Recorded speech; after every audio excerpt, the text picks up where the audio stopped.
各进行3天组间积分赛。积分成绩前16的单排选手与3排战队将分别晋级至2022永劫无间世界冠军赛全球总决赛。单排、3排2种模式分别进行12场总决赛对决。总积分最高的单排选手、3排战队将分别成为2022永劫无间世界冠军赛单排总冠军和3排总冠军。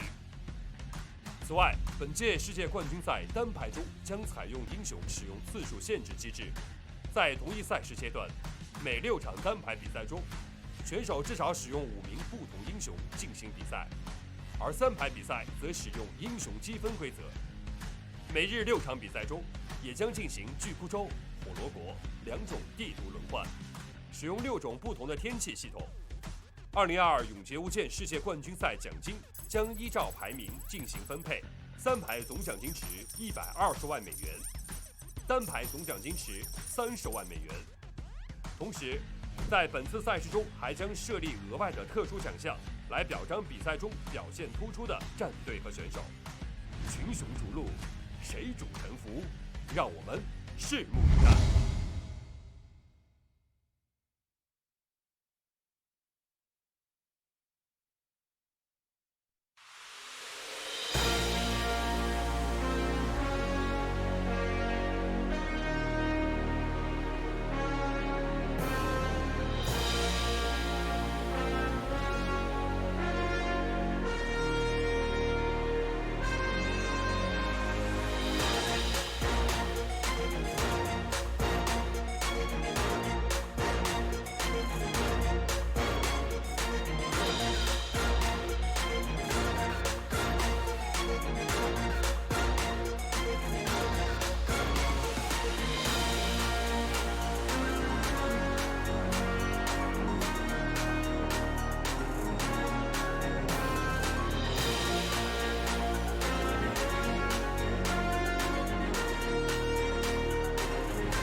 I have won the solos for Morris Cup twice, and for me, NA region is way too boring, and it's a lack of a challenge. Locking down that charge left click on the dagger, wants to be able to get those blues through the F2 of one APF. Doesn't look like, no, we're gonna see APF with the parry. However, I know that a group of players in the mysterious eastern country are getting ready to strike.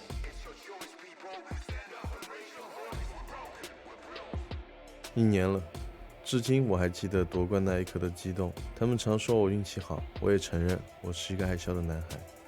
但如今我依然站在这个舞台上，我想证明，年龄与流言蜚语并不能阻挡我前进的步伐。来看一下这边最后杀爆，长枪左键吸完后直接空中选一个分精灵，大回马扫。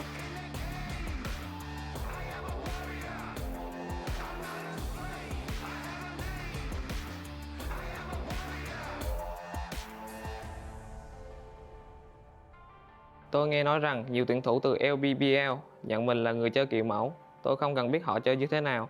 Với tư cách nhà vô địch LP Dipsy 2021, khu vực Đông Nam Á thể thức solo và nhà vô địch LFC 2022 thể thức đội, tôi thậm chí còn đạt được những thứ mà bạn chưa từng có thể chạm tới. Một búp bị berry rồi, như vậy búp đâm xuống wow rồi. Giờ thì búp quay ngược trở lại với cái combo của mình, combo thành công. Ui chém luôn ra pha mà rồi thì đọc được tình huống này, búp không gì để. 저는 2022년 MBWC 아시아 지역 솔로 대회에서 우승할 것을 예상하고 있었습니다. 우리는 최고의 e스포츠 환경을 가졌고, 그리고 만약에 우리가 같은 출발선에 선다면 저는 당신을 뛰어넘을 겁니다. 无眼冲，哎呀，漂亮！这里沉着冷静哦，这边再直接一个滑步正刀，对方没有血，这里长文出发之后再一次的正刀这一波直接带走，漂亮！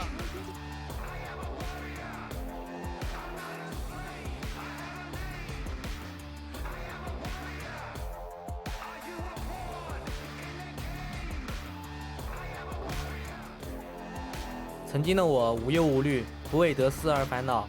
身为职业选手，你的成绩、你的表现，已然成为俱乐部的关键一环。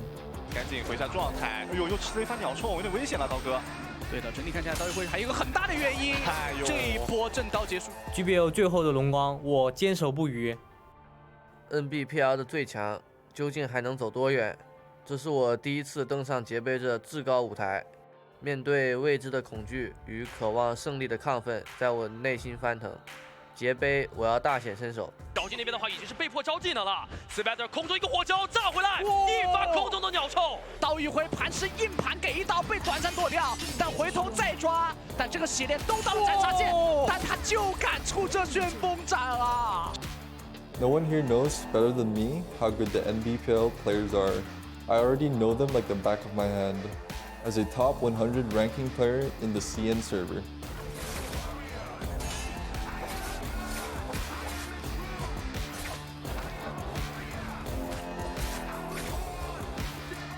Mata 天人成绩对我来说早已自诸身后，因为 NBPL 早已成为我心中最强的存在。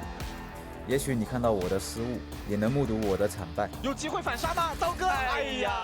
正是这一次次的试炼，让我最后登上这杰杯的舞台。这边出绝地的火焰，但刀哥再做反顶，反手给 Spider 颠了一发火球，空中三角杀吗 ？Spider， 火刀门即将一统江湖。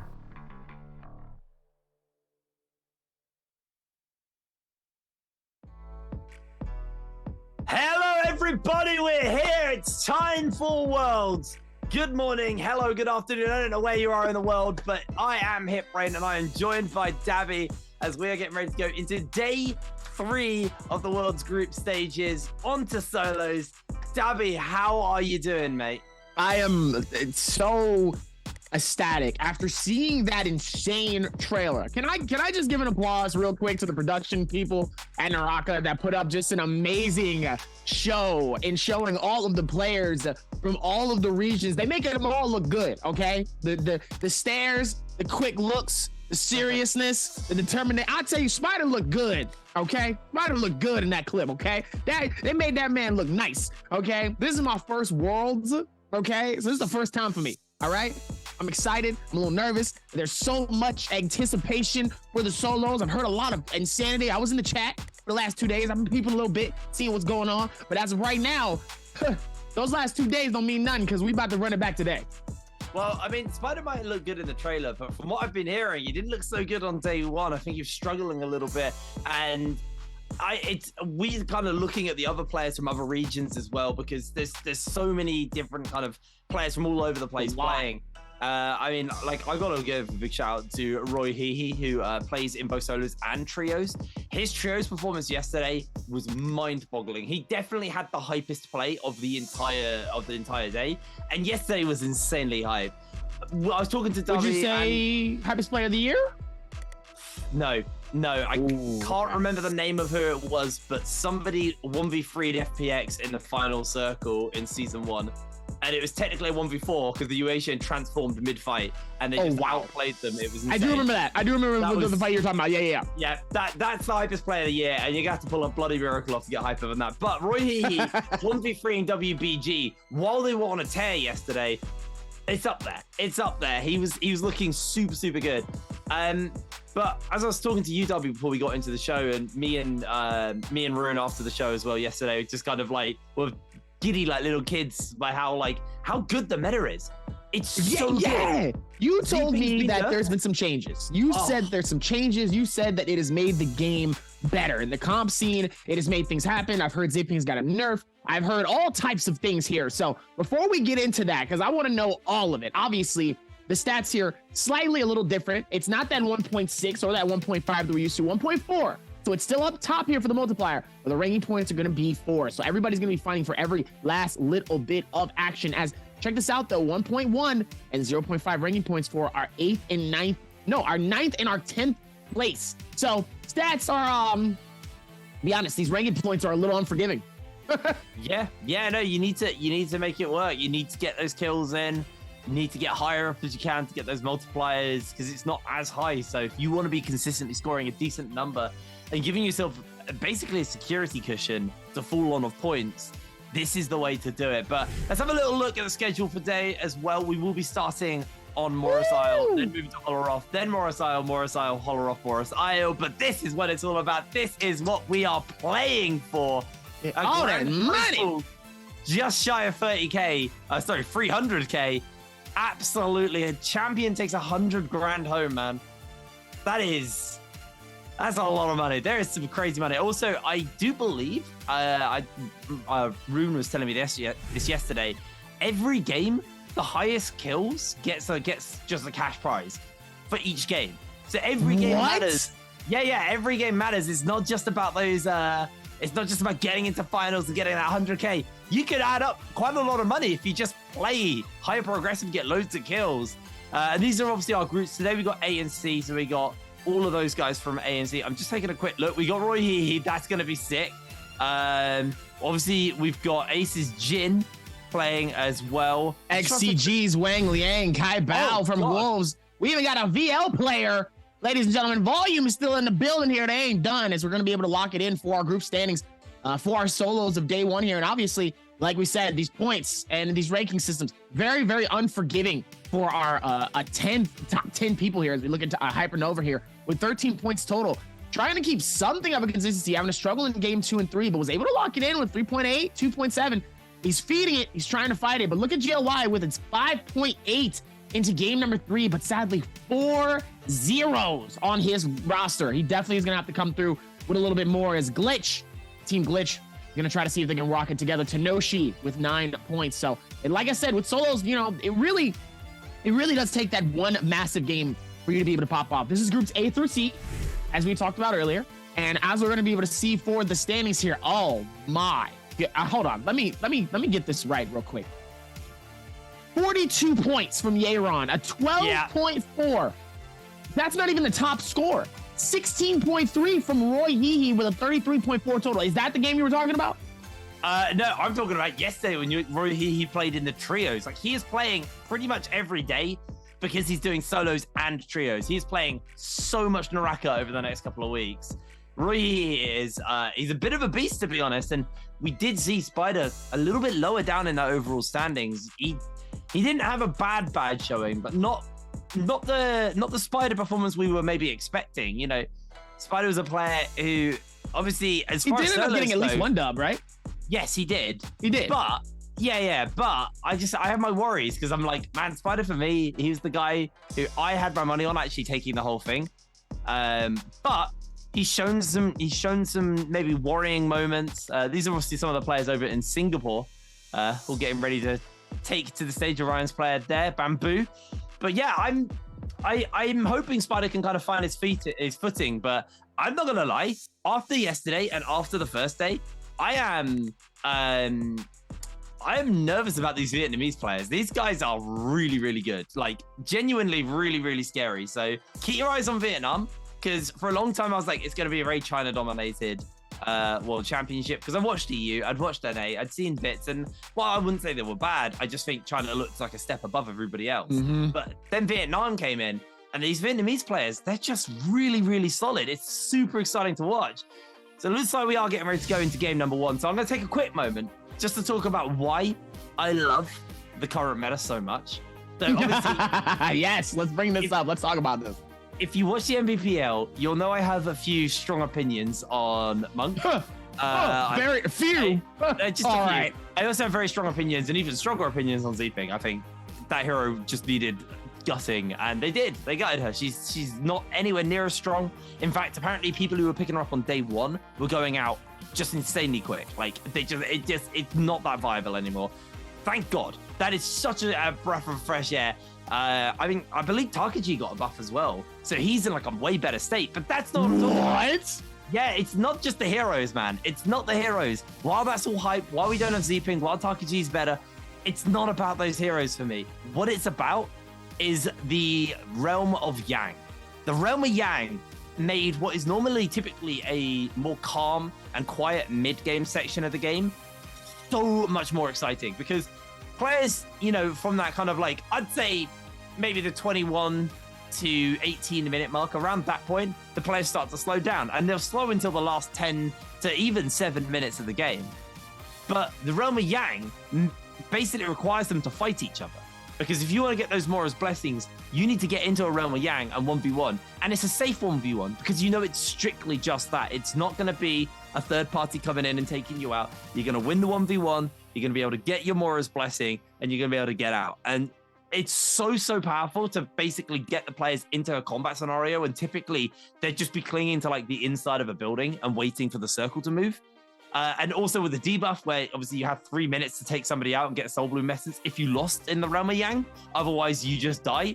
It means that even the players who are playing safe are being hunted by these manic people who have 3 minutes left to live. The meta is amazing. Worlds is super hype, and it's just really fast paced. I'm genuinely in love with the meta at the moment. I've been very vocal on some of my distastes of Season 2's meta, but I think the World's meta is genuinely the best meta we've ever had in Naraka. It's so much fun to watch. I'm excited to see it as well, as we are going to be able to lock this in for our first game. I am excited to see, because here's the thing. These are some of the best in the world, okay? We've talked about it over and over again, right? In our region and in other regions we have watched so far. You know, we've seen the many different plays, but I haven't seen what EU has to offer. I haven't seen what Vietnam has to offer. I haven't seen what some of the other massive players have to offer, except for the China region and for our NA scene. I know our NA scene is very powerful, and they're strong. So I'm excited to see how these other benefactors for these games are going to be able to work into all of this solo chaos that we're about to witness for our game number 1, as we're going to lock it in here. And I didn't even know this. Certain people are in their rooms. Certain people are out on the stage. This is going to be interesting here. Whole lot of love coming into these games here, as everybody's about to get ready to lock it in. Yeah, half our players obviously are in Shanghai in the MBPL studio. They're all the Chinese players. And then everybody else from Vietnam, Southeast Asia, LA, EU, all of the other regions competing are in Singapore. I wish I could be there with them, to be honest. But let's see. Game number 1. We're going to see a whole bunch of Tammy, actually, to kick it off with.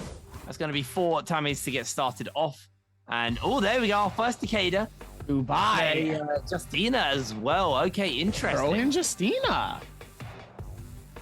More Tammy. Ooh. It's going to be a Tammy game. It's going to be a Tammy game, isn't it?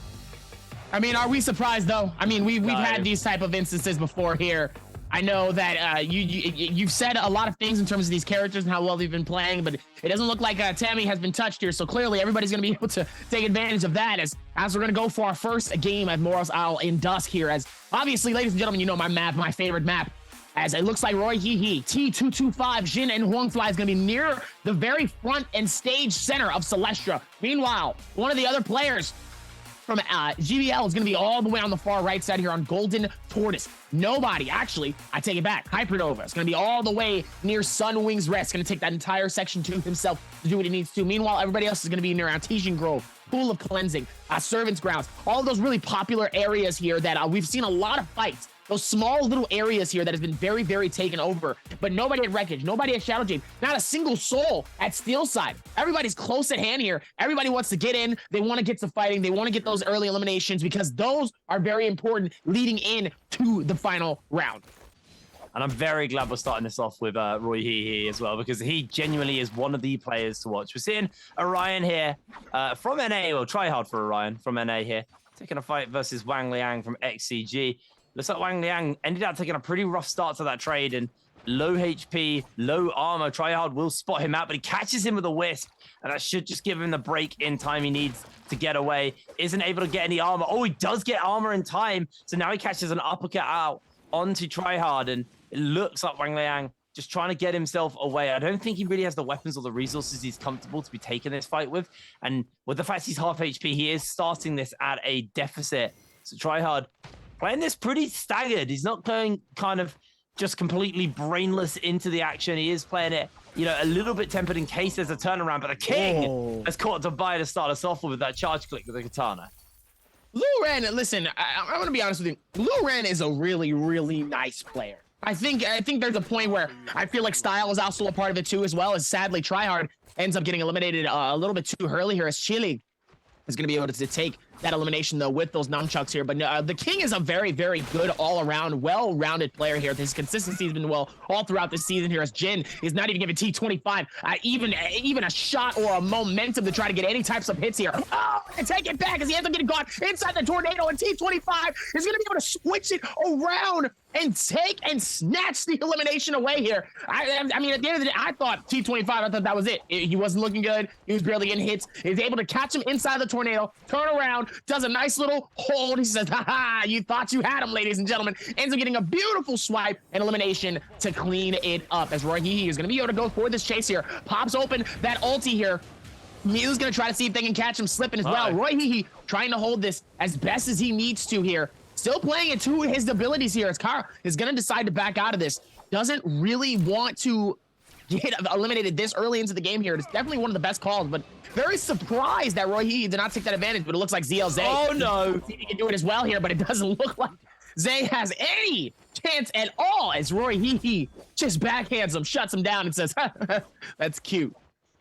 It's been a hard couple of days for EU, to be honest. Not having the greatest performance. Volume were at the bottom of the tables all throughout yesterday in trios, and struggling somewhat already starting it off, but they still do have their revive, so they will be a-okay. As ESK Food SSS, I'm just going to call him Food. He's going to get himself into a fight here with Roy Hee. Roy Hee got that tempo advantage. He's got the reset off and was able to get a big chunk of damage off onto Foods, but looks like he's going to get himself a bit of armor recovered, but Roy Hee is refusing to let it happen with that repeating crossbow from Hypernova, just getting the damage in onto Foods. He's now looking to chase up and finish up this kill.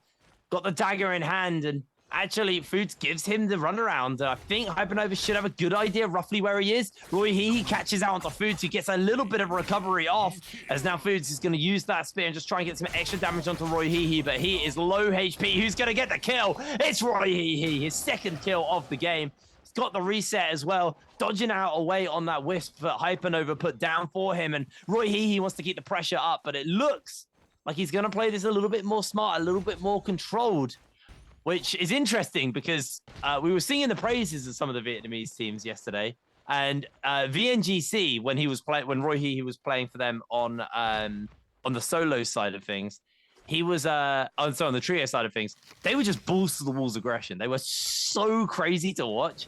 And then it was TM, who were the team who were very tempered and very controlled. Lu Renki just went down. Oh, sorry, the King. He's now changed, hasn't he? Snack has snacked him, and he's been taken down and gets himself a purple nunchuck and dagger there as well. So Snack just kind of missing out on the armor, but weaponry, he's pretty equipped. It's been absolutely insane, though, as it looks like Snack is going to be able to back out of this. Hypernova keeping a real close eye on some of these players that's nearby him as well, trying to play this to what he can here. See if he's going to be able to rock with the rotations and do what he needs to. Is Roy Hee nearby? It looks like he's immediately getting chased, though. Oh, ends up almost getting caught, but ends up not. T25 trying to keep right on his toes here with the repeating crossbow, trying to see if he can get any form of damage. Looks like he's going to push in. It looks like they're going to strike. Roy Hee gets hit by the longsword immediately coming into it. Looks like he's going to pop his Q. Roy Hee's going to try to see if he can get back out of this. Gets hit massively, though. Barely any shield left here. As T25 decides that he tries to get a strike here. He ends up shutting him down with massive hits coming in from those insane dual shields, dual blades. Coming through as the ulti comes in all the way around the right side, trying to see if he can throw a tornado seed. Maybe he can get catch in a different setting here. As Kara gonna decide maybe if he wants to keep it around, but no. Looks like Roy Hee is gonna be able to get away successfully, go for the reshield here. The question is he gonna come back for the fight? Really could be at any chance here. It could be an opportunity for him as well here, but it looks like Kara has the advantage though with that purple shield. Oh, with two with the blue. Really could be anybody's game here. Roy Hee now on the edge of the circle. He's been having a very, very action-packed start to the game. He'll be very happy. You can see now the Realm of Yangs are spawning up. There is actually, where Jin is, there's a Mora's Blessing and a Realm of Yang. We didn't see it yesterday, unfortunately, but well, you don't get the buffs, but there was one team who were next to and on their own next to a Roma Yang and a Mora's Blessing, and nobody was around them, so they could have technically got 2 Mora's Blessings for free. I need to find out if buffs stack. We never found that out actually, because it's something you don't really see. But with the new changes and Roma Yang being in the game, in trios, I'm curious to see if buffs stack. Obviously, you're not going to be seeing those in solos, but if you actually do see Jin just get both of those for free, he is going to be very happy. Is Wang Liang taking a fight here versus Foods has got him over his head, and I think he's actually going to be just playing this a little bit more slow. Wang Liang gets the reset off, and Foods is also going to get himself a reset, and I think Wang Liang probably should think about playing this a little bit more safe, but it looks like Foods didn't get all his shield back, so somewhat making up for the mistake he made there. Just quickly dodges up, tries to throw the Zephyr down, can't quite connect onto Foods, however. He's just going to throw down those nunchucks and try and catch out onto him. In he goes with the grapple, catching onto Foods with quite a lot of damage actually there done. As Foods going very, very low, and I think Wang Liang should just about have this. The Sandstorm's been thrown down, but that's going to be the end of it. And you can see now the Roma Yang has already kicked off here. And we got Kai Bao in a fight here versus Jin, and Jin immediately getting opened up onto his shield, going very, very low. His health bar going just as low as well. Kai Bao is going to make easy work of this one. Although Jin is still giving him the runaround, he's still keeping this going for himself. He grapples up. He's going to get himself almost caught out by the grapple in response, but Jin doing a good job of just running around and avoiding out here. But there it is. Jin's down, and Kai Bao will win this one. Been able to play this off as best as they can here. I have yet to actually see this here. Are we in another dimension? I don't really know where it is, but I assume it is. Where did we go? What just happened? I don't know what happened. He went through the ring, and all of a sudden we're in another space here. Hold on, I'm very, very concerned. I wasn't ready for that. I came in and I was like, whoa, we're in the daunting circle of another century and another millennium. I don't know what happened, but all of a sudden, gold rings and beautiful loot gold from all over the places, and now I'm just like, huh? I'm not gonna lie, I totally didn't realize that you do get buffs in the Roma Yang on solos. So we've got Vermilion Birdsmite on both Kai Bao and GD's player, whose name is eluding me right now. So those guys are actually pretty set up here. They get a free revive, they take fights for completely free, and they get golden weapons from the Mora's Blessings. And now Jin, who lost his 1v1, he has 3 minutes to kill a player, or he gets what I like to call now when you get yanged, which is you just die to the debuff after 3 minutes if you don't get a Soul Bloom Essence. So it's going to be very much on him, but Hypernova with a really sick counter, and he makes really short work of Jin there. Jin has found him, and Jin has to take this fight. He just has to get this kill, because remember, he's on that timer. He has 3 minutes left, as you can see, chasing on 2 minutes 55 actually from that debuff on the left of the screen. If Jin doesn't get a kill in that time, he gets yanked, he gets killed for free and just removed from the game. So it's on Jin to chase down to Hypernova here, as he is going so hard for this kill. Hypernova gets caught by the uppercut. Jin gets the counter back onto his face. Hypernova is on it with these counters.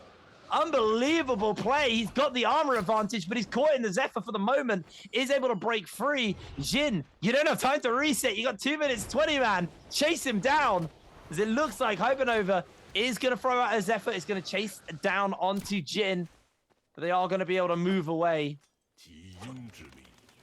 Even with that one, though, Hypernova all the way around, going to be able to put more emphasis on it and trying to see if he can get away here, as he's ended up getting chased to Chile and Dubai. Also, all within this realm and spaces, as Dubai and Chile still going to be able to run right towards it. And meanwhile, Dubai looks like he's going to be able to fight this out here, trying not to. Is Chile going to be able to be aggressive here, but Dubai doesn't really want to fight this. Decides not to, as he ends up getting hit by some bows. He's coming from T25 on the left side here. It looks like Dubai is going to be able to see if he can push in, but Wolves Kai Bao decides he wants some of this action and energy. Looks like he doesn't want to, as both of them are going to start hitting towards Chile. This is not looking good for Chile. Chile's going to need to back out of this, because now it's just 3 sharks closing in, trying to see if they can close the gap onto him as well, as he ends up doing the back off to do the switch. trying to do the juking around all three of these players here. This is not looking good as he ends up finding Dubai on the other side of the wall here. Immediately ends up going for some hits of damage here, but he's already within his nice little defensive charge here, trying not to get hit and hitting lots of amounts of damage here as Chili ends up getting all of his shield gone. No way. This is not looking good for him, though, as he immediately hits the ulti, decides he needs to back out. Looks like he's going to try to play it to his abilities here, trying not to really force too many fights here because he knows if he gets caught, he can get in a bad circle. Well, Dubai looking to run away for the moment as just cutting back over to Jin. He's not got long left. Actually, did he get the buff off? No, he's got 34 seconds to get this kill or he gets yanged. This is going to be so rough for him because he's probably just going to bleed out. He hasn't got the health bar to keep going. He can maybe go for... well, I mean, he can go for a reset, but it's not worth it now. He's not going to find a kill in the next 18 seconds. And unfortunately, Jin is going to get himself yanged, or Tryhard may finish him up. 10 seconds left, Jin. Can you pull it off? 7. Oh, it's not going to happen. He's caught in the wisp. I don't even know if Tryhard's going to get the kill in time. Jin's just going to bleed out. There it is. Unfortunate. Tryhard does get the kill credit, though, as he wow in time. So the Yang debuff takes him down, but the damage came through in just the nick of time. And because of that, that is another kill in Tryhard's pocket. And Jin is removed from the game. We are down to 8 players already, and there's still another set of Realm of Yangs to come up as well. So that number's going to go down even more. I know everybody is feeling a lot better knowing that the Realm of Yang is here to where now you can focus on those 1v1 fights, especially some of your rivals too. I think the rivals of some of these solo players are absolutely fantastic here as he is going to be able to go through one. T25 waiting for his next opponent to pop out for this realm. Let's see who's going to be on the other side. You might get this for free. Okay, no, this wall. Kai Bao's going to be able to walk into it. He says, hey, I want this action. Let's get it. 10 seconds left on the clock here. Going to see our second Realm of Yang fight happening here. Love to see these 1v. I'm a sucker for 1v1s. So this is why I'm really excited. I love the 1v1s as T25 immediately is going to come in. Nice aggression coming through. Immediately is going to throw him up inside of the air here. T25 trying to see if he can hit anything with his nunchucks. Nunchucks are going to be able to do it. Parry coming into it. Beautiful recovery, though, but he's dangerously low here as Wolf's Kai Bao is going to have to do something. Anything to create a little bit of damage that he needs to. And he does. Tries to see if he can get some strikes. And is able to hit a nice defense. T25 still going to be able to keep it alive into it. But Kai Bao could really have the opportunity here. Get some dangerously low. And now it really is anybody's game. Dangerously low on both sides. They decide they're going to go for the heals, deciding they're going to go for the reset and not fully push on. Very surprising by both players deciding to just go, all right, let's go for the reset here. This is why I love the solos. It depends on how these players are going to be able to play it. Right clicks coming in on hardcore on each side here, trying to see which ones are going to connect. Parry's going to try to come through, but ends up missing it. The nice defenses on each side here, waiting for the perfect time to strike. Ends up hitting him with the spear. Does it at least another section a few more times. He ends up catching him all of a sudden in the air. T25 trying to hold it together here, not getting caught in the bad situation as he ends up popping the Q, tries to throw him inside the tornado, almost catches him, but doesn't. The beautiful maneuvers coming in from T25 here, trying not to get caught him out, but he ends up getting all the way up caught in the air. He's so dangerous. Kai Bao is going to be able to shut it down and take the loot for himself. Ladies and gentlemen, Kai Bao is going to walk out of that ring victorious. He had 3 seconds left until he lost it. That was so close. Unbelievable there.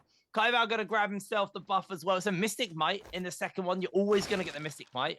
But interestingly, in trios, when you had the choice of 2 in the last one, people still took Mystic Might because Mystic Might did get a change going into the Worlds patch. So now the damage reduction buff you used to get on Draco Storm was moved off Draco Storm and added to Mystic Might. So Mystic Might now gives you a good scouting ability, but it also gives you a damage debuff so you don't take as much damage, which is really, really big for Mystic Might. And it actually makes it a very, very playable buff compared to what it used to be. I actually still thought it was going to be lowered down as a priority, but a lot of players still prefer taking that over Draco Storm at the moment. So interesting to see that Mystic Might has had some love added to it.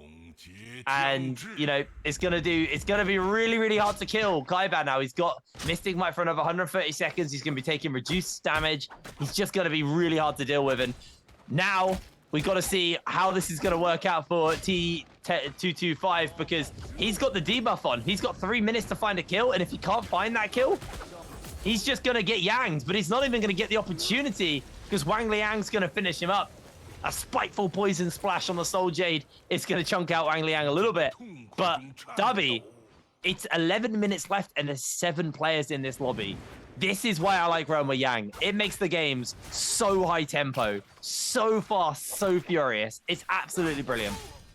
This is why I was really, really excited to see that the Realm of Yang is here, as Kai Bao is going to come through with a massive Reza here, putting BB in Snack in a very dangerously position, even though he was able to get the shield swap and immediately is able to at least get some replacement here. Ends up actually dodging the nice hits coming in from that long sword here. But Kai Bao just balancing it out, trying to see if he can catch anything with it. But no, ends up getting caught by the tornado, giving Snack a chance to try to get out. But sadly, doesn't look like Snag is going to be able to do it, though. The defense coming in and defense claims coming in. Beautiful timing in with this one.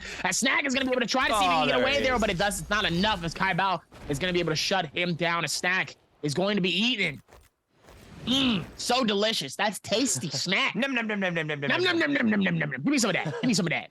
Kai Bao is going to be able to claim that elimination here. Let's see if they can keep maneuvering towards this one. Kai Bao playing the game of his life so far with 3 eliminations so far here. This could be big for him, especially in the overall standings here. As Wang Liang still alive in this. 2 eliminations. He's also been trying to do some work as well, but he's going to need to do a lot. He's going to see himself in a much, much higher position for the overall standing. Dubby, there's 6 players left.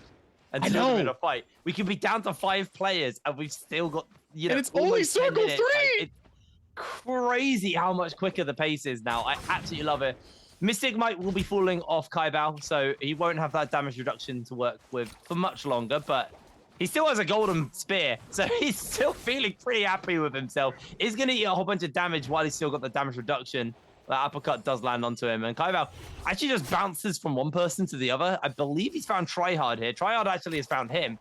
Kai Bao's out losing quite a lot of HP. He's quite a desirable person to take out, not only because he's crushing the lobby, but also because he's got those golden weapons. I believe he has a golden katana in his inventory as well. He's sticking to the spear. There was one in that Mora's. I would too. Yeah, I mean, I'd be running around with both. He's so kitted. Like, the only thing he's really missing is golden armor, but like, the odds of him finding that is incredibly low. The Tryhard unable to catch out onto him right now, and Kai Bao is going to be able to get his full reset off and move on. Now, this is the only concern. We have 8 minutes left, and there's not many players left, so I feel like things are probably going to slow down now, and players will just be hunting each other with these cannons, and Mora's Blessings could potentially be an opportunity for some action as Wang Liang wants to get his hand onto this Mora's Blessing. Dubai says absolutely, mate. I do not want you going near that.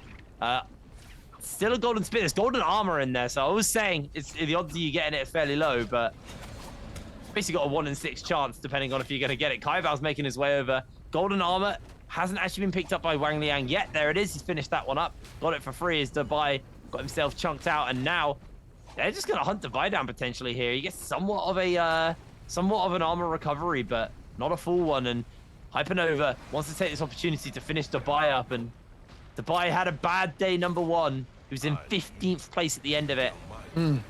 So he really needs to make today work for himself. And he's only got 1 kill. He has made it into top 6, but see if he can make it a little bit higher. But he's going to have to deal with the entire lobby chasing him down. He puts enough damage onto Hypernova to maybe change the attention towards him instead, but Hypernova just turns it back around. Dubai, he's going to pop the blackout, but Hypernova pinned against the wall. The ultimate comes down from Hypernova just to buy some space and some time for himself as Dubai heavily chunked out. Wolves wants to finish him up though. Hypernova low HP, and Wolves is actually taking so much damage here. Absolutely phenomenal turnaround. Kai Bao needs to dodge away on this Zephyr, just able to do so in time. Oh, Hypernova gets caught! He is caught. He's chunked out heavily, and Hongfly is going to slide in. He's got a golden spear to finish Hypernova up. He gets some armor back, but he is in a seriously dangerous position. Getting grapple chain constantly. Can Hypernova survive? Tries to catch the uppercut. He's got 3 players all trying to finish him up. Getting caught by all of these grapples, catches the uppercuts on. He's doing a really good job of just buying himself some space, but the shot from the pistol is there. It's going to take 1 more to finish him up, and I don't know if he's got enough fuel in the tank. He doesn't. It's going to be try hard to take him down.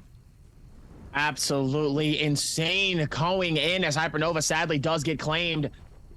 Very tough. Hyper was actually able to play that very, very well here, but still ends up within the space that he needs to here, as it looks like we will be able to work towards this. Huang Fly still within this rotation though, right near Kai Bao. It looks like he wants this energy, he wants this action here. Trying to see if maybe he can catch him. It's like catching a fish on a lure. He's going to be able to pull him in. The question is he going to be able to connect anything? As Kai Bao looks like he wants to try to rotate from outside of the circle here, but it looks like it's not going to be enough. And it looks like it's going to be spear versus spear. Both of them with gold spears. Kai Bao getting absolutely decimated by Huang Flies. And it looks like Huang Flies going to try to see if maybe he can get in the air to try to see if he can go for the rotation here. Ends up not almost getting caught though, but he decides to get out of here. As Wang Liang is going to hit him with massive hits coming in from the nunchucks. The question is it going to be enough? He gets in and he ends up getting caught on the outside. Is it enough though? And he looks like he will be able to try to push in. Wang Liang is going to keep that same momentum though. And it looks like he has the Draco Storm, but oh no! Ends up getting stolen. Huang Fly ends up getting eliminated by Tryhard. Tryhard getting a free elimination. All off the back of Wang Liang's hard work. Tryhard saying, thank you, I appreciate you for all of your hard work, and now I can take the credit for myself. Tryhard looks like he's going to be able to back this out. That's unfortunate. That's unfortunate for the people trying to get the elimination. But for Tryhard, it's amazing. He's got 4 kills. He's leading the lot charge right now. He is really set up for this, but gonna be Kai Bao actually jumping into the zone just to grab some resources for himself. But with the fact he's half armor, Wang Liang is desperate to try and get himself ahead and catch up with Tryhard in the score right now. But it looks like Kai Bao will be able to back off and get away for now. As Dubai just watching everything from his treetop. He, like you said, had a bad day yesterday. Does not want to be getting himself in any trouble. As Wang Liang may be looking here to finish up Kai Bao, but he's unable to do so for the moment. Kai Bao has lost a fair amount of HP, and I think the problem is Tryhard's about, and Tryhard is terrifying for these guys because he will just steal these kills. He's very, very good at waiting until these last couple of moments and then just sliding in and finishing up. Kai Bao trying to get a recovery off. Actually tanks a tick of the zone there. And will use this opportunity to get some armor back for himself. And it looks like the recovery is going to come in. Kai Bao able to get himself the full reset on the armor. Not the health, though, but he's going to be okay. Kai Bao gets away enough to be able to avoid getting himself in any danger. He's been very close to getting caught in some of this danger, though. It's been absolutely insane to come into this. There's still a little bit more, even with this, and the circle is slowly closing in here, which means it's only going to get tighter, though. But it looks like we will be able to crown our first winner for this game, for our game 1, very, very soon, as Dubai ends up getting grappled here. Trying to see if maybe he can keep this rotation, trying not to get caught. Goes inside of the bush here, trying to see if maybe he can do something, but looks like Tryhard right nearby. Wang Liang's not going to give him any free space at all. Just waiting for the opportunity, though, as Dubai is going to successfully get his shield all the way back up to its max full HP of 20, but Dubai immediately just starts to get pushed out of the circle. Couple of ticks. That's okay. I bow down the bottom with him as well here. Dubai looks like he's going to be able to go for the re-heal. He's going to be able to go for the re-shield as well. Tryhard, Wang Liang, Kai Bao, and Dubai, top 4. Who do you think is taking it home, Jake? Oh, Tryhard currently set up for it, but I actually think this is a Wang Liang game. I know he's only got 2 at the moment, but I think, you know, golden armor, golden nunchucks, he has been very, very consistent with these weapons, and, you know, he would have more if his kills weren't getting taken by Tryhard. So if Tryhard's out of the game, I think Wang Liang has a pretty good shot of getting it. But, you know, big for Tryhard, though. Yeah, I would like to see an NA player take a win, because I don't think NA have had a dub yet at all in anything. So probably kind of needed for them. And unfortunately, I might have just cursed all of America. Tryhard just got chugged out so heavily. Trying to get the kill rush off. No way did I just kill Tryhard. No, I might have killed Wang Liang. Oh, that was a lot of damage, but Tryhard's down. Sorry, NA, my bad.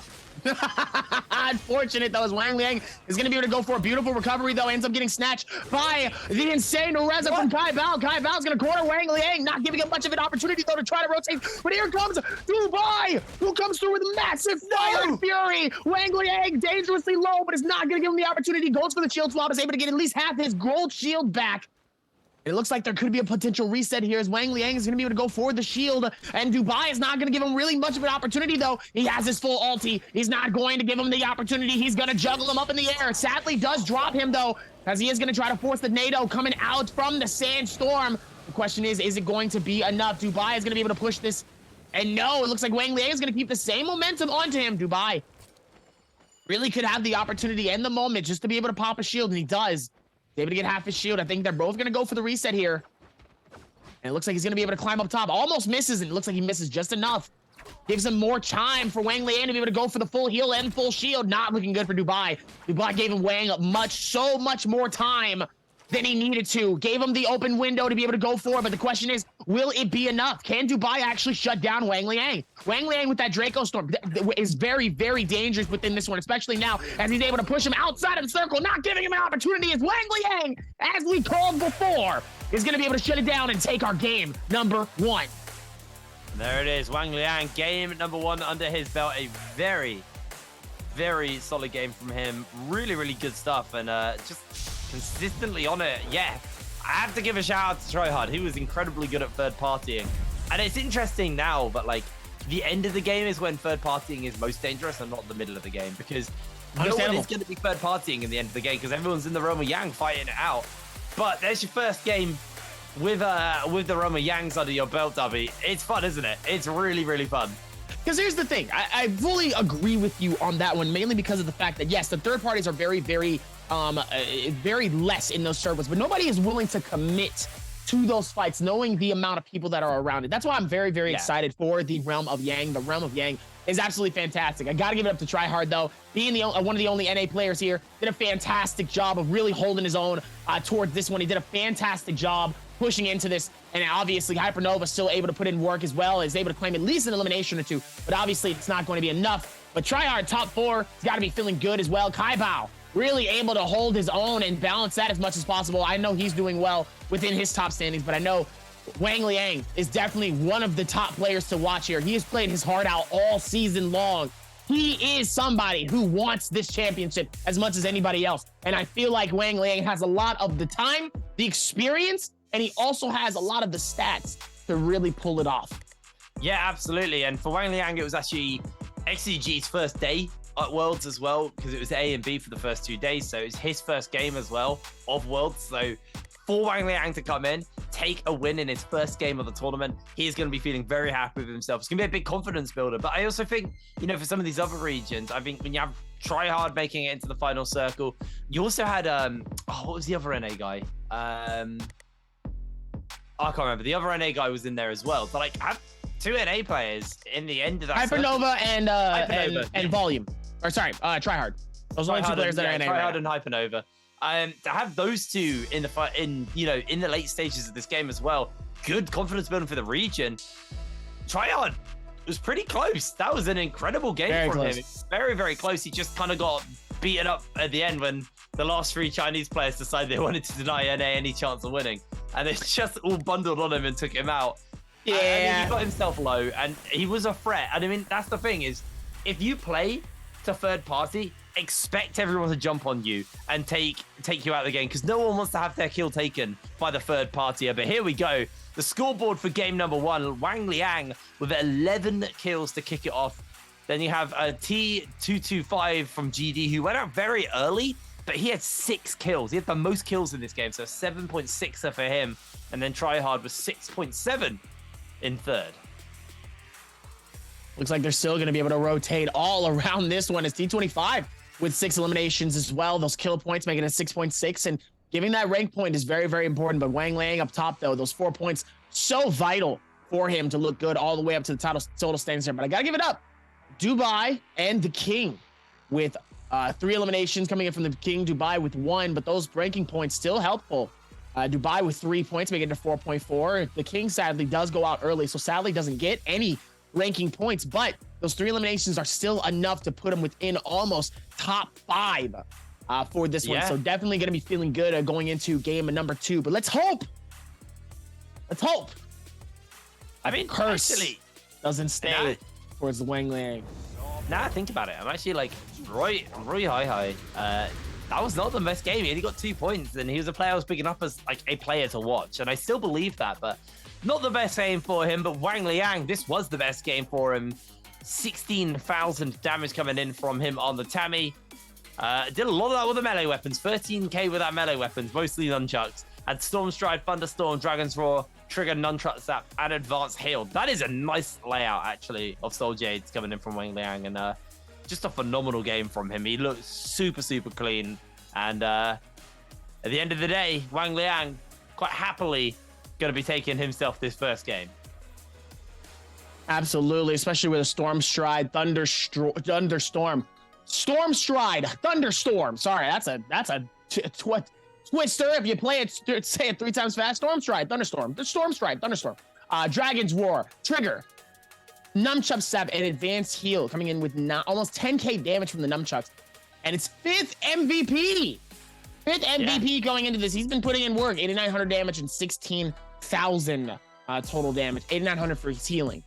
So obviously Wang Liang feeling good going into our first game and locking this in here. But sadly, the question is, everybody else very closely nearby here. We have Tryhard. We have, Kai Bao has been doing fantastic. One of the crowd favorites, I think, Kai Bao. Yeah. Being a very big favorite over at Wolves. Wolves has been just a big name for a lot of these players to look after here. Kai Bao's been doing his thing. Well, I did just realize that Wang Liang actually did play through group stages, play-ins and the qualifiers. So actually, it isn't his first game of Worlds, and it's not his first win. Anyway, we're going to pass it over to Terry, who's ready with the interview. So over to you, Terry. Hello, everyone. Welcome to our first post-game interview of the day. Joining us here will be Tryhard from Team Orion. Hi, Tryhard, good to see you again. So that was a really close game once again. What we're thinking at the moment when we got the lead early on, when we got 4 kills. I was happy, I was kind of patient. I let the kills come to me. I was just trying to play for the end zone, get as much placement points as possible, and it seemed to work out pretty well. Nice. And during the final circle, we saw you pop your ult to get your armor and health back up. But suddenly you change your mind and went to fight Wang Liang. What was the reasoning behind that decision? I realized that the other tumulters in the lobby would be able to pressure me even though I had my ultimate down, so I decided to try and get aggressive and maybe get 1 or 2 kills before dying, because I thought I wouldn't be able to live. And we know players will go back and study other players' strategy after the first day. So did you see change in tempo or in strategy from other players today? Yes, the games are definitely a lot slower. People are taking it, playing it more safe, and that's seen as so many more people are in the end zone and playing for placement. Okay, so so far, all the players you have seen all the players. Who is the players that impress you the most? I think this game so far, or in total, it has to be Kai Bao. I think just because I fought him earlier in the game. And he was very hard to fight, and I almost died, and then almost costing my game early on. Okay, and you got 2 games that's very close to winning. What's your strategy going on from here that you can maybe secure a win next time? I think just play positioning better, get a better spot. I think my positioning in that game was a little bit weak, so I was kind of pushed off, and that's what caused me to die. So I think just getting a better spot in the zone will help me more in the upcoming games. Nice. And what's your goal at this moment for the tournament? My goal is to definitely go to the finals, but getting top 3, I think, is my really main objective. Nice. And I'm sure you have seen all the other global players as well, and they all perform probably beyond a lot of people's expectation. What was your thought on their performance? I'm glad that everyone else from the other regions are doing very good. It just makes it. Another one of my goals that I mentioned earlier was that I just want CN to view us as a competitive region. I think them performing proves that. Very nice. Thank you for joining us. Hope you will keep performing at this level. Thank you. All right. Thank you, everyone. And we'll give back to our caster and take a short break. Thank you, Terry, for that fantastic interview coming in from our NA regions Tryhard, who, like we said before, has been putting in that work, and obviously those kills came to him. Obviously. Yeah. Unfortunate, though, Wang Liang wasn't able to secure a couple more, as Tryhard's going to come right through the bush and say, ha! And then take it and snag it and say, it's mine. Thank you for all of your hard work. I'm going to take the credit for it. Ha I mean, it was cool kind of hearing from him saying, I want the CN region to take NA seriously, because I think, you know, coming into this world, China obviously were the ones we expect to win, but then Vietnam were one we're taking seriously. And I feel like, including myself, NA and EU, I'm a bit like, but after that, you know what? In solos, I'm getting somewhat sold. Anyway, we're gonna throw to a very quick break, and we're back with game number 2, so we'll see you in a short moment.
Ladies and gentlemen, welcome back.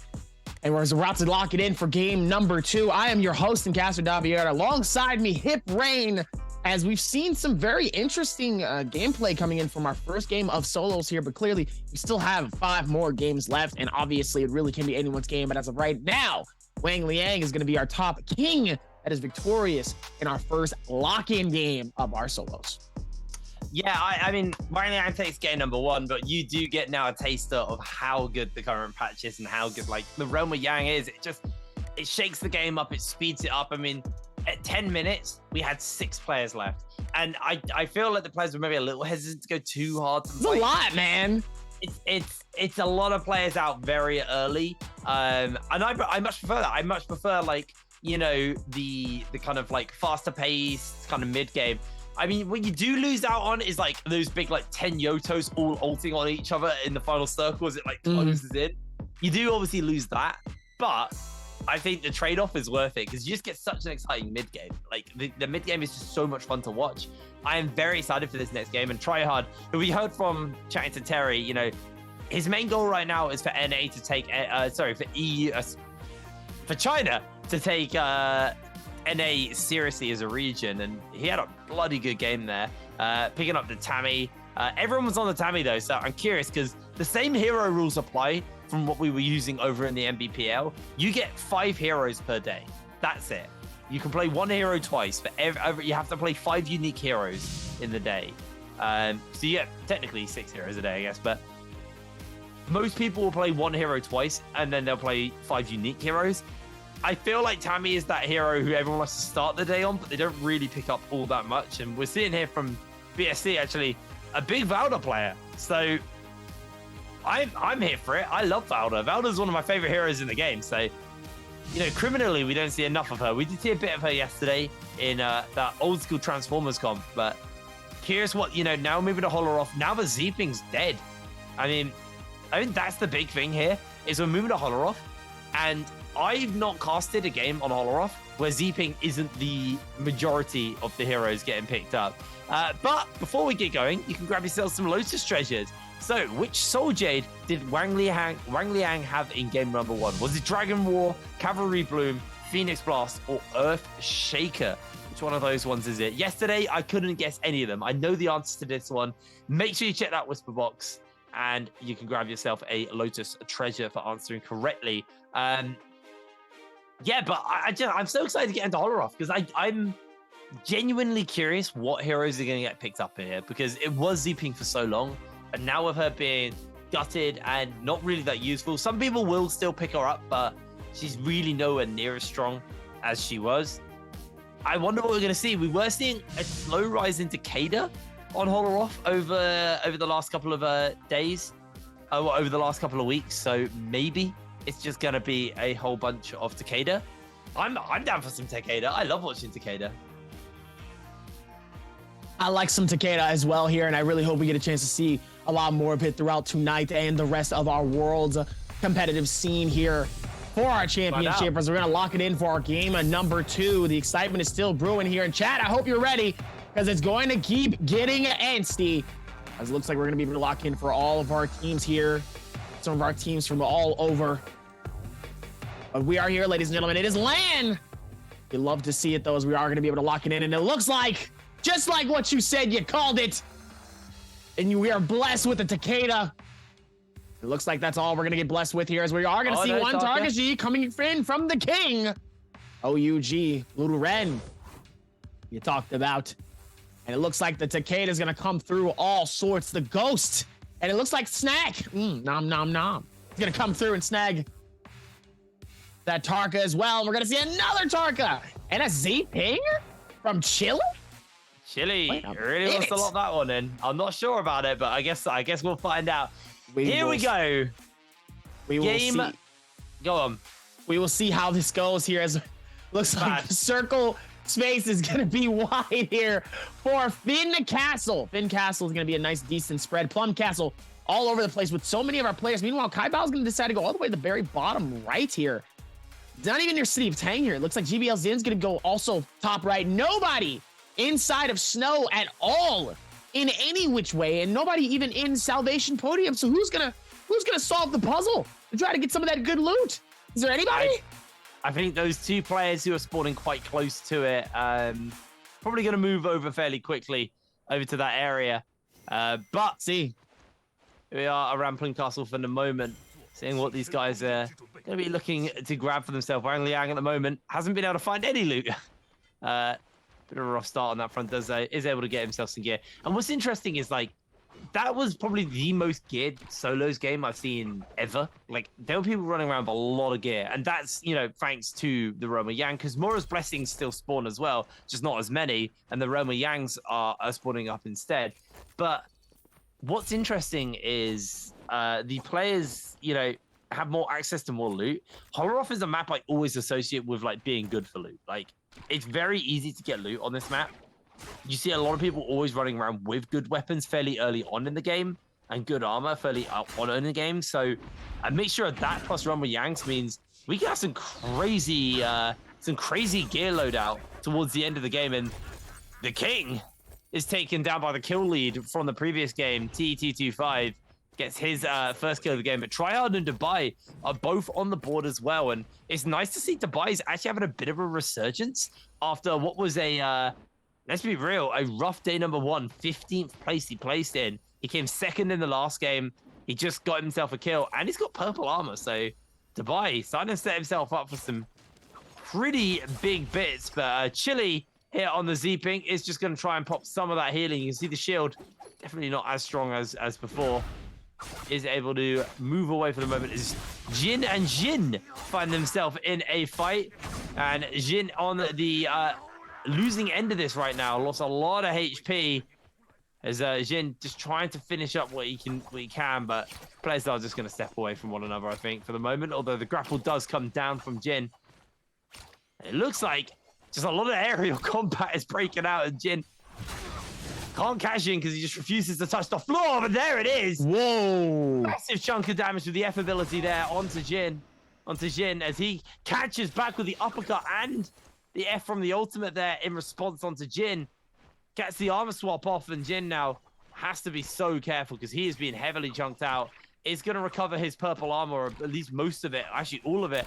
And Jin wants to keep the pressure up. He wants to keep going. And I think now he's realized the resets come in. He can't win this fight like this. He needs to get his health back and be on as equal footing as possible. Able to dodge well on some of this damage. Good plan coming in from the pair of them as they are just trying to finish up this fight. It's been very extended between the two. And Jin getting himself on the tail, on the bad end of this trade now. Very, very low HP. Another grapple does catch on to him. Can Jin get the recall off in, not the recall, the reset off in time? So a grapple will land here from Jin. Jin going to keep the pressure up, and this should just be it done for Jin. Jin wins the fight. Looks like it here is GBL Zen. GBL Zen, like you said, we talked about it, but never mind. As Chili is going to be able to shut down Tryhard, and a massive parry coming through, and it looks like he's going to keep that same aggression. Chili is going to try to see if he can hold it here. Dangerously low, but it looks like Chili also dangerously low too. He has that gray shield. It's not looking good as it looks like, oh, he is going to end up getting that snatched away from Snack. Oh, no, Snack took one. No, Snack takes that one. Wang Liang ends up taking Tryhard. So it looks like Wang Liang comes through at a beautiful time to take it away, and then he ends up snagging the other elimination as well here. So the timing coming into this was also a fantastic here. Snack is going to be able to back out of this and get away from it as best as possible. Finds a gold one. Let's see if he is able to get anything off of it. Doesn't look like it, but still, Snack was able to have the advantage in that fight. I mean, so Snack got to snack on some chili, is what you're telling me. It was spicy, clearly. He likes, what are they? You know, like the chili crisps? I can't remember what they're called now. Those are those spicy? Them? You can get Thai chili ones, Thai sweet chili. I don't think I've had those. Oh, Sensations. Do you not have Sensations in America? No. Oh my God, you're missing out. Sensations, they're quite a posh crisp brand, but everyone You're gonna need to send them to me. Yeah, they're really good. They're just Thai sweet chili. It's so good. It's unbelievably good, actually. Unbelievably Dubai good. is trying to finish up Tryhard here. Tryhard actually just went down, so does not want to be going down again because that would be him out the game. And he just had a good game, so does not want to be losing out on that. I don't know whose Bane's Breath this is. I'm going to hazard a guess it's not Tryhard's. I think it's Snacks, actually, because he just ran through that without a care in the world. And Tryhard actually gets quite a lot of damage onto Snack here. It is definitely Snack's Bane's Breath. He's able to stand in that and get himself the recovery off. Not under any real threat for the moment. Still got the Spain's breath for another 30 seconds, so he'll be nice and safe, and it's almost time. We're getting towards the point where the Roma Yangs are going to start to spawn up, and the tempo in this game is just going to go through the roof as the King and Kai Bao finding themselves in an exchange here. The King loses a lot of HP, but he actually turns it around onto Kai Bao. Has to pop the blackout, but Kai Bao is so low, catching the uppercut onto King. It's going to be close, but the King proves why his namesake, getting himself the kill as GD T225 takes out Roy Hehe and actually eliminates him from the lobby. It is not Roy's day. Meanwhile, T225 gonna be able to rotate this around and figure that out too. Solid kill for himself, but here we go. Roma Yang spawning up. There's actually 2 on the bottom part of the map, and nobody's heading over to those portals, so somebody might be getting a free Mora's Blessing. And remember, you get the choice between Vermilion's Birthmight and Mystic Might in the Mora's Blessing on these ones. Most people are going to take that Vermilion Birthmight just because it is the strongest of all 3 buffs now. The revive is just so effective. Might have to hold that fort though, because Hongfly should just be able to finish Chili up here. He's got him pinned in the zone, but Chili actually does a good job of turning it back around. Misses out on that strike with the F there as he catches the grapple onto Chili. Chili able to get some of the recovery from the Z-ping there. Is going to quickly just dodge away, and as Hongfly struggling to keep up and catch on to his target here, and it looks like Hongfly unable to find himself the kill. So let's cut over to where we want to see. Let's cut over to the realm of Yang. This is KKRA taking us over a fight versus T225. And he's got himself a good start here with the Golden Katana, just absolutely making mincemeat of the health bar. Oh, wow. That was just instantly over. Doesn't even give him an opportunity though. So this is the one thing about these fights though. Sometimes, you know, it's one of those things where you can easily come in, get a nice clean cut elimination, doesn't even give him the opportunity, and just gets the finish. Dusts them off. Well, Wang Liang and Jin getting themselves in there. Roma Yang fight here for the moment, as we should just see Chili take out Hongfly in the middle of this fight, so he is now removed from the game entirely, and these two scrapping it out here, playing it a little bit more slow, a little bit more steady comparative to what we had earlier. But Jin, now caught by the uppercut, is going to lose a fair amount of HP. He's going to try and get himself a recovery off, but he's not going to be able to do so as Wang Liang loses most of his shield. Jin about to lose his as well, so shields are pretty much stripped at this point. You can see they're both incredibly low as they both go down because it times out. They weren't quick enough, which means they both need to revive. They'll probably revive next to each other.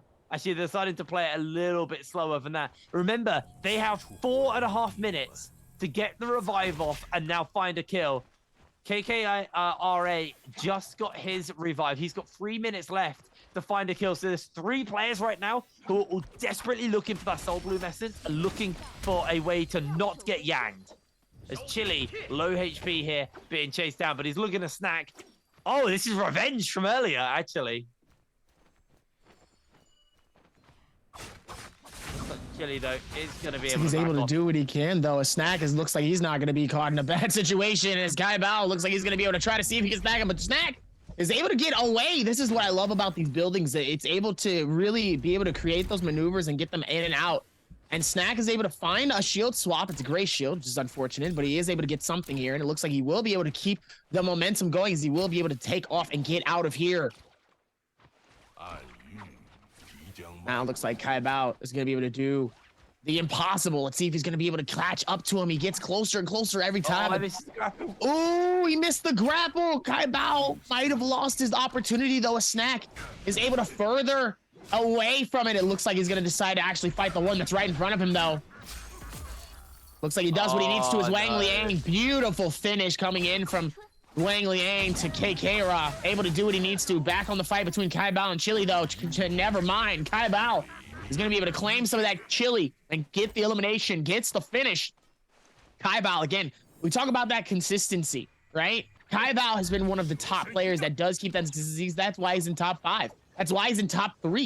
And he's been looking good towards these standings, though. So if he keeps this up, he's going to look amazing towards the very end of this. Is Wang Liang still trying to find also that form of consistency as well, because he has those games where he has struggled. But when he does pop off, he does pop off. He plays smart. He plays methodically. He thinks about his heals. He thinks about the next phases of his strikes. He thinks about the parries. He thinks about all types of qualities that's going to help him in between these fights here. It looks like he's going to go with, he's going up against one of the most consistent players, GBL Zin, who has done such a fantastic job of, like we said, that consistency. He is also one of the top players to do it as well here. And I feel like Wang Liang can learn a lot. But as of right now, Wang Liang is the teacher here, and he's giving GBL Zin a lesson. Yeah, he's really doing quite a lot of work to him. Wang Liang actually did, remember, he got himself in the 1v1 with Jin. Both of them were unable to get the kill before the timer timed out, so they both got the debuff. Wang Liang took out a player who already had the debuff on, got himself a soul blue message, so he's stripped of it. Wang Liang knows that Jin will be dying fairly soon. He's got 1 minute 30 left before the debuff will take him, and he gets himself yanged, so Wang Liang gonna play this pretty safe, although I think you can see him through that hole in the window. Jin actually not going to chase, and he might be out of time soon. This is really, really rough for Jin, actually. He needs to find a kill. He's got 1 minute left. He needs to check the building. Oh, it looks like he is, and it looks like he knows exactly where he is. He might have saw him inside of the window here as the Takeda is going to be able to come through and come out here. Hits, massive hits coming into Zin. It looks like they are going to be able to work towards this and figure it out. Wang Liang still going to be able to catch him within the corner here. Looks like he's going to be able to back this out. Oh, beautiful right click from the katana. Oh, he's able to come through with the ghost. It's going to be. It can't be long. Can't be long, but he's going to have to keep doing it. He's going to have to keep the same momentum, though, as the King is going to decide to do the same thing as well. Oh, no, this is the last thing Jin needed. He didn't need to be third party. He probably only has like 20 seconds left on this timer. And if he can't find a kill, or if he's killed himself, he's going to be denied. He is going to be heartbroken with that one. Looks more pissed than anything. Yeah, well, that's probably the best way to word it, yeah. He was so close. Wang Liang, because of the third party, was able to escape, so he wasn't able to get the soul blue message. He was too low. The timer was against him. There was no way he was going to get another kill, and that was him just denied from getting into that game. As the Roma Yangs have now opened up again, so Tryhard going to try and get his way in, but oh, somebody already took it.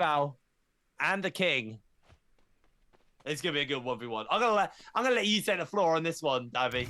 I always love my 1v1, so it's going to be possible. Here we go as the cannon comes out immediately. The King is going to be able to push in massive hits on the dual blades here, but it looks like Kai Bao is going to come through with that spear. It's not going to give him the opportunity. Ulti comes through and or out. I'm waiting for the fireball to snap and come through at a beautiful time here, but it doesn't look like he's going to have any form of the momentum as he pops the ulti. The ulti gives him that speed and that damage boost, and obviously it's going to help him because the King is able to shut him down in seconds before as the game starts. The King is able to put his crown in and says, let me sit on my throne where I deserve.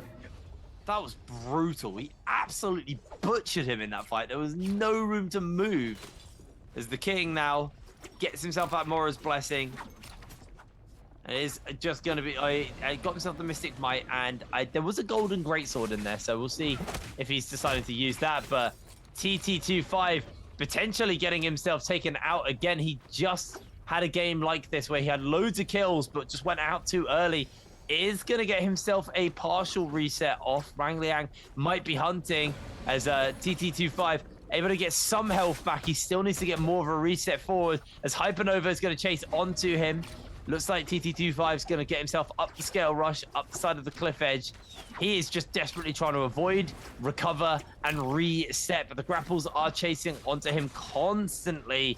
This is so hard for him as actually it looks like Tryhard has found himself being hunted by the King, and TT25 is going to be able to recover in the meanwhile as Tryhard caught by the grapple, and the King should just be able to finish him up. That's Orion down. That's him taken out in this second game. 7 players left, 12 minutes left on the clock. The King and Wang Liang and TT25 are leading the charge with 4 kills apiece as Hypernova being hunted here by Kaibao. Kaibao switches quickly to the cannon, gets out for that spear, just gets some damage off onto Hypernova. And oh my god, where did his health bar go? He throws out one more F ability, but Kaibao now getting himself a little bit too much health lost here. 2 minutes left on his debuff, so he needs to find this kill onto Hypernova or he will be bleeding out, as Hypernova could get himself in a world of hurt here. Kaibao's able to do a fair amount of damage to him. Got him very, very low. This might just be it. He might be able to get that Soul Bloom essence if it's not taken away. Kaibao needs to finish this one up onto Hypernova, but Hypernova gets some damage off of the Dual Swords. It's going to be an incredibly close one between the two of them. Kaibao now getting third-partied by Lu Renking. That is tragic. He was so... That's twice in this game where someone has been so close to getting that all-important Soul Bloom essence to save them from the debuff. And somebody else has come along and taken the kill. Hypernova being hunted now by the King as he's low from that earlier fight. Golden Greatsword is going to do some serious damage here on the Hypernova. And this could just be 2 free kills for the King. An absolutely phenomenal third party from him. Surprised we have yet to see a fireball coming in as well here. The King looks like he's going to be able to back this out, is able to go for the full heal and the shield as well.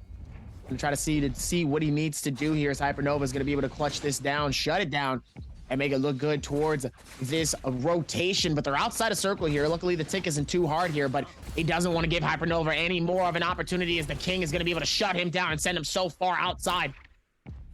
Not giving him any room to try to maneuver and or get away, as the King's going to claim his 6th elimination. This is massive for the King. He needs this score. This could be absolutely massive for him if he keeps this up the way that he's been going. If he gets at least 2 or 3 more eliminations, let alone if he ends up getting a 10 bomb, this would be an absolute massive game for him and put him way up higher in the total standings for our solo game series. We look at T25 all the way.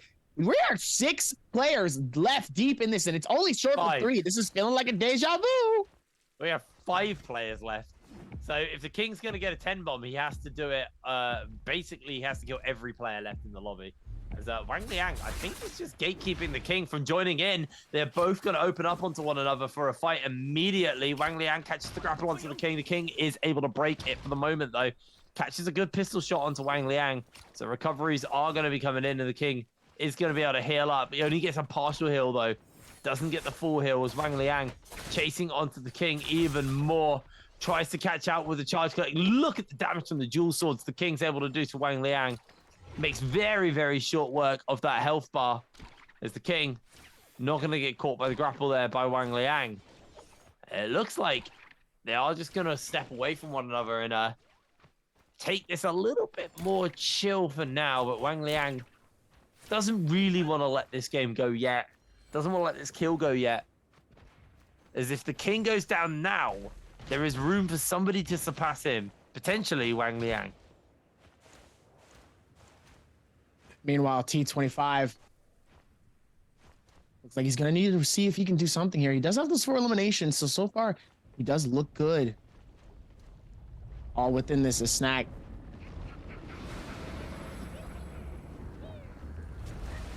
Oh, that's looks like he's going to hide. Oh, as the Bane's breath is going. Oh no! A Snack ends up getting caught. The grapple is going to be able to give him a free one, though. A Snack is going to be decide to back out. Doesn't need to fight this out here. He got the armor and the weapons.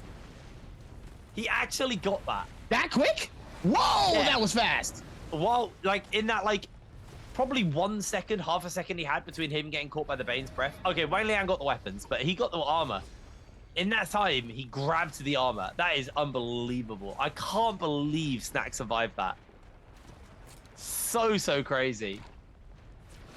So still, players are hesitant to take a fight because it is still a fairly small circle, even with this many players. So they are playing it somewhat a little bit more chill. Obviously, Snack, the only player left actually from Vietnam in this lobby. Everyone else is a CN player. And I was just seeing the game take a little bit of a chiller stage, a little bit more of a relaxed moment. These players are just waiting. Waiting to see where the circle's going to take them, where they can go from here. No blister atop that tower. So, Are they? wait. Oh, wait, no. I thought they were in the same bush. I was like, huh? It looked like that it. was so It looked- confusing. It looked like it for a split second here. It looks like Dubai. Did that just come out of nowhere? Was that in the sand? I don't really know. They are in the same bush. What? They are in the same bush. I knew I wasn't crazy. They are in the same bush. Huh? And it looks like he decides to back out of his own bush and says, nah, I don't want to be a part of this one, and decides to leave. Probably the best thing is because now it's like, okay, that's fine. This Wang Liang is going to be able to pop up top here. Now the king has that bush all to himself. That is my bush, and can nobody be inside of my bush. Absolutely wild as the Wang Liang. I feel like Wang Liang knows that somebody is on that wall here. TD225 is on that outskirts. I think he knows it. He hears him down there. Gonna be able to try to see if he can pop the pistol all the way down there, but it doesn't look like it's hit anything. Yeah, that's like for now. T225 is just gonna wait it out. 5 minutes left till the circle fully closes up, and it feels like he is content, just waiting to see where the game is going to take him from now. As the players... Wow. Snack is geared in some aspects and significantly undergeared in other aspects. Did you see those soul jades? 6 blue soul jades. That's it. That's tough. That is really rough, actually. That's tough. Only You gotta got hope one that kill. you gotta hope that nobody doesn't have any purple and gold. But I mean, let's be honest here. The King Wang Liang, they definitely got something up their sleeve for sure. They definitely have something here. It looks like Snag is trying to see if he can find anything. Dubai is dangerously close. If if we were doing like red hot and cold, he's definitely getting a little warm here as he gets closer. But it looks like he's gonna have the free space though to do what he needs to. Ladies and gentlemen, this is gonna be one of the few downtimes here where I feel like a lot of people know where everyone is here. Looks like Snack and Dubai might possibly fight this out here as the cannon shots come through. T25 on the other side here. It looks like Dubai is going to decide to back out. Doesn't want to get into this engagement at all. T25 looks like he wants to, though. Look at that. He's chasing. He's going to chase. He's going to be able to pop the cannons. Let's see if he's going to be able to find it. Is able to avoid it away as T225.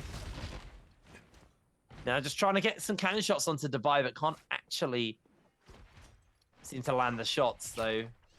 It looks like that is going to be all she wrote on that front for now, as Dubai just staying aerial. Wang Liang trying to land the shots, and it looks like Dubai actually is going to be the winner and the victor and hold this tower, though Wang Liang did think about contesting him, decided to back off as a couple of cannon shots are going to go a little bit wide. King, that cannon shot wasn't for him, but he did eat some damage there from Snag on that cannon across the ridge line. And the King is just quite happy in this bush. Like, nobody is hassling him here. It looks like they still will be able to find something here as they're trying to see if they can ricochet the cannon shots, but it's not enough. I'm sorry. How was they able to? Wow. Okay, he hit that from that far. Excuse me. Never mind. Take it back. As it looks kind like of below Dubai him as well. Yeah, looks like even with that, still going to be able to rotate this in. Let's see if they're going to be able to figure this out here. Dubai is just juggling it up, just jumping up and down. Doesn't really need to do too much here. He's just going to take his time. Wang Liang down at the very bottom. The King still inside of his bush. He's going to have to move once this next circle starts to come through. Going to have to sadly expose himself, but T25 up top, just waiting for the opportunity to strike here. Massive hits, trying to see if he can find anything here. Gonna go around all the way in this space here, all the way in this middle section of the canyons. Now, probably might not be the best time to do that, but we shall see. It looks like the snap. I'm sorry, what? I wasn't able to get any damage on that. He hit the other side of the wall. That's a little surprising. His Snack, half shield, still close gold. The only gold on our roster here for our solos. Snack's gonna try to see maybe he can create some food of his own. Get his own little snack. Wang laying down the bottom inside of his own canyon. And it looks like the circle will start to close in here. going to be nice and tight on each spectrum here as Dubai looks like he's going to be able to close the gap in between him and 225, waiting for the charge strike to see if maybe he can get some impact, but decides to cancel it out at the King. Very similar in a situation here, trying to see if he can find it. Wang Liang up top, making it so much harder. Doesn't want to give the King a free hit at all, as he's going to be able to grapple onto the BBE snack. It looks like he's not going to be able to touch on anything here. C25 is just waiting for him to come around up top here, waiting for the chance to strike here. Let's see if he's going to be able to find it in or figure it out. It looks like he's able to get some hits, though, but the shield ends up going all the way back as Wang Liang all the way up top, trying to hold it together here. This is very dangerous. There's at least 2 or 3 players with a massive, big sword here. He's going to have to be careful. Wang Liang, though, pulls out the massive purple coming in from the dagger. That dagger is going to be absolutely amazing if he is able to hit it. And he's able to catch him inside of this very center here, exactly where you want them to be. Oh, almost catches Snack. But he ends up catching him towards the end, though. Very, very unfortunate, though, coming into it is now. He will be able to find it and rotate this in as BBE Snack. Very similar situation. It looks like he's going to be able to go for the repair. The repair is able to be very, very helpful for him as Dubai going to be able to put forth towards it. Look at that beautiful strike. Oh, my God. Dubai is just waiting for the opportunity to let that thing absolutely fly. It's going to be tough to be able to do it. There's not a lot of terrain here, really, for a lot of them to go here. So if they end up caught in besides this middle, it's definitely going to be very, very amazing and also very, very helpful for them, though, to be able to put this together here. Let's see if they can rotate this in and put this down, as now we're going to be able to find it. Here we go. It looks like they're going to be able to grapple in, waiting on each side. The Wang Liang ends up getting paired. This is the worst time for him to be able to come through with this one, as the Takeda comes through, gets a massive hit, and sadly Wang Liang does get finished and claimed inside of this small circle. Takeda coming through on each of these players, trying to get a nice little bit of grabs here, but BBE Snack, one of the only Tarkas here to able to keep it alive here, just little by little, but it's not going to be enough, as the King is going to be able to find 1. He claims 2, but he ends up, oh no, he ends up getting Dubai! It's so dangerously low. He's no way to getting it limb, but he ends up keeping it alive. But the question is, he stays alive, but the question is, does he claim the MVP? I'm going to say, I think he had enough kills. He had quite a lot of kills that game, and yet there it is. Wow. The King takes game number 2. That was a very interesting game, actually, and you are seeing there's probably a good 9 minutes of downtime at the end of these games. There's, you know, after the last Rama Yang and after the last Warrior's Blessing is done, the players are so kind of thin in number that they don't fight at all, and they just chill and wait for the circle. So it is interesting because you didn't really get this in Trios. Trios was definitely way faster paced now with the Roma Yang, because there's still too many players in that circle at that kind of 9 minute mark. But in solos, there's only 5 players, 6 players left. So it's very, very kind of chill at the end of the game. And it's a very interesting way to kind of the way the game just goes in those kind of final moments. But explosive ending there, and the King able to take it all. Really, really good game coming in from the King, actually. He's been playing very well across both of these games. High kill presence, very, very threatening player. And it's just, it's a phenomenal victory for him. And now moving on into that game 2, closing that out, and another good big game for him overall. King's going to be quite happy with his performance overall. I think he's been playing, you know, just very, very well. So eyes going to be on him. Obviously, you know, T225 has been playing very, very well as well. And he has. You know, he played through the qualifiers as well. So another player who's going to come into this game warmed up. But obviously qualifiers were on a different patch. This is basically an entirely new patch, and it is an entirely new patch, an entirely new game. You know, changes to Mystic Might. I mean, buffs being available in solos is like an entire, just really changes the game, because it's, you know, very different to what we're used to. You know, there were no buffs in those solos games. So with that now being a thing, everything has been shaken up, and it's an entirely different game almost to play. Even with that as well here, they're still able to make it look good as T25, like you said before, very, very impressive performance coming in from him, as he's able to pretty much do the exact same thing he did in his last game here. And obviously, if we look at the scoreboards here, second place coming in from that player with 8 points, but the King is going to be able to take it all the way to the top with a 14.23 ranking points and that 11 points with those 8 eliminations. 8 eliminations coming in as the king, really able to put in so much work as Wang Liang is able to keep a little bit of some consistency with a 6.3. Looking good towards this momentum and rotation here. Yeah. He is able to rotate it, do a fantastic job, and or lock it in. I think there's 2 things to note here. TT25 is consistently up on the scoreboard, even with his lower lower placement. He still gets good kills, which keeps him up there. And Dubai, who had a horrific day number 1, was in 15th place at the end of the day, has been up there in all of the games so far. He came 2nd in the game 2, in game 1, and came 3rd in game 2. Like, Dubai is having a recovery from that first day, so it's been very interesting to see him kind of make that come around for him. Kaibao as well, always in top 5. I mean, it's almost like the Wolves thing, like, because in trios they did the same thing. Always in top 5, just looking very, very consistent. But here we go, the king taking game number 2, his 2nd MVP actually of the tournament. 13,000 damage done by this guy. Earthshaker, Dual Blade Sap, Advanced Heal, Phantom Stick, Nunchuck Sap, and Dual Blade Sap again. Actually, so 2 Dual Blade Saps. This is Soul Jade. It's a really, really good game coming in from the king. Meanwhile, Earthshaker, Dual Blade Sap, Advanced Heal, Phantom Sap, Nunchuck Sap, and Dual Blade Sap. I mean, this man had it all. He had all types of saps that he needed to make sure that he has all of that defensive and that damage coming in from all of his weapons that he had on his roster. And that Shaker coming in, being very, very beneficial for him in that final round. Doing a fantastic job of really holding his own all the way towards the end here. He made it look really good all the way towards the end. But I got to give it up. Kaibao as well with a 3.4, 2 eliminations. Sadly, wasn't able to do much. But Dubai, we didn't talk about Dubai.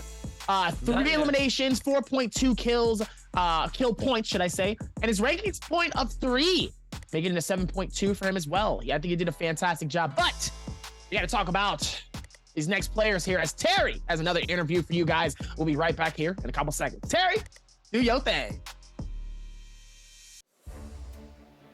Hello everyone, it's the second post-game interview of the day. And here with us is Snack from Bamboo Esport. Hello Snack, please say hi to our audience and introduce yourself. Xin chào Snack, thì em có thể tự giới thiệu bản thân và chào viewer được không? Hello tất cả mọi người, mình là Snack đến từ đội tuyển Bamboo Bamboo Esport. So hello everyone, I'm Snack from Bamboo Esport. Hi Snack, so we want to talk more about this last game. At the very end, you went in for that gold armor. What was the reasoning behind that? Ở trong gần vòng bo cuối cùng thì em đã có quyết định đi lấy giáp vàng, thì tại sao em lại có quyết định đó? Em nghĩ là nếu em lấy giáp vàng, khi họ đánh trúng em thì họ sẽ không dám đẩy tiếp ạ. I just think about that. If I have the golden armor, or if they hit me, they cannot push me further, and I can survive more. Okay, and we'll also talk about the hero selection. You chose Tarka while Takeda was the most popular pick in this last game. What was the reasoning behind that?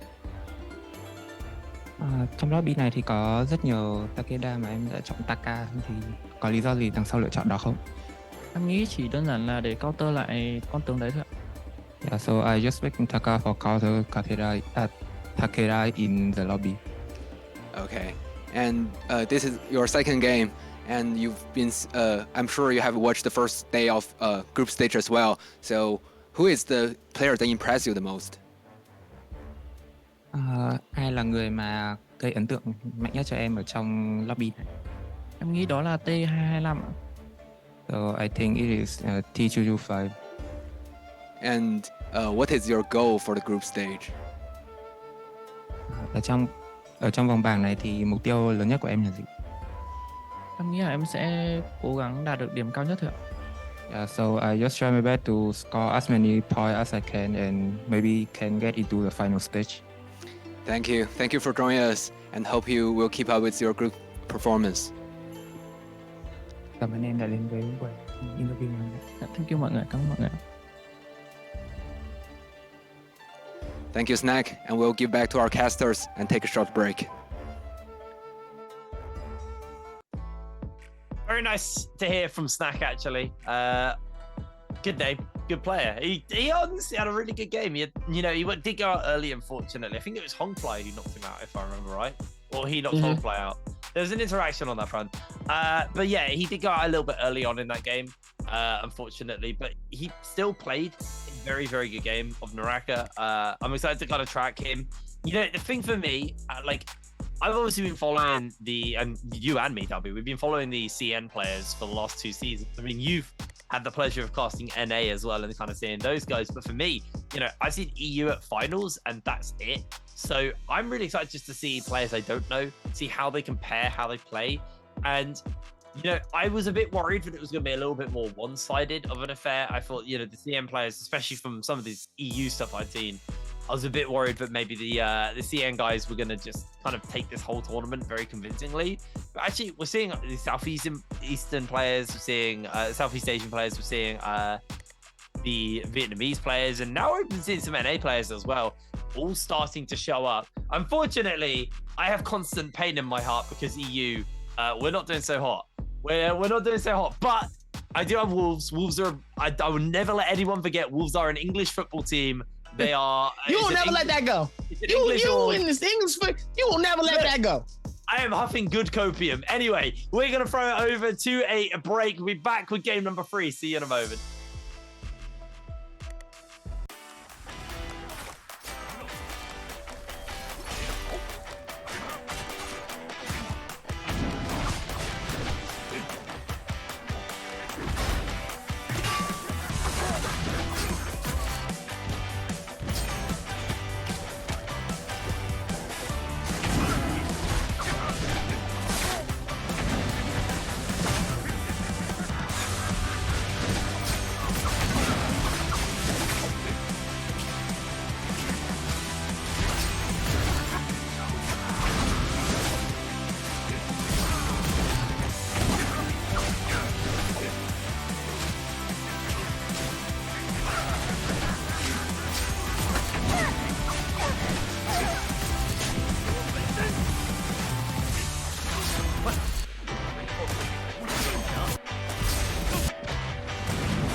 左手画个龙，右手画一道彩虹。来，小边跟我一起啊！对，我唱那个。是小雨唱就是那个什么啊？牵着我左手，右手一个。不唱那个，小雨不适合唱那个。小雨就适合唱那个。适合唱那个。是吗？小雨的读书时代就是 TF。我小学做体操，幼儿园做体操的时候是唱那个蔡依林的《日不落》，你知道吧？祈祷你像那个英勇的警卫军。然后小学也是那个，因为小学跟幼儿园是一个学校，然后初中到高中就是高中没有做体操的，初中做那个 TF 也是。左手右手一个慢动作那个，还记得怎么做的？现在知道啊，他就是这样画2圈，然后他们翘一下，然后这样手往下放。然后投放老的。失误大吉。我有栏杆，我有支架。走吧，去地坑。过来拿支架。我这没被收。过来拿支架，我在运。等一下，2件吗？2件啊。我没事。拿过来呗。我又能够再次逆。走吧。有没多的蓝刀呀？没有，我是蓝上剑蓝棍的，蓝棍。我没有被抓。你自己抓，好抓。我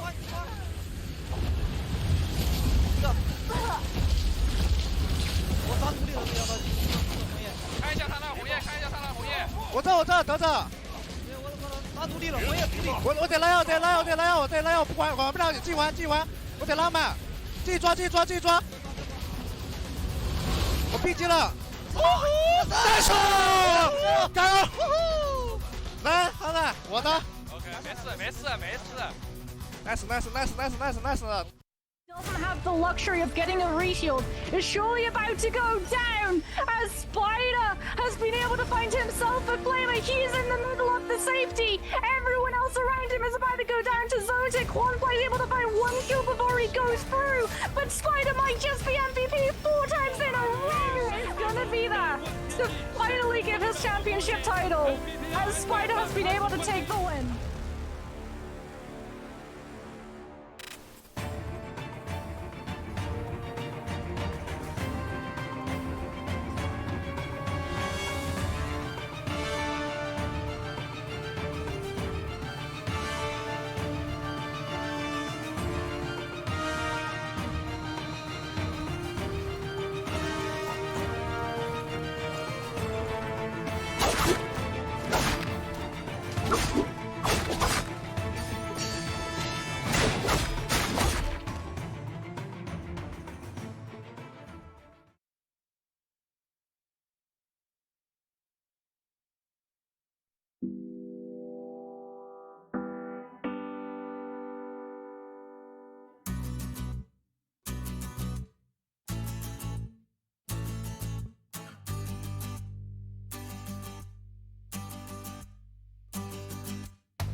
Ladies and gentlemen, and welcome to the Naraka Bladepoint World Championship. We're getting ready to go on to game number 3, dropping on Morosayo. And this is the interesting one, actually, while Darby has a quick jam. Because we'll be doing Morosayo 2 games in a row. Every other game, otherwise, is Morosayo into Holoroth for the first and last game. So this is the only time you'll play the same map twice. So this is a big one for, if you win here, carrying that momentum into that 4th game and kind of taking that, because it's the only time you'll be playing the same map back to back. Dubby, I can't dance. I'm not capable of it. So I'm just gonna, let you finish your jam out. I wish I could dance. I'm just not capable. Like, I'm British, mate. We're made to complain and look at the weather, which is always wet. So, I'm not made, I can't dance. You know what it is? It's all about a momentum. It's about magic at that time. And at the end of the day, it's really all about having fun.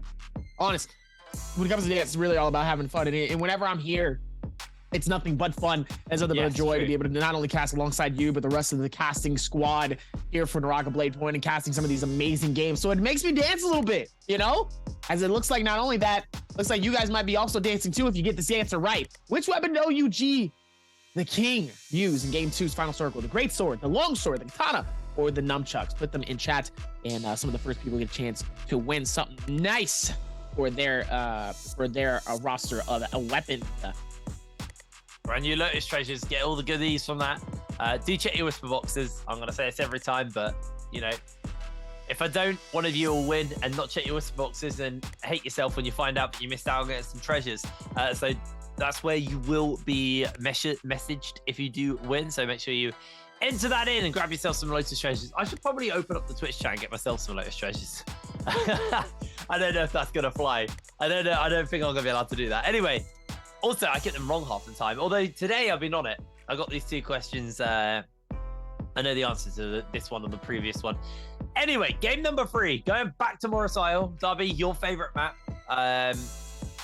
It felt like Morosayo was a little quicker than Holoroth. I feel like Holoroth is just a slower map. I don't know why, but it just does feel a little bit slower. I could say like at least 1 to 2 things that could make it be that way. One, depending on circle, right? Because the circle really depends on like how people are going to be playing aggressive. The other thing that's also really important is the fact that where the terrain is. During that particular terrain, there was a lot of up and down, right? There was a nice little valley in the very center. There were the rock formations all the way up top. There was even a higher one on top of that.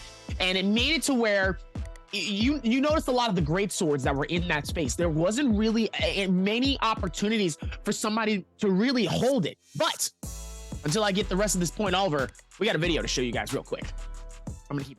这个头发的话，这个头发是一开始就是我们老板古总，他一直让我去把头发染回来，然后也说了有个3、2天左右了，然后也说了有个机会，然后我就去染了。然后那天空了，刚好空了，然后就把头发染了，就是这样的，就染了黑发。其实我也想染黑发，因为我觉得黑发看起来要舒服一点。关于大家都说我像星宇又像童景成，其实我想说的话，就星宇的话，我跟他其实不像，星宇没我帅。但是童景成的话，我跟他也不像，但是就是因为童景成比我帅多了。印象中比较深刻的就是罗伊嗨嗨吧，因为他最后一场确实表现得相当出色的。但是我被他颠死，说实话，其实他是打不过我的，只是我最后把是来搞耍的，对。Why does the king have to his smack talk has to then come with a bit of like self I can't remember the word now. Oh god. Anyway, he basically was like, yeah, I've got better aim. I'm a better player, but he's more handsome. Like, come on, man. You're a handsome chap. You don't have to be that guy. Hyping over here from NA. Averaging only 1 kill. It's weird because in game 1 we definitely saw a lot of like potential from Hypernova, but game 2 unfortunately kind of got taken out and beaten out of the game a little bit too early, so did struggle somewhat, but we definitely saw a fair amount of potential from this guy, so definitely got my eyes on him to see how he performs going into this next game. Chile as well from EU. EU's having a day, having a week at the moment. Don't worry. If you've ever watched any other esports, I don't know if I should name names, but in other esports, week 2 is where EU can make their comeback. So I'm holding out. I'm holding out. Again, that's some good hopium I'm huffing. Game number 3 though. You love to be huffing and puffing. Oh man, I need it. Like we are. Yeah, we've had some games. It's not been great for EU. I'm gonna be real. Dubai though, it has been great for. Honestly, don't look at the averages because they are weighed down heavily by his day 1 performance. His day 1 was bad. Don't get me wrong. His day 1 was horrific. He came 15th overall. He only had like 6 points at the end of the day. Very, very bad start. But now he's 9th overall. Now he's actually starting to make a recovery, and he has been in the top 2, or sorry, the top 3 for the last 2 games as well. So if he can keep that up, he could really bring those stats up for himself, but also make a recovery in the day. T225 is a player who I find absolutely fascinating. Despite being first on the kills, overall, he's still 12th. He is just going out way too early. He reminds me of how Wolves used to play back in trios, back in season 1, where they were the team that would constantly look for fights, walk around with like 14 kills, and then just be knocked out first and get 0 multiplier, 0 placement points, and never get enough points to actually keep themselves up with the rest of the team. And another interesting one is actually Roy Hehe here, because he has statistically very high stats. He's 4th in the standings, but today he's doing the polar opposite. He is having just a really bad showing. He's doing a reverse Dao Hui. Great day 1, bad day 2. Looks like they will be able to put all of this together with the right momentum. Let's see if they're going to be able to figure this out here. Because now they're able to rotate and do more. Let's see if they're going to be able to figure that out. They still have more to be able to do and or create. Well, we're about to get into heroes, so let's see what the heroes are going to look like on Morris Isle for game number 3. Remember, a lot of these Tammys were used in game number 1. Do they want to save it, or do they want to maybe play a different hero twice throughout the day? We haven't seen any Yotos yet. We haven't seen any Justinas, thank God. See what they're going to be looking to lock in here. It's a Wu Shen lobby? Nah. Oh, I'm ready. Oh, I'm ready for this. This isn't happening. What? It is. I've seen lots of Wu Shens. I don't think I've ever seen a full Wu Shen lobby. There is a Matari in here as well. This is a very, very interesting team, actually. Was that a surprise healer that we usually don't see in this lobby? Did I see who I think I just saw? Did I see who I think I just saw? Who did you think you saw? Who's the other healer that we don't ever see in these games? It's been a while since we've seen her. It's not Karumi. I don't think it was a Karumi. I thought that was a. Are you sure? I thought that was a Karumi. It's definitely a Justina and Matari.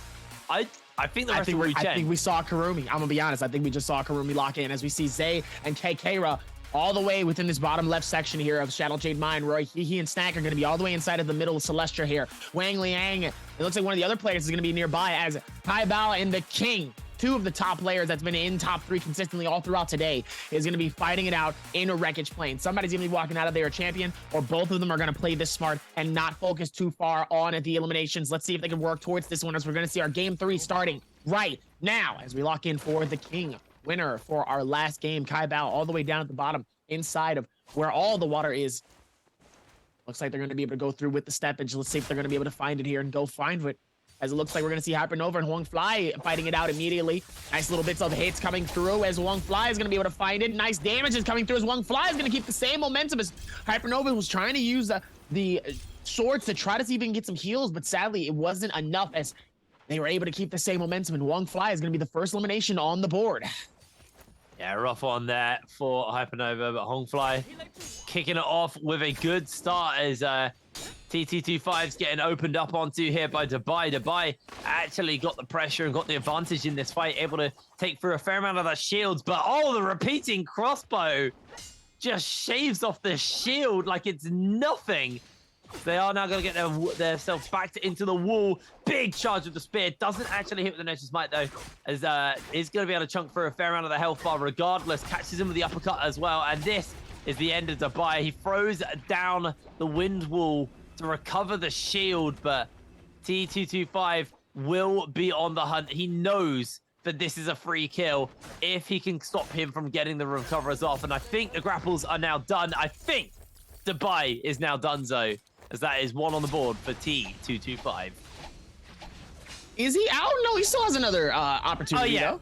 Yeah, he has another opportunity. He's at. It was. Oh, Roy, he gets hit with the best of it, and Wang Liang is going to be able to come through and take it and snag it away. As Chili was going to try to see if maybe he can get it done, but Wang Liang has been getting so sick and tired of people taking away his eliminations here. And it looks like Wang Liang trying to hit the wall here, having a hard time as Chili looks like he wants to try to catch him. It looks like he was going to be able to go through with the teleporter, but the teleporter ends up going 2 feet in front of him, not going far. Nah, that didn't happen, right? He didn't. Did he just teleport like 2 foot? He did. He teleported 2 feet right in front of him. Absolutely. That's absolutely unfortunate. Though Wang Liang is going to try to see what he can do, but Chili is going to be able to keep the momentum and pressure right in front of Wang Liang, not giving him a moment's notice to do anything. And he is going to be able to come through and shut that down and get the finish the way that he absolutely deserves. And he makes it look good all the way through these rotations. Wow. Absolutely insane. Chili's genuinely playing very, very well. I'm really enjoying watching Chili play. It just unfortunately does go out a little bit early in most of the games. But, I still believe I've still got, a little bit of that EU hopium there as Jin and Keikera are going to find themselves in a fight. Jin does catch him immediately, but a great counter comes in from Keikera onto Jin, forcing him back. Jin switching out to the Grey Dagger to see if he can maybe find a turnaround in this fight. Both of them are rocking the Grey Daggers, and Hongfly's actually made his way over. The F ability comes out from Jin. That's on a very long cooldown, though. 50 seconds without that wind wall, without the ability to recover that armor. Keikera's going to head inside the building just to get himself away from his pursuer. Now it's going to scale rush up and out, but back into the water, and Jin is on him. Keikera gets another counter onto Jin. The armor is gone, and the attention is shifted towards Jin. Jin is going down. Hongfly's going to throw him out. He tries to teleport away, but again, it's just a little one. He doesn't go that far. Gets through the hole in the wall, and Hongfly gets stuck on the bottom of the floor, so he can't actually keep the chase up, but it looks like Jin is going to keep the pressure up onto him. Grapple lands on. Jin getting chased down. He does get his F off just to get some armor back, but he is still incredibly low, still in such a dangerous position, as he is going to get grappled, he is going to get chunked, he is going to get finished, and it's Hongfly to cash in on the kill, and now Jin heavily chunked out. Keikera is going to come in and look to finish Jin up in response to this, but that is Jin going down as Hongfly gets his 3rd kill, and he might just look for the 4th onto Keikera. Hongfly is just taking kills like he's at a buffet, one after the other, plate after plate. He is taking his fill. He is getting unbelievably so far ahead in the points. He doesn't want to let Kakera go. He knows, but with the low health and no armor, this is such a free kill. The old teleport behind you, nothing personal, kid. Hongfly, and Kakera is down. An absolutely stellar opening there for Hongfly. It's never enough, and at the same time, it's nothing personal. That is such a movie quote. I'm sorry, it's nothing personal. He ends up doing the nice little Wusen switcheroo, getting the finish and shutting him down though. Hypernova is going to be able to find a blue shield swap. T25 is going to be able to come right on the backside here, trying to see if he can get a nice little hit from that with T25, able to see if maybe he can clutch this in. Hypernova is able to do a nice little bit of work though with those dual blades. Finding the right click is going to be very hard for T25, trying to see if he can land it onto Hypernova. He's able to get the juggle, and he's able to get the right click again while he's down. Wushin trying to hold it together here. Hypernova trying to hold on, as it's not going to be enough, as T25 is able to do a massive amount of damage and or push to get the finish, and is able to shut it down and make it look good all the way towards the end here. T25 again, one of the best players so far within this lobby. He's done such a fantastic job of keeping the game alive, not only for himself, but also just how to keep the points going for himself, not only for the total standings, but just within these games here. His strategies, his timing, but also knowing when to back off. T25 overall has been a fantastic player to watch so far. Yeah, he really has, actually. He's been very, very good. As once again, he's now found Hongfly, the player who has denied him the kill lead in this game. Does try and catch him with a bow, doesn't actually find the hit. I believe he just took a shot from the side there from the from Triad, but decides actually to back away as Hongfly is also moving on, and it feels that these players are backing off. You can see the zones are spawning up soon, and that's what everyone's fighting over. They want to get into the Realm Yang and grab themselves the Mora's Blessing. There's also another just regular Mora's Blessing where Hongfly is now, so that is going to be a freebie, but here we go. Tryhard versus Wang Liang inside this Realm Yang. See who's going to come out on top as the wall goes down. The King does have the armor disadvantage, but he has got himself a purple pair of dual swords to work with, which means Dubai doesn't have armor for long. It's immediately clipped away, but the charge click, the counter. Oh my word! Dubai lost so much health there, jumps up into the air, uses the F ability to try and recover some of that armor for himself and keeps the advantage going for himself. The King keeps the pressure up though, and he cuts him down. Meanwhile, still able to put all of that win forth together here, and it looks like the King is going to be able to get the nice little fruits of his labor and gets a gold katana. Beautiful advantage though. Tryhard from Orion won his Realm Yang as well, so he's also got himself a Vermilion Spurs Might and whatever gold weapon was inside his Realm Yang chest. But that was brutal, that fight, the one we saw. Now Kakera and Jin are going to find themselves in a little bit of an altercation. Gets caught out by the grapple mid-air. Kakera wants to finish up Jin, but he is very worried that T225 is just going to finish up Jin himself. Jin very low. This is a freebie. Blocking away, and there it is. The kill taken down. Jin actually removed from the game. First player to be eliminated as he is taken out entirely. Actually, no, Hypernova and Roy Hi-Hi. Roy Hi-Hi's out as well. Oh, this is so rough. He just lost 4 players. Wow, that was fast. That's a whole lot of momentum coming into it, as we still are going to be able to find more within this space here. They're still able to do what they need to in within this amount of momentum here, as he's able to do it as well here, as the King is able to put it together, as T25 is trying to juggle it away. KK absolutely getting decimated though, and he looks like he's going to have to push into this and trying to do what he can though, as it looks like we're going to see the double switcheroo coming in from both of us. KK Raw, they're both going to try to see who's going to fight it off to be able to get this. KK Raw going to be able to get away. Oh my goodness, the high momentum coming through. He's going to be able to give it away, but it looks like the King is going to be able to snag it away. The question is, can he do what he can to keep the momentum, and is he going to be able to snatch it, and then says, hey, let me take this one as well. I want this from T225. You had a chance to win this. Not today. I'm going to take this away. He goes for the massive parry, shuts him down, and the King ends up taking 2. The King doing so much momentum, and it looks like Wild H-Fly wants to see if he wants to try to see if he can create a little bit of something too here, but it looks like somebody's going to try to snag something here. And it looks like Wang Fly able to keep the same pressure and momentum going into it. Let's see if they're going to be able to figure that out within this one. That was carnage, by the way. Kakera parried the king, took away his golden sword, then the king gets the kill, and then I can't remember who it was now who was fighting just before, but they also took his golden katana. The king that he just earned almost lost all of his weapons. That is so rough for him. Remember, he has Vermilion's Bird Smite, so he will go down here, but he will respawn, so it's not the end of the world for the king. He'll keep his weapons, he'll keep his gear, he'll keep his equipment. He may even just quickly respawn here at that point and jump into this fight. It looks like he did revive. Might try and take this kill, might try and finish up Hongfly as Jin is able to take it. The king, fresh off the respawn from the Bird Smite, now chasing onto the king, onto Hongfly, but decides he doesn't want to go for it and it's just going to back off. Oh no, Jin jumps back. He wants to jump back into this action, but the king not going to let him. Just going to finish up looting.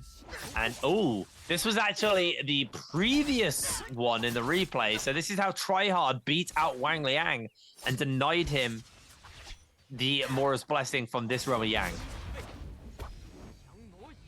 Looks like they're able to find it as well here, able to do what he needs to do. See if they can keep that same momentum coming into it. It looks like Tryhard, that was from earlier today, Tryhard able to do it. But make sure to check and see if you have those active Naraka Steam codes.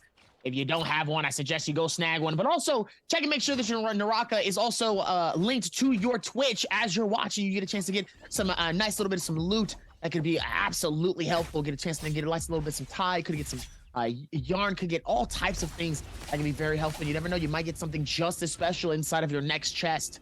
So you make sure to link your accounts today. Because while we're watching here, ladies and gentlemen, you guys get drops as well as gift codes as well. So let's see. Screw the king is going to be able to try to catch him inside of this space here. It looks like he's able to get a nice little shield swap. Find the blue. Ooh, very, very helpful into this one. And now he's going to be able to go through with this rotation here. Let's see if they're going to be able to find it. The king, it looks like he's going to be able to get out of here with that teleportation. Does a fantastic job of keeping the game alive. And he decides not to. And it looks like Dubai didn't have enough time. And sadly, that's a wrap for him. Wow, I actually thought the king was going to go down there. That was super scary. This sword skin, by the way, we're talking about it. Oh, it's gone now, but that sword skin, I love it. It's really basic, but it's just such a cool sword skin. Talking about that yesterday, Rune. Big fan, big fan. Anyway, just getting a quick stop. We've still got 8 players left, and we still got one more rotation of the Roma Yang to come up. So that one is going to be a very, very interesting one when it spawns. Obviously, it's the one that will be carrying the Mystic Might as its buff, so odds are somebody is going to be very strong, and then somebody is going to be running around looking to get a Soul Bloom Essence so they can revive. And you can see the Mora's Blessings about to spawn up. I think the Roma Yang portal's already opened, and here we go. Tryhard versus Kaibao. Love this one, and I'm excited. Tryhard was able to get the first one earlier today, so it looks like he's going to try to see if he can clutch it up again. Kaibao looking up in the air. The king ends up going flying far and high. Let's see if they're going to be able to push in on this dual blades versus the dagger. Dagger able to come through and see if he can get a nice little bit of some hits coming in, but it looks like he's not going to be able to hit too much. Nice shields come through. Kaibao trying to do what he can. Tryhard does able to get the dagger downs, but Kaibao able to get a nice little teleportation switch. Is actually able to do enough, and he plays with him. He plays with his toys. He plays with his food.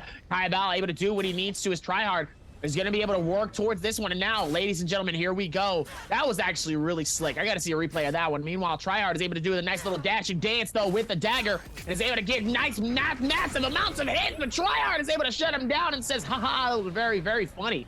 Coming in, you thought you had an opportunity, though, but I was already ahead of the game before you even thought less. So let's see how they're going to be able to do it, and let's see how we can put forth towards it. It does a fantastic job, and just like that, he's back in the game. Yeah, he really is. But now we will be down to 6 players. We're guaranteed to be down to 6 players in the next 3 minutes just because of the debuff. As Tryhard coming fresh out, making sure we're actually going to go down to even less, as he is going to be chasing on, catches the uppercut onto Jin. Jin's taking too much damage. The power of this dagger is just too oppressive. Tryhard is having a phenomenal game 3. Now finds himself in a fight here versus Kaibao, the person he just beat in the 1v1. Kaibao kind of with a salty run back, but kind of necessary. It's going to be hard for him to win this fight. He lost it before, but now there's a Mystic Might giving damage reduction over to Kaibao. Not Kaibao, sorry, over to Tryhard. So Kaibao has to teleport out just to get himself back in.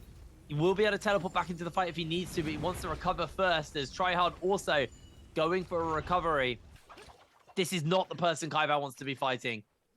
He does not want to be going up versus a Mystic Might. And the King now kind of gatekeeping Kaibao from joining in back onto the circle. Is able to make his way back in, but the King going to run Kaibao down. Has that grapple ready, and the pair going to open up. Great start there from Kaibao, just catching out the King and chunking him out pretty heavily. He's got his back to the tree. So Kaibao, now he's the one being turned onto, and actually you can see Tryhard's joined into the fray, into the action, trying to get this kill onto Kaibao, trying to secure himself another, but he's going to be unable to, as the King able to chunk out Tryhard pretty heavily here, getting him a little bit low, able to get through that shield somewhat, as the King wants to finish this one up.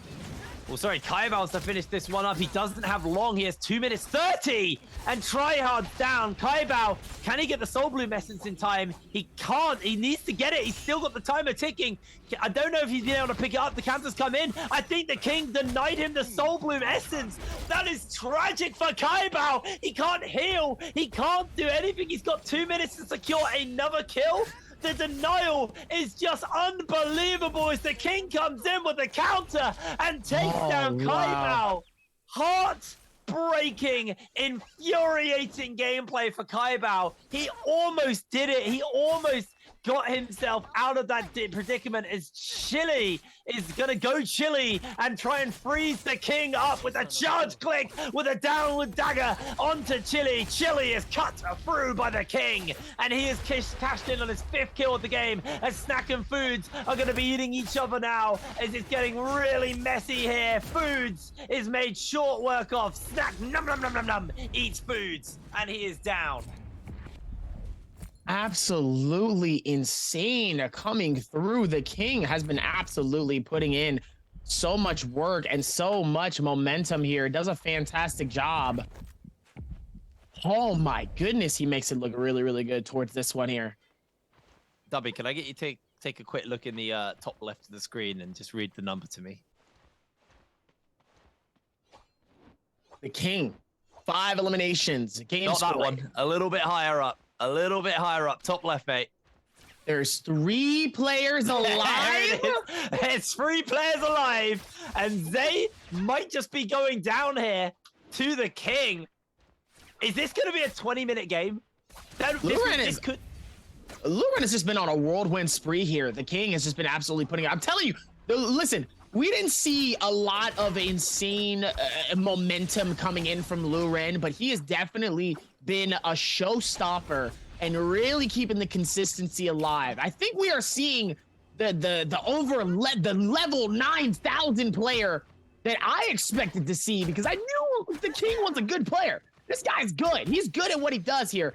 As he looks like he's going to be able to fight this out here. It looks like Zay is going to give the King a run for his money. Never mind, I take it back here, as he immediately ends up getting caught with the parry. It's a 1v1. Ends up sniping a gal, getting the finish. The smile coming in from Zay. Still got a top 3 placement. Still gets those points, so he still does feel good in some way. But it's Snack versus the King. This is a massive zone. This is a massive zone. So hard to find each other. This is actually insane. I would love to see if they can, though, actually. Wait, Snack's just going to get a free Mora's Blessing, because it's like the King's miles away. There's a Bane's Breath down as well. I assume that's Snacks, as he just gets golden armor, golden jewel blades, 2 golden soul jades. This is going to be a scrappy end to the game. There's still 8 minutes left. They need to find each other, first of all. The King did just go and basically buy a bunch of soul jades and equipped himself with as good a setup as he can. He's got golden dagger, only has purple armor, so there is a disadvantage there. finds himself on the edge of that Bane's breath, but he is found Snack. He sees him in his line of sight. There is no third partying. A bit of long range to come out immediately. Clangs go through, counter by the King onto Snack. Snack's golden armor doesn't matter because it's gone. He uses the Matari blink to get away, but the King keeps the pressure on and keeps him in his sight. Snack, no armor available. The King is proving us that he is the top player right now in this group. He is absolutely destroying anybody who crosses his path. He's going to try and use the portals to blink out. Sees where Snack is. Snack goes invisible. The King jumps through the portal to heal up. King jumps back out. Wants to finish up Snack before he can get too much of a recovery. The uppercut is there. And with 7 minutes left, the King takes game number 3. The King comes through and it just absolutely decimates the rest of the lobby. Not only that, but then decides, hey, we're gonna shut this game down early. Hey, guys, we're gonna just shut it down. We don't need to be here longer than what it needs to. We don't need a final circle. It's okay, I'll do the work. I'm gonna be able to shut this down. We're gonna make it easy on everybody. The King is here, and he's here to stay. And with that, 2 massive dubs coming in from the King. This is the exact momentum he needs to get himself all the way within that top 5 here. Look at that smile. Look at that confidence coming in from Lil Red. I know he's feeling it a little bit. He is looking very, very happy with himself. He might not be showing it, but we can see 3 games now in, 2 of which have gone to the King. That might have been the quickest Naraka game in competitive history. I don't think I've seen a game end with 7 minutes left on the clock. I want to get early too. That was a very, very early finish. Like, the Mora's Blessing the final Mora's Blessing had just been opened, and then they just killed each other off. I love Realm of Yang. They make the game so much faster. And the King just looks so comfortable on this patch. He seems to understand the aggression, and he is controlling these games. Absolutely phenomenal game coming in from the King. I am so excited for game number 4 to see what's going to be going on. Obviously, I think the big thing was there weren't many stalling heroes. Like, Tammy is quite good at stalling the Wisp and the ult and stuff like that. It was Wu Shen, which I technically guess has like the safety, but like the ability to blink out and then blink straight back in. Or, you know, because obviously depending on what version you take, you get the old teleports behind you, nothing personal kid. Right. You know, the anime moment. You get a bunch of kind of like different interactions with him, but I feel like Wu Shen's stalling is quick stalling and not like a Justina freeze and like a slow reset. Like it's like throw the wind wall down, get your armor back and get straight back into the fight. It's teleport out, quickly chug a pot, teleport back in, give him a smack and then teleport out again. Like Nah. It's very high tempo, man. You want to know the best one that was my favorite was the King being inside of the one-on-one. It puts the teleport on each side and he literally just hopping back and forth, just healing. Let me get my heals together real quick. Just heal. Aha, you thought you had me. And then ends up decimating him in seconds. I'm gonna be honest, that's a little disrespectful. The King, he had to do that with a 9.8 kill points, 7 eliminations, and obviously the 13.8 game score for the lead. Snack coming through with another 2nd place finish with a 5.8. Vietnam, man. These Vietnamese players, Snack. they're good. They're good, bro. Wow. Look at this. One fly. Again, one fly. 4 eliminations, 4.4 kill points. That's 0.5, sadly. Not going to be able to get a whole lot of those ranking points, but still going to be able to do something with it. 4.9. Tryhard, our NA region boy. 3 eliminations. He's still in there, and he's still trying to keep it together, but very surprising coming through here. But Snack, the King, Longfly, Tryhard, Kaibao, even top 6 with a 3.4. T25, sadly, 3.3, but still getting in there. These are some names that we have been seeing consistently within our top 5, let alone top 8, top 9. Dabby, you know, I've always preferred solos to trios. I think solos is very, very fun. It's a lot of skill expression and solo skill expression. Speaking of that expression, the King with his 3rd MVP coming in and 23,000 damage. That is trio numbers in a solo game. 7 kills. That is an absolutely phenomenal game. Hector detached, Dreadful Whale, Assassin's Lunge, Advanced Heal, and Never Step. He was set up. He did 22k with melee weapons. The King was in your face all game long. Absolutely phenomenal stuff coming in. And, you know, what I'm liking about solos right now is when we go to trios is very fun actually at the moment. As much as I've, said, oh, it can be a bit slow at times, trios isn't slow anymore. And that's what, and I've fallen in love with it all over again. But what I'm loving about solos is, man, when these players play, they just go all out. And what I'm also loving is when you looked at that scoreboard, it wasn't CN dominating the top end of the table. There was a Vietnamese player in second. There was an NA player in fourth. Like, we are seeing players from all over just taking good spots on the tables, and it's a lot more diverse of a table, and it means for this world is competitive for all regions right now. Even even EU to some degree, the smallest degree are still with it, or still in it. I think when we get to the grand finals and the final stage of the World Championship, I think we're gonna have a nice kind of diverse cast from all over the world of players, and I am so here for it. I'm low-key cheering for Vietnam right now because these guys the Vietnamese players are so aggressive. It's really, really fun. I'm a little sad, Dabi, because you're not seeing Roy Hehe play what I saw him play yesterday. He's just going out on a whimper every game. You're not seeing him, but I promise you, this guy is cracked. This guy is so good. Even with that one, though, still the king is able to show that he does deserve his crown and the title, as he's able to shut it down and make it look good. We said it before, and we'll go back and forth with it consistently over and over again. The king has his crown, and he keeps it on every single time. He's been doing good. Like I said, this is one of those teams, like I said, listen, the king is good, man. He's had his momentum. I think now we're seeing that it's over level 9,000. That's what we're seeing here. But we're gonna give it over to Terry. I think Terry has somebody that you guys are gonna need to hear from here. So Terry, do your thing. Take it away. Like a bottle of water, my lord. Hello everyone, welcome to the post-game interview. Now it's us. It's Foods from Team Eskrima. Hello Foods, please say hi to our audience. 你好，请跟我们的观众打个招呼吧。Hello， 大家好，我是 ESK Food。 Hello everyone, I'm Foods from ESK. So our first question will be that, how is your overall experience at Worlds so far? 所以我们第一个问题是你现在在来到这个世界赛的舞台上，整体感觉怎么样？整体感觉还是心态问题吧，前期没打得那么好，就是心态的问题。对。So for my experience, I think I'm having a little bit trouble with my mindset. My early game is not very good so far. It's due to the problem of my mindset. So our next question will be that, from what we saw last game, you've been performing better. And how would you approach the other 3 games left in the group stage? 所以我们下一个问题是，我们见到你上一场比赛其实表现的会比之前要再好一点。那剩下的3场比赛，你打算有什么策略来应对呢？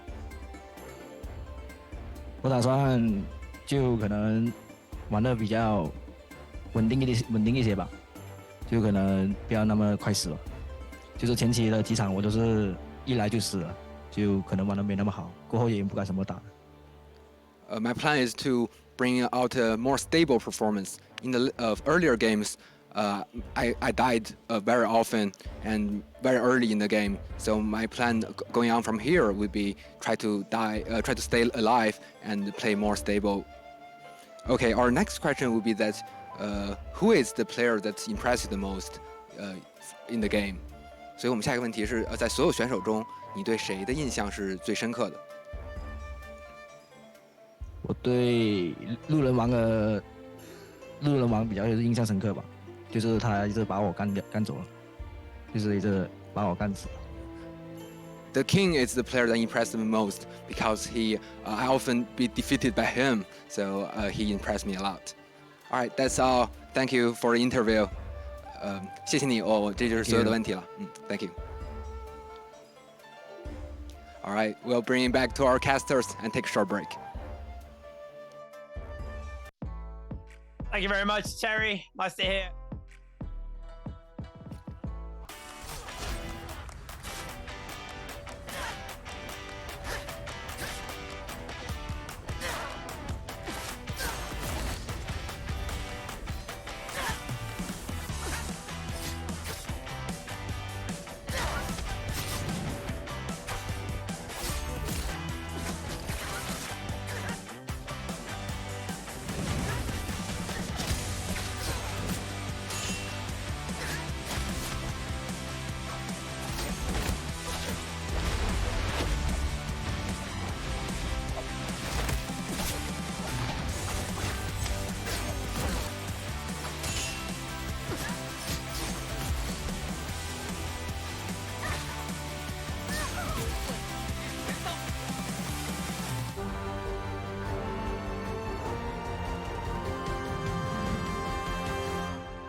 fresh off their own fight, off their own realm of Yang, and they are in such a happy position. YZG now jumping into the middle of the action. They're looking to lock them all down.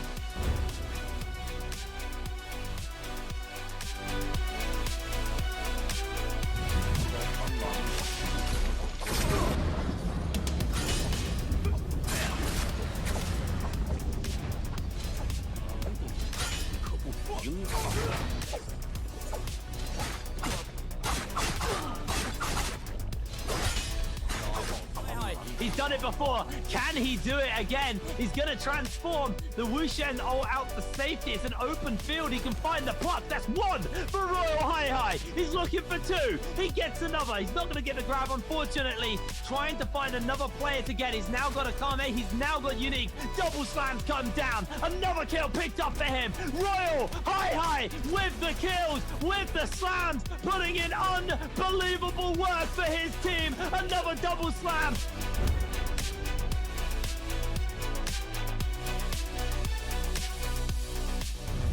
As long as they just survive a little bit longer, but cutting over to a replay of TM taking on GG here. This was how they got the full squad wipe and how they finished this one up.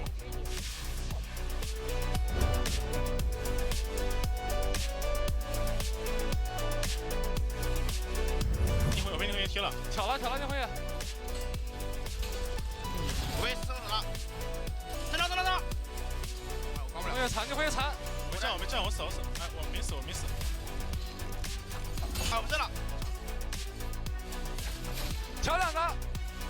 好杀。一跌，好杀。没站，我的。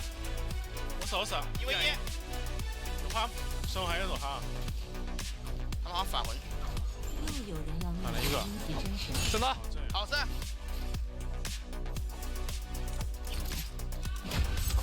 好杀，他反了。有一个没反，有1打1，还是1打1。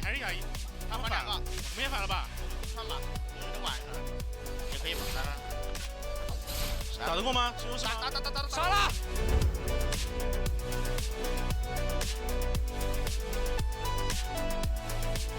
They are looking to turn it around though. In comes PP for WBG to try and turn the game around as Fat Milk falls. WBG, they might have lost in the realm of Yang, but it looks like they might have just found their opening, their ability to come back. If the 1v3 comes through, it is going to be the hypest thing ever. He gets the armor swap off, he recovers. Royal Hill got Sweetwalker so low, he's going to transform. He's forcing WBG away. PP is going to dodge away a 1 grab, 2 grabs, 3 grabs. Can he avoid everything? The D-transformation comes in as now in comes the slapping blizzard to deny any rage from these players, and Royal Hill gets the knock on the PP, finishes him up 1 versus 2. There's no way he pulls this off. Royal Hill takes out WBG. What a play!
everybody, and welcome back to the Naraka Playpoint World Championship. We just had a unbelievably bloody hype game. Luring King, the butcher of Morris Isle, going around one by one, just cutting everybody down who challenged him.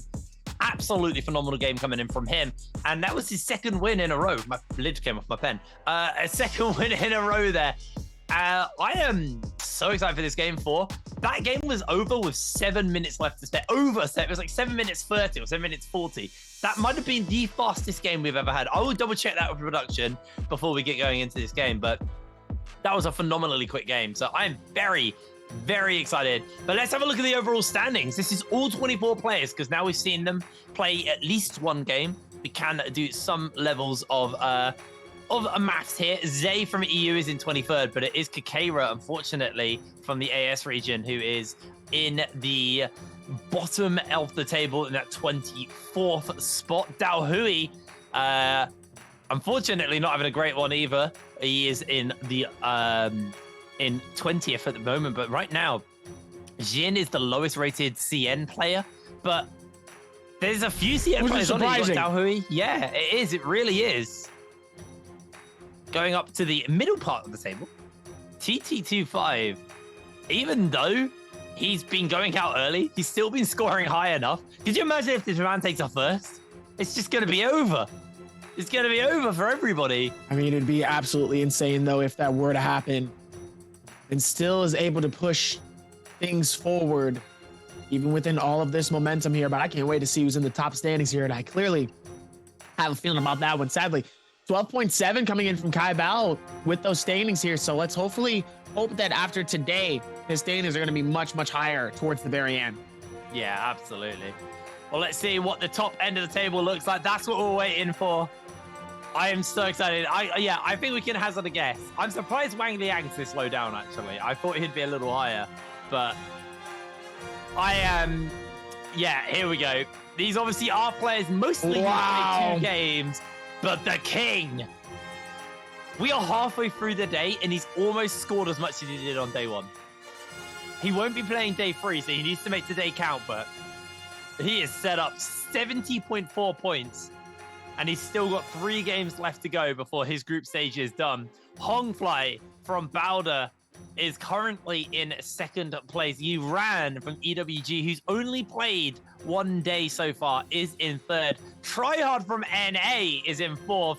Roy Hehe is currently in 5th, and he's earned 2 points today. That's how good he is. He played so well on day 1, but day 2 has just not fallen for him, not worked for him. Spider is in 6th as well. Spider's an interesting one because he didn't have a bad day, but he didn't have as strong of a day as we expected. So day 3, which will be his 2nd day, I am very excited to see how he performs there because Spider is the player who, for a lot of us, I think we had our money on. Not physical money. I'm not betting on it, but you know, I had the expectation that Spider would be the guy to take the whole solos at Worlds. I truly believed without falter. And then he looked a little bit lost. And I talked to Dabby about it. And Dabby was saying the reason Spider didn't look so good was because he's always been that player who controls the tempo of the game. He's the guy who, you know, everyone plays to Spider's tune, but the Vietnamese players come in, the EU players, the NA players, and they've sped up. They got their own. Exactly. And the thing is they play at Spider's speed anyway. So Spider now not controlling the lobby, he's playing with the rest of the lobby. And then I also think the realm of Yangs have also sped the lobby up even more. So Spider's feeling a little bit lost on that front, but I'm hoping you guys aren't feeling lost on this one. How many kills did the king get in game number 3? Was it 6, 7, 8, or 9? Leave your answer in Twitch chat with A, B, C, or D. Make sure you check that whisper box and you'll get yourself some Lotus treasures and all the new goodies in there. I think there's a really nice greatsword skin in the Lotus treasures. So I'm pretty interested. Sounds promising. Jumping in on that. But yeah, make sure you let us know and you can get your hands on to some goodies. Get yourself those Lotus treasures sorted out.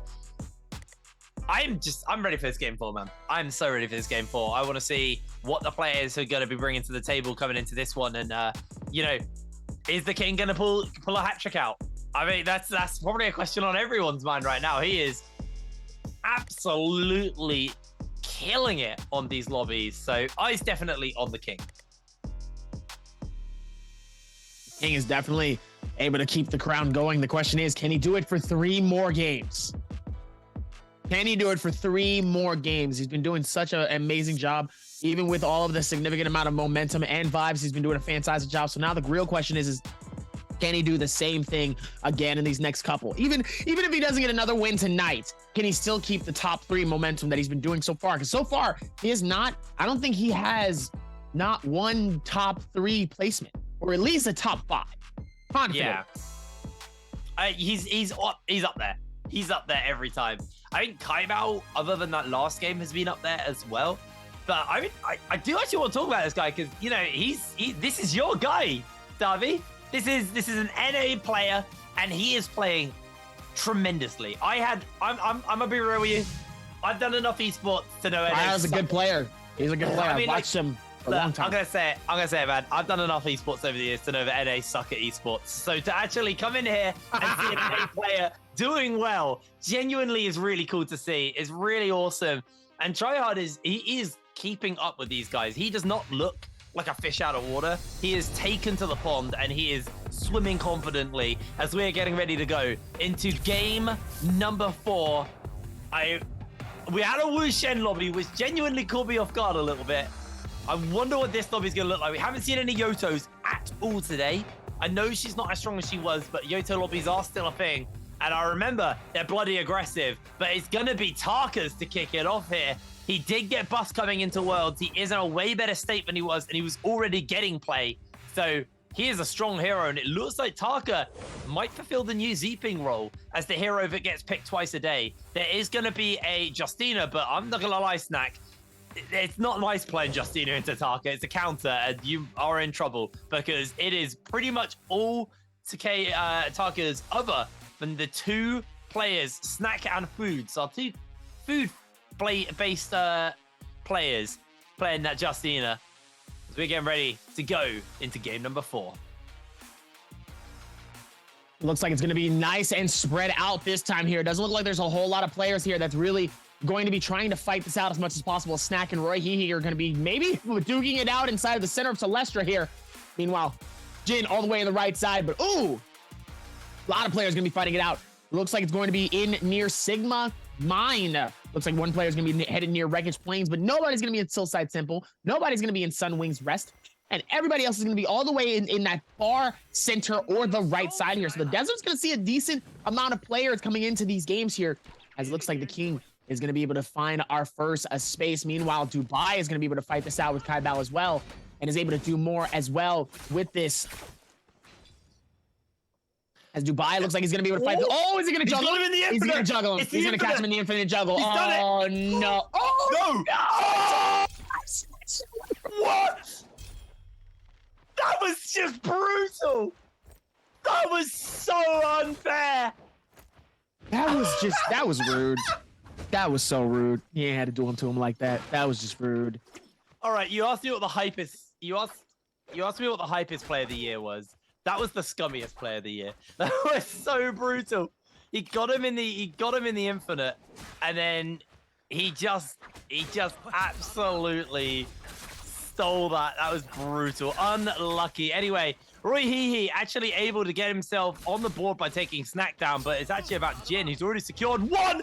No, he can't keep getting away with it. That's the second bow steal from T225. This man is a demon. He is completely ruining the game for everybody. And he's now looking to go toe-to-toe with Jin. He takes the kill. He rubs salt in the wound as he looks to catch him out. The shield is gone. The blackout is popped. And he is now on with the slam down with the spear. T225 is a menace to society. What an unbelievable turn of plays from him. I can't believe what we just saw there. Absolutely insane. The disrespect, able to put in all of that work just for somebody else to be able to snatch it and take it away as well here. 2 times, man. Two times. That would just make me target that person. I'm gonna be honest. That would just make me target him. I'm just like, all right, buddy, you want to keep the? All right, you know what? Come here. We're fighting. Come here. No, you come here now. It looks like Foods is trying to see what he can do here. Absolutely gets hit by it. Looks like he got hit by a pistol, but it's not going to be enough as King is going to be able to claim his first elimination of the game. Finally able to find something here, even with all of this here to put the same momentum together here. As the King is going to be able to flush this together, as Chili is going to be able to find the Reza with the spear, but KK Raw is going to be able to shut that down. Right click coming in. Chili caught in a bad system of rotations here as KK Raw is going to be able to go through with the rotations, trying to see if he can catch him on the outside here. It looks like he's able to do it again. Does a decent job here, but here comes Wang Liang on this other side here. As KK Raw is going to be able to rotate this in and do what he needs to. Is still able to figure this out and push in towards it as KK Raw is going to decide to back out. He has that grace, so it's not going to be good for him as well as the King and decide to see if maybe he wants to be able to rotate and push this in as Chili is going to get caught in a bad one. Meanwhile, nice little hits coming in from the King. The King is going to be able to provide for it as he pops his ulti and immediately starts to push in, keeping the same energy onto it as he finally able to catch his second elimination onto Chili. Looks like he's going to be able to get the shield swap. He's going to be able to keep the same momentum. He's going to push in, keeping it together, gets caught within the right click, but that's okay.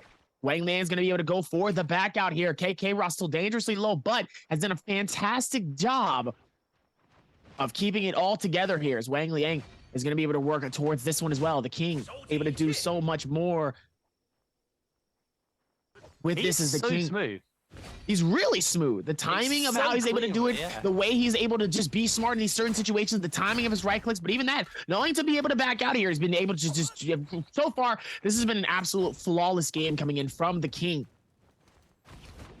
Yeah, being able to secure himself those 2 kills as he's actually getting himself caught out. That flawlessness might be over, unfortunately. He is low HP and is on the run. Hypernova able to steal that one away and secure it for himself as now he is on the run himself. I absolutely adore the appearance of Blackout with his skin. Look at that. It looks so cool.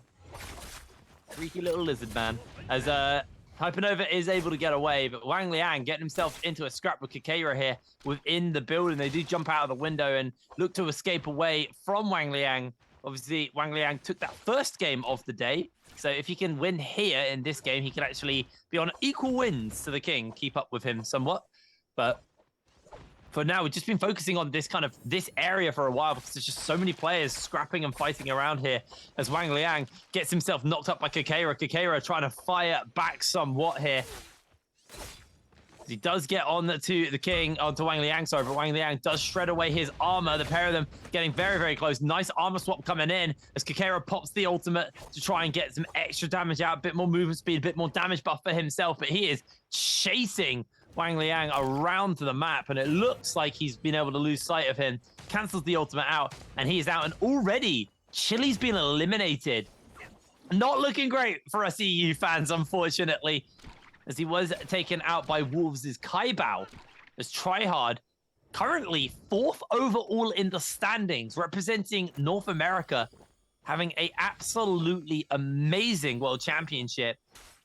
He is just going to back off and not take this fight, not go too greedy, too over-eager for the fight. So we're going to cut back to Kakera and Wang Liang, who've been in this fight for a very long time, as Kakera catches on with the counter, and Wang Liang goes down. Kakera able to finally fire back and answer it out, but Kaibao has found another EU player.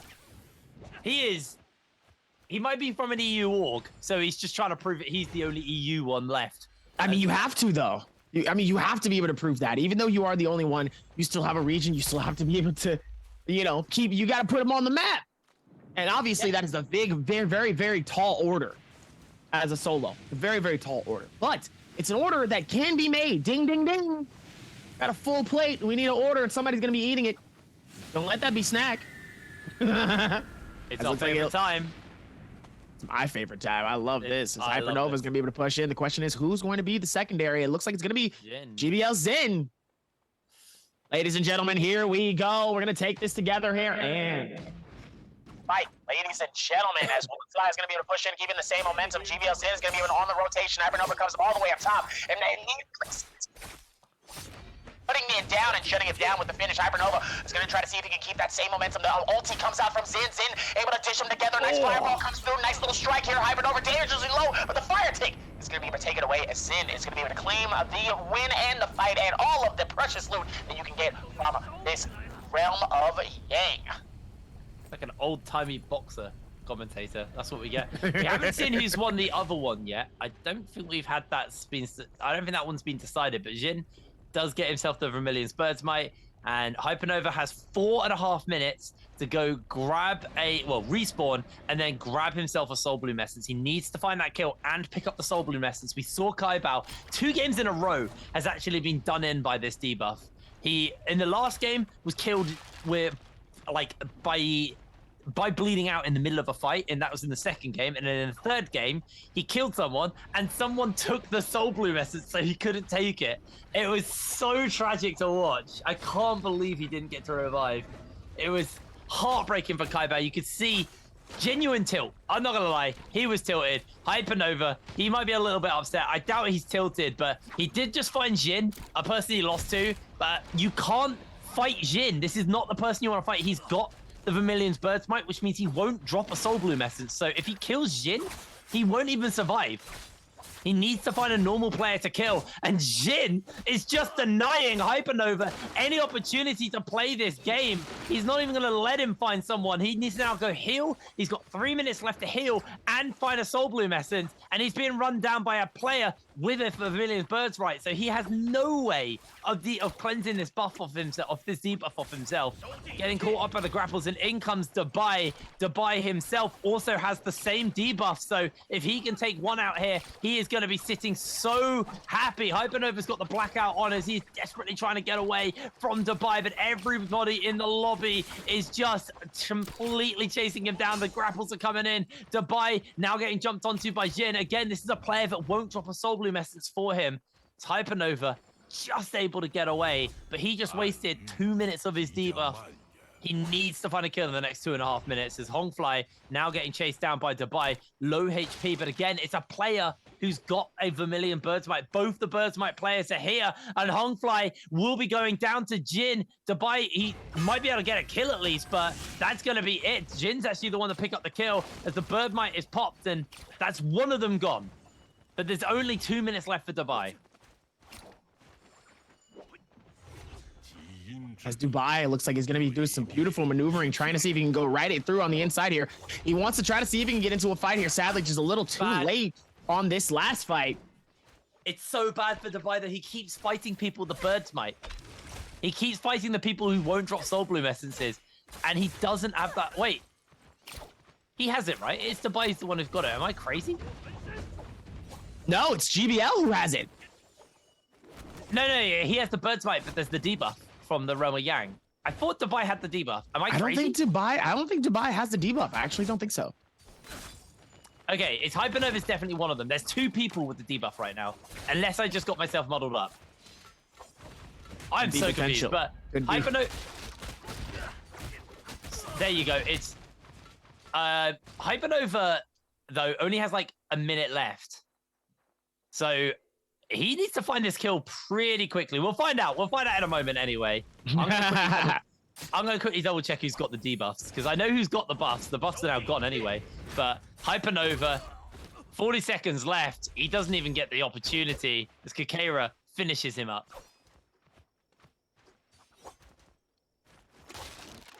Even with that one, still is going to be able to do enough here as the fireball comes through, as the king is going to get sent all the way back here with a nice little bit of flames.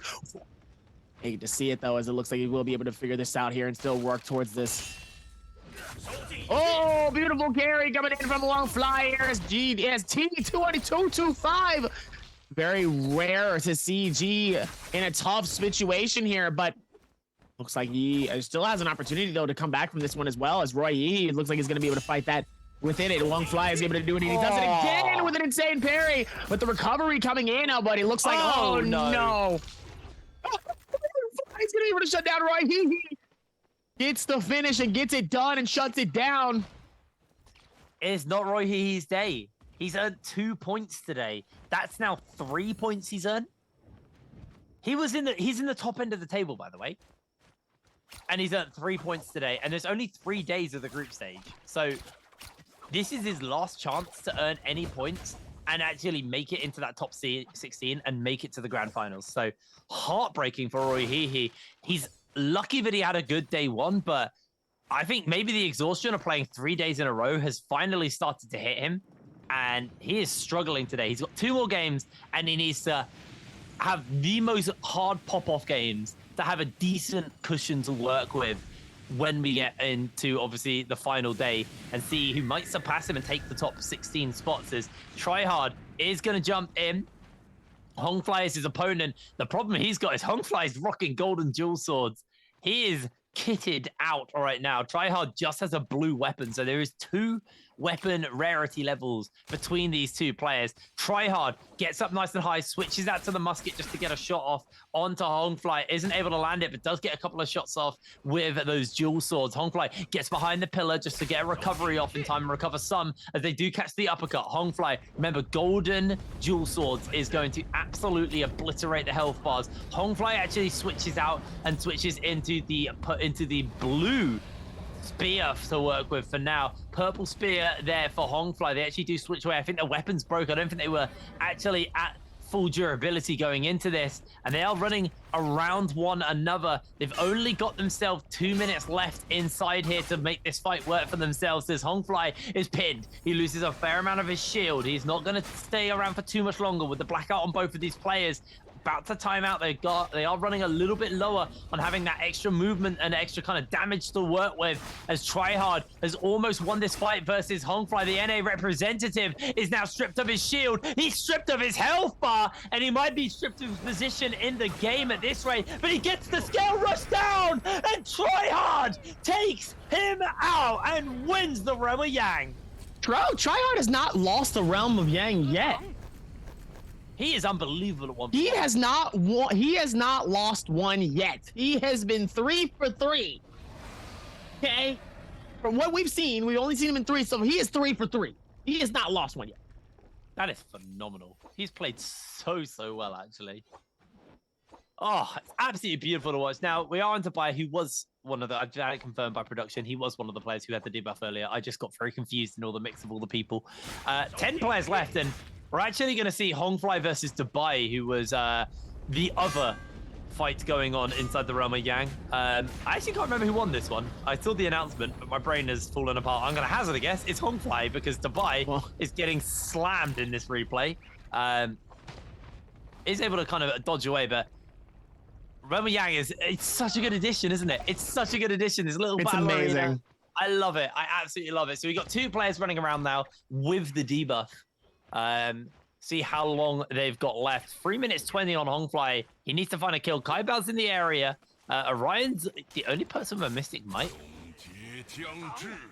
Wait, did the other player not get their Mystic Might? I don't think so. Huh.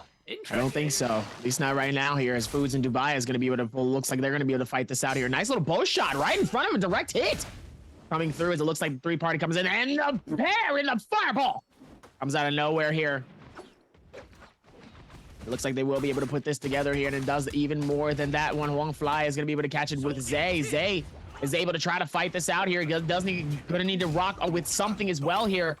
I love now the visual representation here. You see the horns and the tail just flying about. Nice little fire trail. It looks like Hongfly. So he's gonna be able to go for the heals here. Kaibao trying to see if he can connect something. Sadly, doesn't. He whiffs his shot.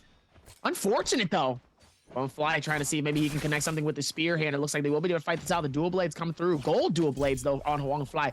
Kaibao wants this fight. It looks like he's gonna be able to grapple and push into this. Doesn't look like he's gonna make it easier on him as well, as it looks like he's still gonna be able to push in. Nice hits coming in from the dual blades on each side, and the parry connects on Kaibao as he's gonna be able to shut him down. Beautiful hits on each side, and it looks like he's gonna be able to give him a run for his money as Hongfly ends up getting eliminated here, and Hongfly, sadly, gets claimed by Kaibao. Kaibao doing an amazing job, like we said before. So keeping the momentum very, very high, but Zin with 4 eliminations. This guy's going crazy right now. Yeah, he's honestly having an amazing go of it.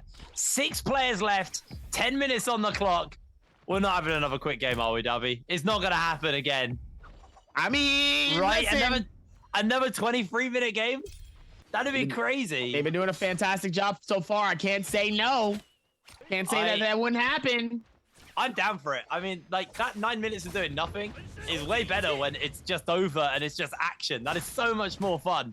As both of these players have popped the blackout to buy, jumps down, he's low, he's getting jumped onto, King's caught him in the infinite, he's got the juggle, oh, drops him at the final hurdle, and that is all that is needed to get away for just a brief second, but the King will hunt down Jin. That was almost a beautifully flawless infinite on the Taka. Not going to happen. The King gets away, is going to heal up and recover. I mean, there's only 5 players left in this game. That was phenomenal by the King. Meanwhile, let's see if they're going to be able to put this all together here. They still are going to be able to patch this in. Zin all the way up top here. Going to be able to find the rotate. Keeps the same momentum nice and high. Let's see if they're going to be able to rotate this within.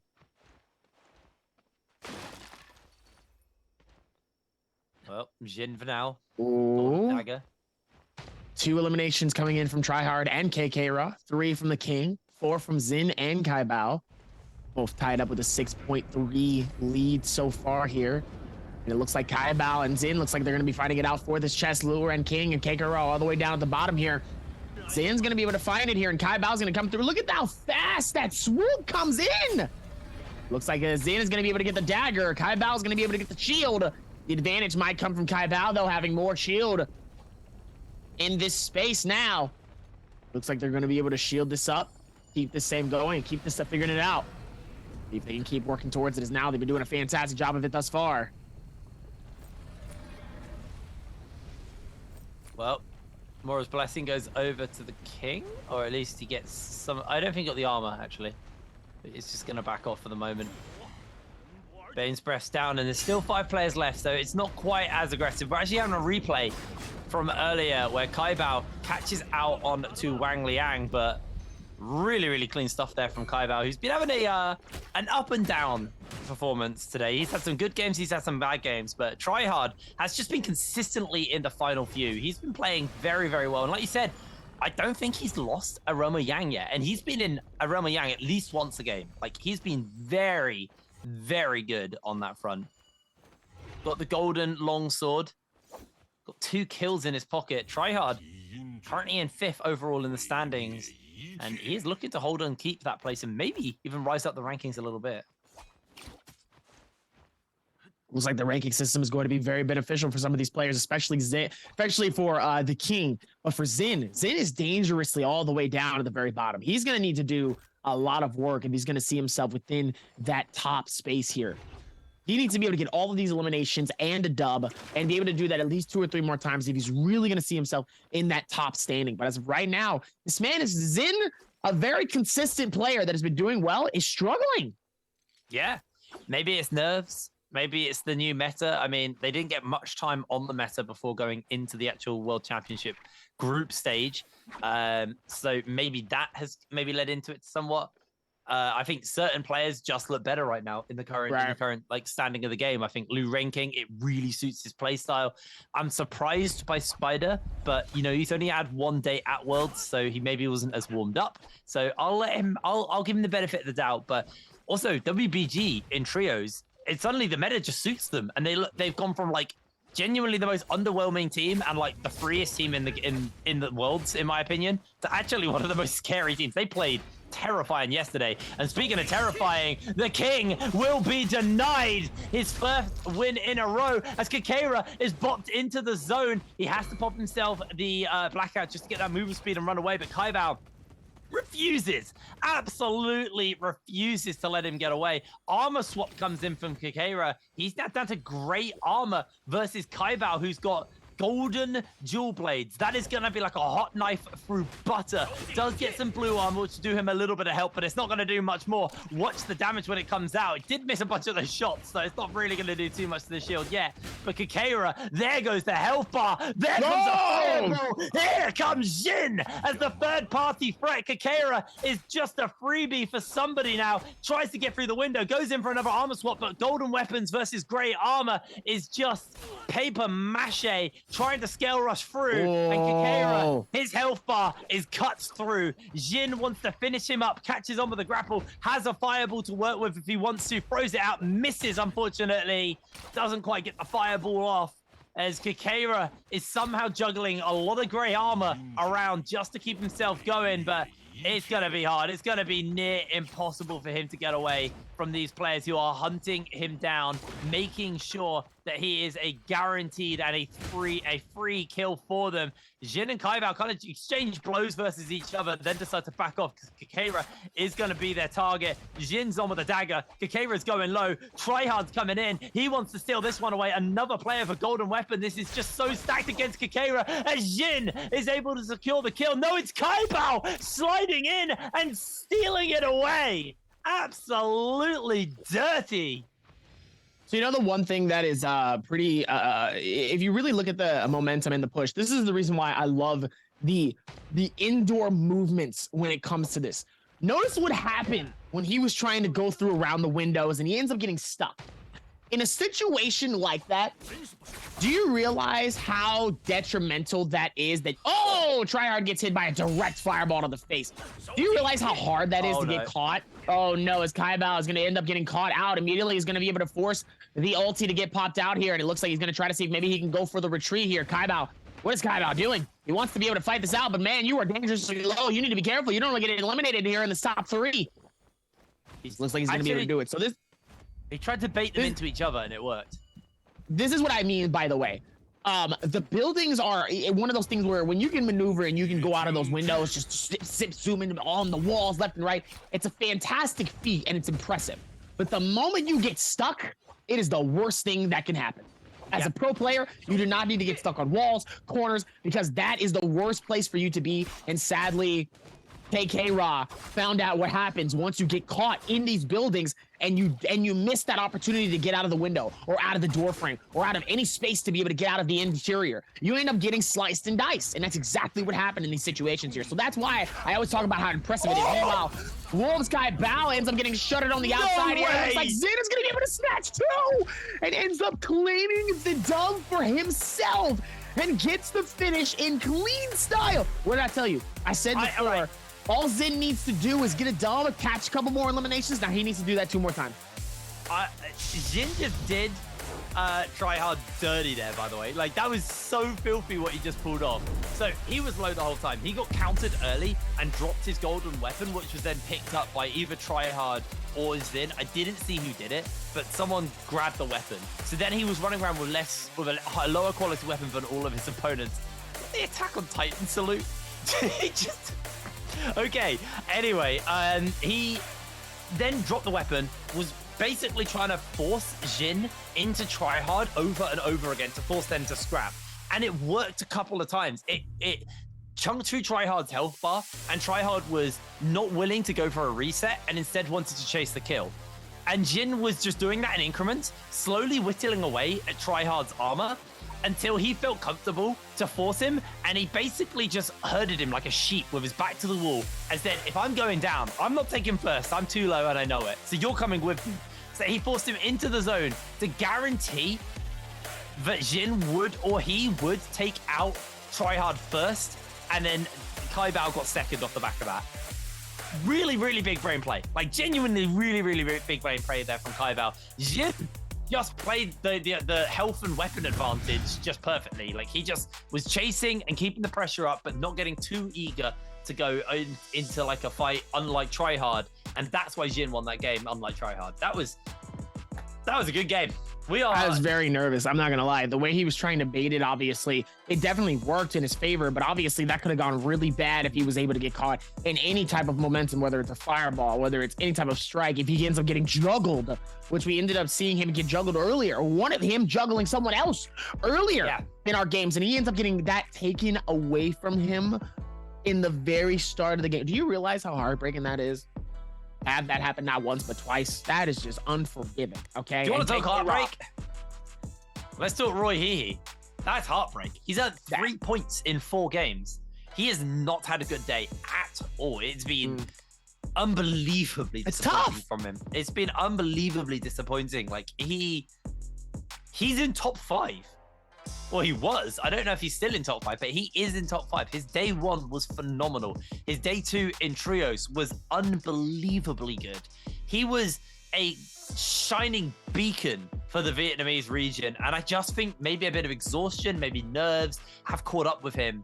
And in these games, he just looks lost. It's just not hitting the marks for him. 1 point, as you can see, for Roy Hee, but it's all about Jin, who takes 12.4 points and first place. Kai Bao in second, and Kakaira in third off the back of that. Really, really good game.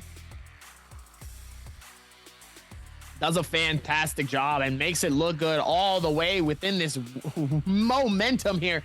Kai Bao here with his 10 eliminations. KK Raw with that 5.4. Very surprising coming in, as he absolutely got decimated earlier in that game. I mean, he's just absolutely disrespected. It's not even fair. But Yeah, hey, absolutely. Try hard. Interestingly bad game from him, to be honest. 4.6 points. This is a guy who's getting like 6 to 7 points a game and just no multiplier. But he, yeah, not great. looks like he's still able to put that together, though, and he still is able to run through it. So, hey, he's able to do what he can. But sadly, with your friend, Roy, listen. Just because he had one good day today and one bad day doesn't mean that he cannot come back either towards the end of this game or the next solos and run it back. Listen, we've seen it back and forth between. I mean, look at Wang Liang. I mean, Wang Liang did such an incredible job earlier and was able to put up such decent points, and now look in the standings. It's at the very bottom with no points at all. I totally agree. Here's the issue for Roy Hee, though, is there's only 1 day of solos left, and he's not playing. This is his only other day. So every day really matters, because there's not that many days to play. So it is a problem for him, but not a problem for Jin, who gets 20k damage, 6 kills, 3 counter strikes, 15k with melee weapons. This is what I love about this right now. We're seeing on this graph, there used to be a fairly even spread between ranged and melee weapons, but because the meta is all brawly, meaning ranged weapons aren't used that much, Jin is just, and everybody is just getting really high melee weapon damage. It's really, really cool to watch, actually. Soul Jade's coming in for Jin. He got himself Skyforce, Spear Sap, Never Step, Dagger Sap, and a melee and ranged Soul Resist. I actually think ranged Soul Resist aren't as effective in solos now, because I just think it is all melee. Because the Roma Yang means you're 1v1, you're not using ranged weapons in there. They're not poking and prodding, slowly chipping away at their resources with cannons and muskets and arrows and things like you used to, because if you've got a debuff, you need to get into the thick of it. So there is no cannon stage, there is no Buccaneer stage in solos anymore. It is purely weapons in hand, in the enemy's face, and brawling with one another. And that's why the melee weapon stats are so high at the moment, because everybody needs to kill each other quick. It's such a quick meta. I absolutely adore the team for making this meta. Like, this is genuinely the most fun I've ever had watching the Raka, and I'm so happy it's happening at Worlds. Like, the biggest tournament has the best meta of the year. Probably I mean, I'd like to hear from like long-term players, but I genuinely think this is the best meta this game's ever had. It's brilliant. It's so much fun to watch. To see you get absolutely excited here, knowing how you was, I'm gonna say a month ago, he was definitely in a much different emotional state when it came to this game. Seeing the Justina lobbies and the Z-Ping lobbies, you were like, no! I could see the amount of pain and distraught that's in your face, and now to see others smile and joys and sighs of relief coming in from you, very surprising to see that. But honestly, I'm also very happy with the meta as well. It's definitely changed for the better, especially during these solos. It's obviously keeping things nice and fresh, and obviously with the nice little bits of nerfs and buffs coming in from all of these champions, it's also been fantastic just to see how players are really playing this out now. And we're seeing a lot more aggression coming into a lot of these players here, to the point where we're literally seeing early circle ending games. We haven't had a single circle where it's just everybody fighting it out in the very last. Well, we had one. We had one. The circle closed, though. We had one. That was close. Everything else was pretty decently wide. Wait, mate. Did the circle actually close last game? I think we had one. Not this game. The first one didn't either. The one before that. Game 3. Game 3, it was basically about to close by the time we found. By the time we got a winner. Game 3 ended with 7 minutes left. Or was that Hollow? No, it was Hollow Rock. That was Hollow Rock. Was Holoroth? I can't remember. Holoroth Do you was know the what? close circle. Holoroth was Everything's the close moving circle. so quickly, and I'm focusing more on the individual plays. I'm forgetting about the final circles because the big moments used to happen in the final circles, but now a lot of the big moments are happening in the mid game, which is always the boring part, which is amazing. It's so cool because we are getting way more action and like just really dynamic games. And I think the best thing about the current meta is because Naraka is very different to a typical battle royale. Like you think about games like I'm gonna go Fortnite is, you know, the mechanics are just building. You go like PUBG, the mechanics are rotations and understanding of the map and aiming and you know, just kind of playing in that sense. Naraka is a battle royale basically super glued onto a fighting game. That's what it is. So it's very based on skill expression, and skill expression can be hard when you've constantly worried about somebody coming in from the side and third partying you or a fourth party and stuff like that. So when you're now getting these Realm of Yangs and you're basically getting a Smash Bros floating arena so they can actually play the fighting side of the fighting game in this, you get that skill expression out. And I think that's why I'm liking this meta so much, is because it is a fighting game and it's also a battle royale. It's not both. It's two games at the same time. And we're now getting the ability for the people who are more mechanically gifted and hands gifted to actually hands check these maybe smarter players. And we're seeing who's able to kind of take who down. It's in a brilliant state. I love it. Do you know who else I love? I love Terry. We're going to pass it over to him and he's going to have an interview with one of our players. Over to you, Terry. Hello everyone, welcome to the post-game interview, and we are bringing to BSC Kira. Hi Kira, please say hi to our audience and introduce yourself.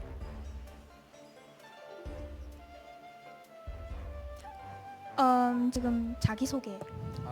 저는 한국에서 온 BSC 팀의 KKRA라고 So 합니다. our first question would be I'm KKRA about from your Korea. performance. You have been performing better this last game. Is it because you are more used to the game it's played here?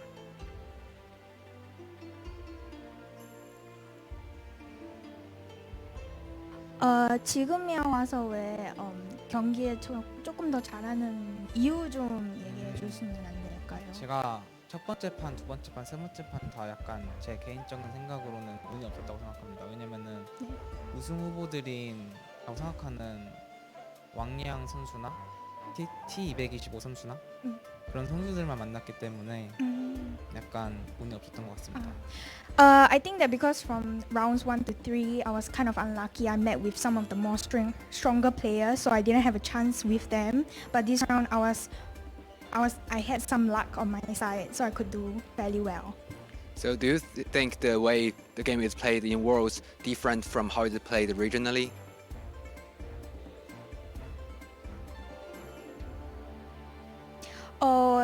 저기 우리가 지금은 토너먼트 다른 사람들 막 중국에서도 오고 아시아의 다른 분들이랑 하는 게 자기 쪽에서 하는 거랑 다른 것 같아요? 아니면 어떤 느낌이에요? 아무래도 세계 각지에서 최고의 선수들이 온 거기 때문에 아무래도 더 힘든 느낌이 있는 것 같아요. I think that because we are playing obviously from the best of the best, so I think that that's why it is quite tough, but I'm trying my best. Okay, so you brought a pretty amazing performance from Tarka, and what is the best weapon choice for Tarka in this meta?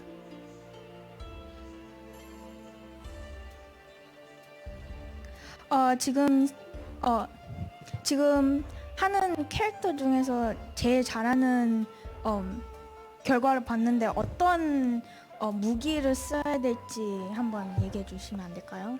일단은 개인적인 생각으로는 궁극기를 쓰기 전에는 비수가 제일 좋은 것 같고요. 그다음 궁극기를 쓰고 난 후에는 창으로 바꿔주는 게 제일 좋은 것 같습니다. 비수가 데이거를 때. After I use the dagger, then spear. Then using the spear, it seems to be the best way of attacking. Nice. Yeah. Thank you for joining us, and hope you can keep your performance in the later games.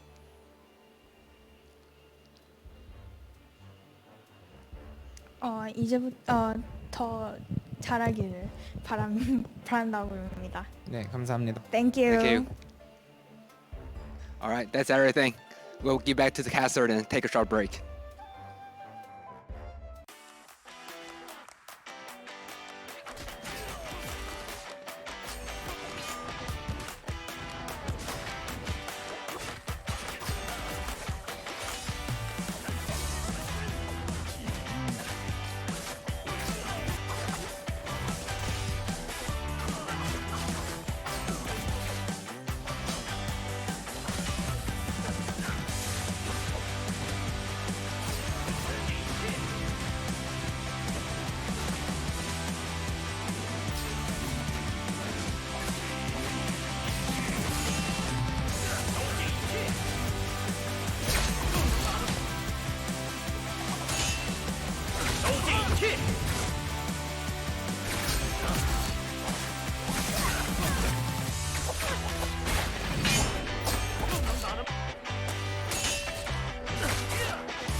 这缘分像一道桥，山河早晚上，留下誓言我来熬。而你断断续续唱着歌，假装没爱了。同誓言，你下青春我来熬。我进来，我躲了，我进来逼了，可以开妖刀，开妖刀。我看着红叶，这道发给我东西，你吃，跑我，杀男，好提了，再打，放给我，你吃，上面两个人在打架，两个人，我来，就这两个了，OK，大被踢了，另外一个呢？另外一个躲一下，另外一个往毒里飞了，我进毒躲了，他死了，他被毒死了，别被毒死。A 他一下，我不进去了，没事，我被毒死的，头是我们的就 OK。哎呀，总算吃了一把呀，没什么头，吃烂了。可以，吃了一把就笑，嘻了。可以不用买票了。等我推一下就不行了。哎，等我推一下呀。我说可以，你不用提前买票了。把票退一退啊！反正我说什么呢？我都买好了。我都买好了，等我推一下。推一下，得退，真的按摩钱给我退回来。真的退呀，票钱呀。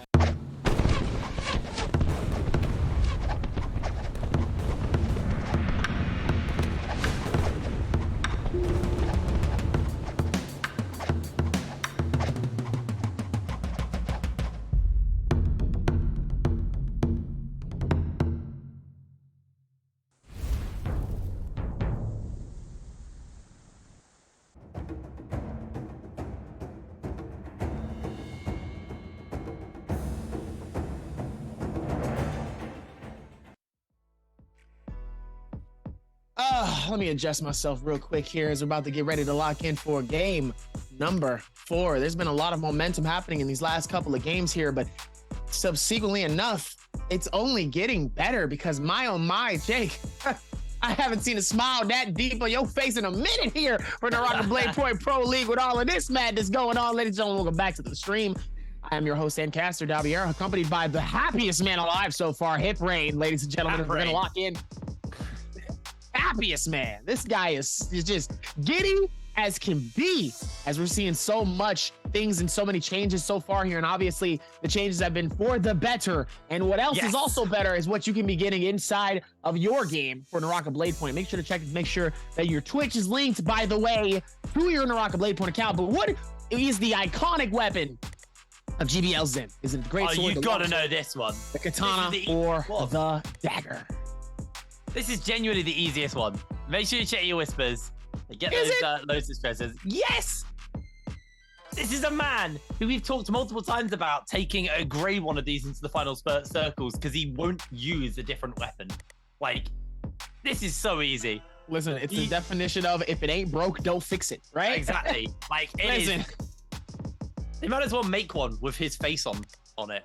Like, just because he is the user of that weapon. I'm not gonna say the word. I'll probably give it away in the next game anyway.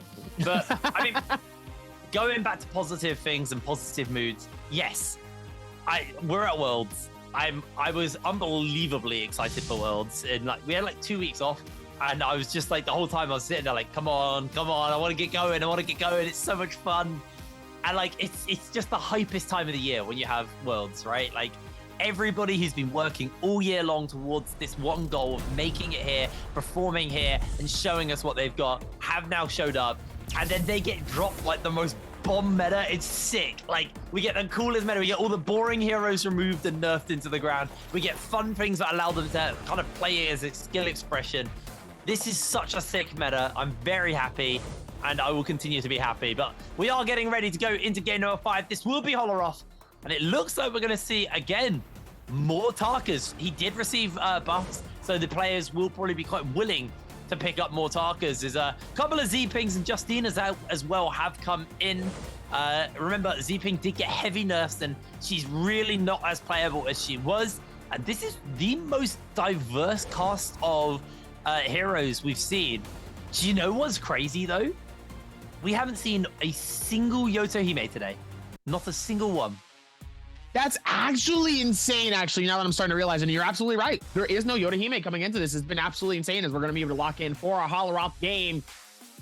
I've said it before. Red armor. I love Red armor. Red armor, Huang Fly. I haven't seen it. I've never seen it. Really? I've not seen it in normal games. I've not seen it in competitive. Do you think this is the game? I mean, statistically speaking, it has to be, right? Like, it's got a 7% chance to drop. How have we not seen it yet? I don't understand. You have literally a 7% chance that you're going to get the red armor, but I've never seen it in any way. If in the games that I play or in the online game, in show games. Anyway, here we go. Getting ready to go into our 5th game on Holoroth. Did have a quick focus on Jin, who was the winner of the previous game, but Kakera gonna get himself jumped onto by the King, who's obviously looking for a bit of revenge, a spot of revenge after their beginning of the last game. And you can see, look at the shields. They're not as strong. You don't recover as much. They don't last as long as they used to, meaning it is a way more killable character now, the Z-Ping. The King pops a little bit of healing, but again, Z-Ping definitely still strong, but not broken as she was before. And the King was easy able to make work of Kakera there. If that was old Z-Ping, that fight would have gone on for about 40 minutes.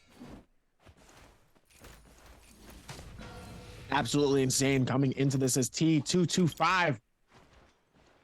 Trying not to get caught within this space, though, as the King wants to try to see if he can claim this elimination here. The King has been doing such an amazing job as ends up getting the first one. He says, don't make me get the second, as T25 is going to be able to fight this out. He keeps the defense very, very high on each side here.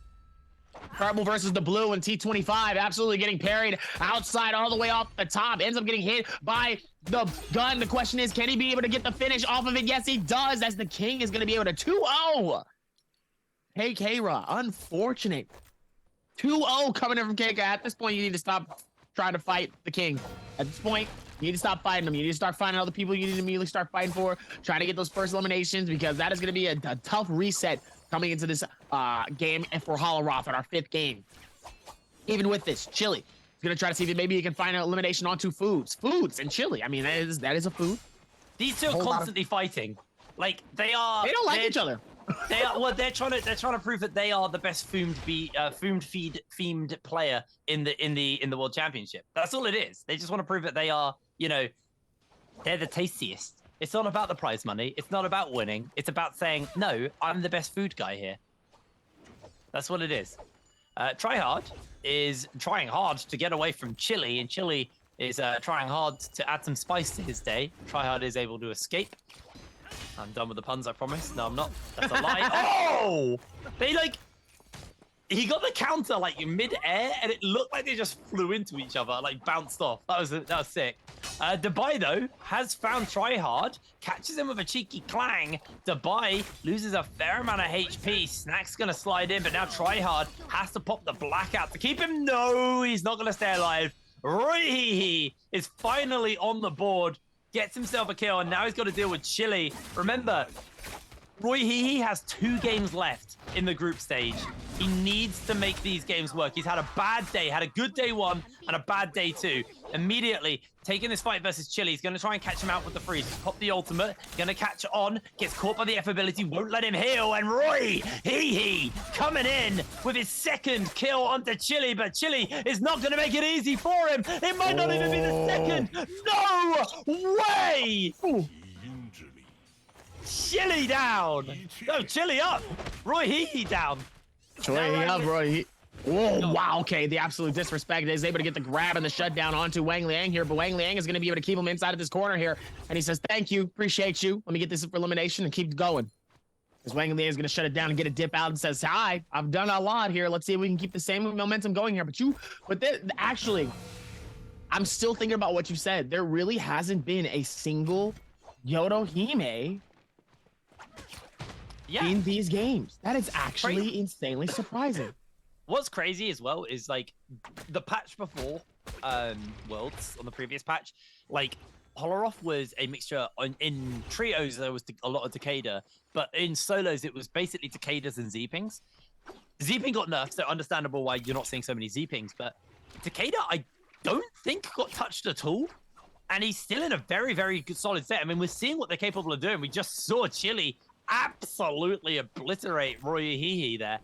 Like, it's interesting that like Holoroth was the Takeda map for a little while, and while Zeeping, who was dominating the meta on Holoroth, isn't in the meta anymore for Holoroth, you're not seeing as many Takedas. There are a few, and maybe it's just the Takaji buffs, because Taka is very, very strong. He has been the most prominent hero of the day, most played hero. Everybody has been picking him up. I think everybody's played him twice now, or close to twice now. So he's going to be a very, very like big picture in this World Championship. I'm sure you and both Arun are very happy as Taka enthusiasts. Oh my goodness, I've been seeing it so much. I'm just like, oh, it's just another one. It's another one. I think he's the most played hero right now. I think that's the case. I need to get the stats on that. I'll get the production team to look at that for me in a bit. But I'm sad because I'm a Valda and Yoto enthusiast, and I haven't seen either today. I can understand Valda needs a little bit of love. She needs a bit of attention, but Yoto's still strong. I'm a Valda. I'm a Valda enthusiast. You know how many times I've been bringing up Valda so far this season? Man after my own heart. A man after my heart. There's literally a quote that Chad will never let me live down now, where Valda ults on me. Oh no. And I'm I don't know if you can say it on. Okay. It looks like ZBL Zen is going to be able to keep this fight going here with the King. And the King is going to be able to keep all of his sensors going. And Zen is going to be able to shut down the King. It's okay. It's going to be the first reset for the King. He's done this before, and he's been able to come back and clutch it up before here. But he's done a fantastic job of it so far. Let's see if he can keep that same momentum going into it. But wow, oh wow. Has he done an amazing job thus far here. It has been absolutely insane coming into this. Really has. Is Wang Liang trying to get away from Chili, but Chili is chasing him down. Does look to line the bow shots on Wang Liang now with the blackout on. Has got that extra movement speed. It's just avoiding away on Chili. Jumps in. The F ability comes out from Chili, and Chili is low HP. It's going to have to be a miracle. It's not a miracle. He is eliminated, and that is our first player out again for EU. Not the greatest showing, but here we go. We're in the platform. We're in the realm of Yang. Hypernova will be going toe-to-toe with Kakira here, actually. They are going to be looking to deal with one another. Hypernova looks for the uppercut, can't quite connect it. We do see the clangs come out between the two players. Kakira has the advantage with the purple armor and purple weapon over Hypernova. So Hypernova comes in with a disadvantage. Hasn't popped the ultimate yet. Willing to wait a little bit longer. I feel like he should just pop it immediately, but does want to hold off until the last possible moment. Kakira gets caught by the uppercut, has the healing just to get a little bit of health back, or a little bit of that armor back for himself. As in goes Kakira, gets caught by the uppercut, does do a bit of damage to Nova in response, but Nova does take the advantage for the moment. It's a very slow and methodical fight between the two of them, but now they're starting to pick the tempo up as the health bars are getting low, and they're getting a little bit more interested, but the counter comes out. Hypernova has to pop the ultimate now. The blackout's being used as he's going to jump on to the face of Kikira and just look to finish them up. There's healing, but it ain't enough. And that is going to be the victory over to them, as we actually do see GBL win over in his, and it's the dual swords for Hypernova as legendary weapons for himself, so he's going to be very, very happy with that one. Looks like it's going to be very, very well and helpful for him as well here as KK Raw.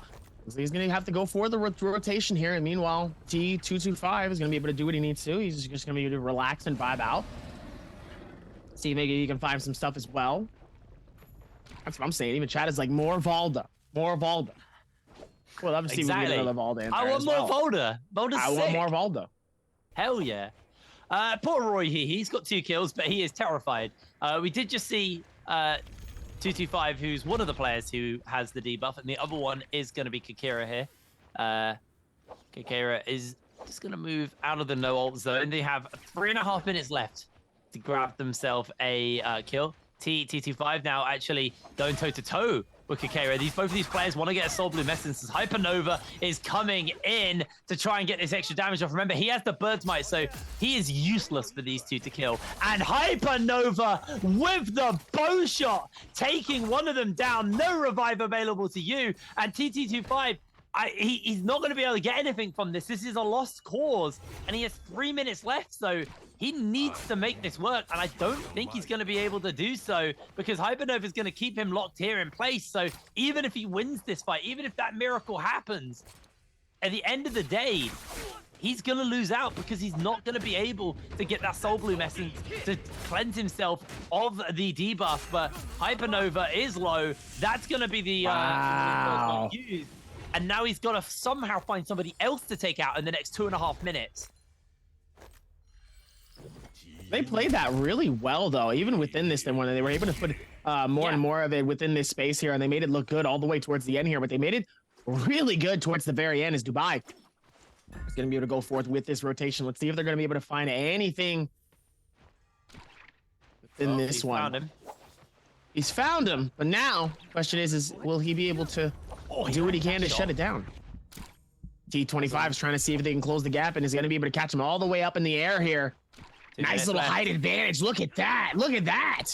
The Gracing trying to catch him on the inside here. It looks like he's going to be able to find him on the rotation here, and it looks like he's going to end up catching him on the freeze step, but it's not going to be enough as Dubai looks like he's going to be forced to fight this one out here. He's going to be able to go getting at least 2 up top here. He's going to try to see if he can hit the shot, but sadly misses. Yeah, he's going to try and recover some armor here for the moment. Dubai getting away. There's about 1.5 minutes left, maybe less actually, for the side of T225. And Dubai still has the ultimate, so if this gets too hairy, he can just ult away to safety. T225 now going to chase forward. He needs to be careful for that thorny roller that could come around at any moment and take his health bar out. Dubai, I believe, actually ate the thorny roller there because he is low on armor. Thorny roller comes around. Dubai's taking a couple of dot ticks from the zone, is going to be able to head back in. It's still fairly early, so he should be a-okay. But I need to see how much long's left on TT25. Like, he has a minute. He has 1 minute to kill Dubai and get his Soul Bloom Essence. Otherwise, he is out of this game. He is donezo. The debuff will take him out. And Dubai genuinely just doesn't seem interested in fighting. He is going to get some armor back, but the amount of time spent running, TT25 is just running out of options here. Does catch him with a grapple. Now he has to go. He needs to pop that blackout and just take this fight immediately. Dubai turns around, hits him a couple of times with the nunchucks. They're going to dodge away on one another. There's the blackout burn. Now he's going to jump in. The ult comes forward from him. The freeze on. And with the cannon shots coming in, T225 and 30 seconds left. He doesn't have time to heal. He just has to go on Dubai now. He just has to finish him up. It's going to be too close. 20 seconds left. He's going to go. He's going to get yanged. It's going to happen. Dubai's able to heal somewhat, but no, he's jumping in. The freeze is there. This is heartbreaking for T225. 15 seconds, 10 seconds. He's low. He won't even get it. The desperation. You can see the frustration, the yelling from behind the monitor. And that is getting yanged, man. Like, I love the Roma Yang debuff. It makes the players so manic. Brilliant stuff as the king finds the buy and cuts him down. Does what TT5 was unable to do, as Jin is looking to finish up the King. The King has some healing still. He has his ultimate up and available, and it looks like he is just going to be able to move away to safety. Roma Yangs will be spawning up soon, so expect more action. I expect way more action even coming into this one, as it looks like now we're going to go back for it. Now, this is going to be a good one, ladies and gentlemen. Wang Liang versus Tryhard. Can Wang Liang shut down the momentum from Tryhard, or is Tryhard going to go 4-0 and be undefeated inside of the realm of Yang? Let's figure this out, as Wang Liang is going to be able to come through. Nice defense is coming in. Both of them are going to be able to pop their ult on each side here. The nice defense coming in from Tryhard, waiting to see if Wang Liang's going to strike, decides not to. Waiting to see if maybe he can get the heals up. Right click comes through. Massive advantage, though, as he has that massive one coming in with the katana strike. Could be massive if he hit it right, but sadly isn't unable to, though, as it looks like now they're just going to be juggling back and forth, trying to see if they can create any type of momentum and damage. Both zigzagging back and forth, waiting for the opportunity to strike. Tryhard holding with that defense to see if Wang Liang's going to strike, decides not to. Wang Liang dangerously low, and so is Tryhard. Tryhard very much in the halfway mark of his heals. Wang Liang still has a little bit of heals left and a full sped of heals here, as there is the advantage here in the strike coming in, as both of them are going to be able to put through, but it looks like Wang Liang is going to be successful and shuts down the undisputed fights happening, making it 3-1 to Tryhard. Wang Liang watching as he's going to be able to get his first dub of the realm of Yang. Unbelievable. Well done coming in from Wang. Yeah, that was absolutely phenomenal. And Tryhard probably a little frustrated that he lost his first one, but he has 4 minutes left. So he has plenty of time to go find himself a kill. Hongfly with the golden dagger here as well, hunting Kaibao. We talked about golden weapons versus blue armor. It ain't pretty. Kaibao on the receiving end of it is gonna see a freeze coming out from Hongfly as Kaibao tries to catch him out with the nunchucks. He's able to do a fair amount of damage, but damn, that dagger hurts, baby. Able to bop onto Kaibao and just keep him in the zone. He is gatekeeping him. And down goes Kaibao. Really, really flawlessly played there by Hongfly. Really, really nice. Able to secure that kill for himself. And we're down to 7 players left now in this game, one of which is running around with the debuff. So they need to find a kill, or they're in trouble. We're actually cutting over to GBL Jin and GD. This was the replay from their Roma Yang fight. Jin absolutely slams TT25. He got kind of walked over here. And Jin actually, because he didn't win the previous one, had the option between the Bird's Might and the Mystic Might, and he doesn't have either. I'm confused. Anyway, Tryhard is respawned, obviously, and he's going to try and get his kill on to him before the debuff gets him. 2 minutes, 50 seconds left for Tryhard. So he needs to make this work, as he did just see, I believe. Yes, he did. All traps. Careful for the traps there, Tryhard. This could be really messy for you. Looking for the counter, not going to be able to find it. Getting bot back, Jin jumping in. Oh, he's going to force him towards the trap. As Tryhard coming in with a meter dump. The freeze goes down there from Jin. Gets some armor back, jumps onto Tryhard. Tryhard's health bar is just too low. The freezes are being dodged. The damage is just about avoided, but it's so close, and the spikes are loaded on that trap. So Tryhard takes one step wrong. He's going to lose a lot of HP. Health's getting recovered, the resets are coming in. Tryhard still has 2 minutes left to find this kill onto Jin. Jin has no ultimate though, so he's probably just going to peace out. Doesn't really want to fight Tryhard at all, but Tryhard obviously needs to take this fight. He has 2 minutes left under that now to recover his armor. It's now just got to that 2 minute mark. Tryhard having a very, very rough one here. This is the desperation able to do what he can. Yeah. Oh, Jin. Meanwhile, the King and Zin is tied with 4 eliminations apiece here. Oh, as Zin is going to be able to shut down Tryhard and decides he's just... Wait, did he take his weapon and leave? Oh. He said, nah, you can't get me. I have your weapon. You're going to have to fight me to come get it. That's just rude. And he's not even fighting him. It just keeps going. He just keeps moving. He's like, why do I need to fight you? I don't have to fight you. All he has to do is basically clip him just before the debuff wears off, and he gets the kill. As long as he contributes towards him going down, he just gets the kill. So all he's going to do is just buy time, heal up, waste Tryhard's time. Tryhard has now put the blackout, and he has 1 minute left to find this kill onto Jin. Jin running away, got the F ability. Jin's not gonna make it easy. He is not even making this remotely easy. This is so rough for Tryhard. It is just sprinting towards Jin. He only has one grapple left as well, so he doesn't even have the resources. The no ult zone is popped, so Tryhard loses the blackout as well. It is getting desperation as Roy Hehe is going to maybe jump into the building, coming with the third party. He sees it going down. He jumps in. The counter lands onto Roy Hehe. Roy Hehe immediately freezes himself, grabs his polearm on the way out as he gets himself the vertical slash off onto Roy. Roy gets knocked up. Tryhard with 20 seconds left is looking to finish him up. Can he do it? It's so close. Tryhard needs to find this kill. Jin steals the kill from Tryhard. I don't know if he got it. He picked it up. He picked up the soul bloom. So Tryhard's okay. He's in the game. Roy Hehe comes in with a scummy third party and pays the ultimate price. Oh, it's so messy and I love it. That is absolutely hilarious coming in as Tryhard is going to try to patch this with Jin. Jin dangerously low now as he's going to try to juggle him. Oh, almost had the juggle to be able to get the full finish peek off of this. Meanwhile, Zin is going to be able to pop the ulti and back out of this. Tryhard trying to hold on for as long as possible. I love Naraka Blade Point. I love this game so much. It's so good. I love this game. This is the best this game's ever been. This is amazing. Absolute carnage. To watch it on a pro level is just another. This is another level. This is down. If this is downtime, I love downtime. If this is downtime, I love downtime. This is great. This is way better than the last downtime we had a month ago. Meanwhile, Zin trying to see if he can fight this out, but Wangfly, he might have bit off more than he could chew here. As Wangfly with full HP and almost full shield here, he has the gold, he has the advantage as Luren, the king, decides he wants to be able to get some of this action going here. He wants to be able to shut this down and stop it. We'd love to see it though, as it looks like the king is going to be able to push in on this. Finds Zin on the back stretch, going to be able to go for that Arctic and is immediately coming in for that shield. Waiting for the scale rush. The scale rush actually connects, but gets caught inside of the tree. It looks like Zin is going to be able to go up and around all the way toward the back as two of them are going to be able to grapple onto him. ZBL Zin is going to try to see what he can do just to try to get a little bit of distance as best as possible, waiting for it as the parry comes on the other side, and it might give GBL Zin the perfect opportunity to back out and get out of harm's way to be able to go for the reset. Beautiful timing coming into this. You love to hear it.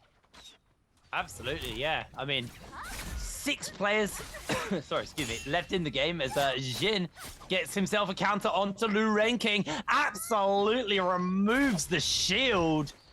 Lu Renking can't find an opening. The freeze comes in. The healing there, though. Lu Renking is on that Z-ping, so has a little bit more sustain to work with, and they are just going to back off, and it looks like this Holler off is going to go similar to the other one, and we might see a circle fully close up. There's still a lot of players left. I know 6 isn't typically a lot, but in this current meta, 6 players left is a lot. They are just all going to be holding on. Jin leading the charge with 5 kills. The King 1 behind him. It's very close on the kill score, other than Tryhard, who's not having as good of a game comparative to the games from earlier on in the day for him. Is it the Sandstorm out? Is that the effect on? That I do not know. I think that's I think so. I can't see the icon. I can just see the yellow.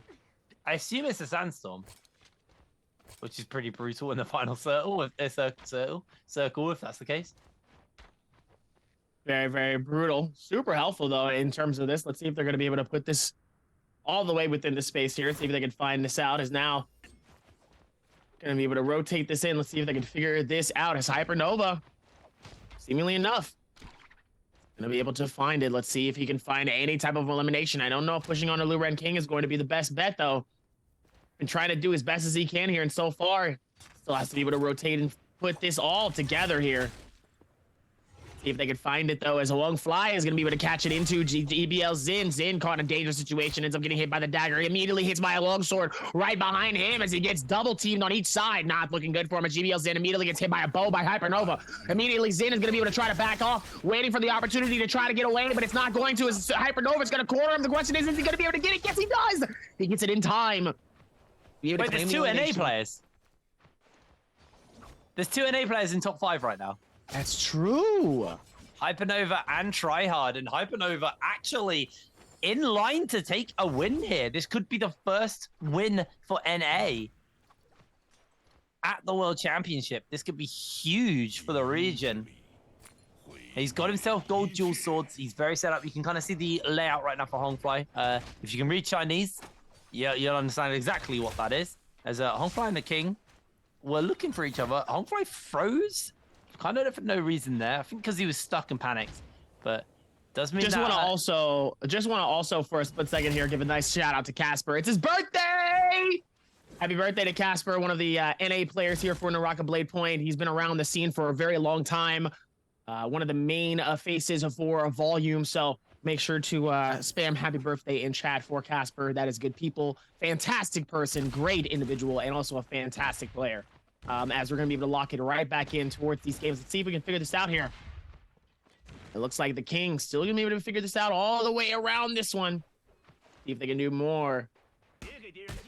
Still is going to be able to figure this out and put this down together here.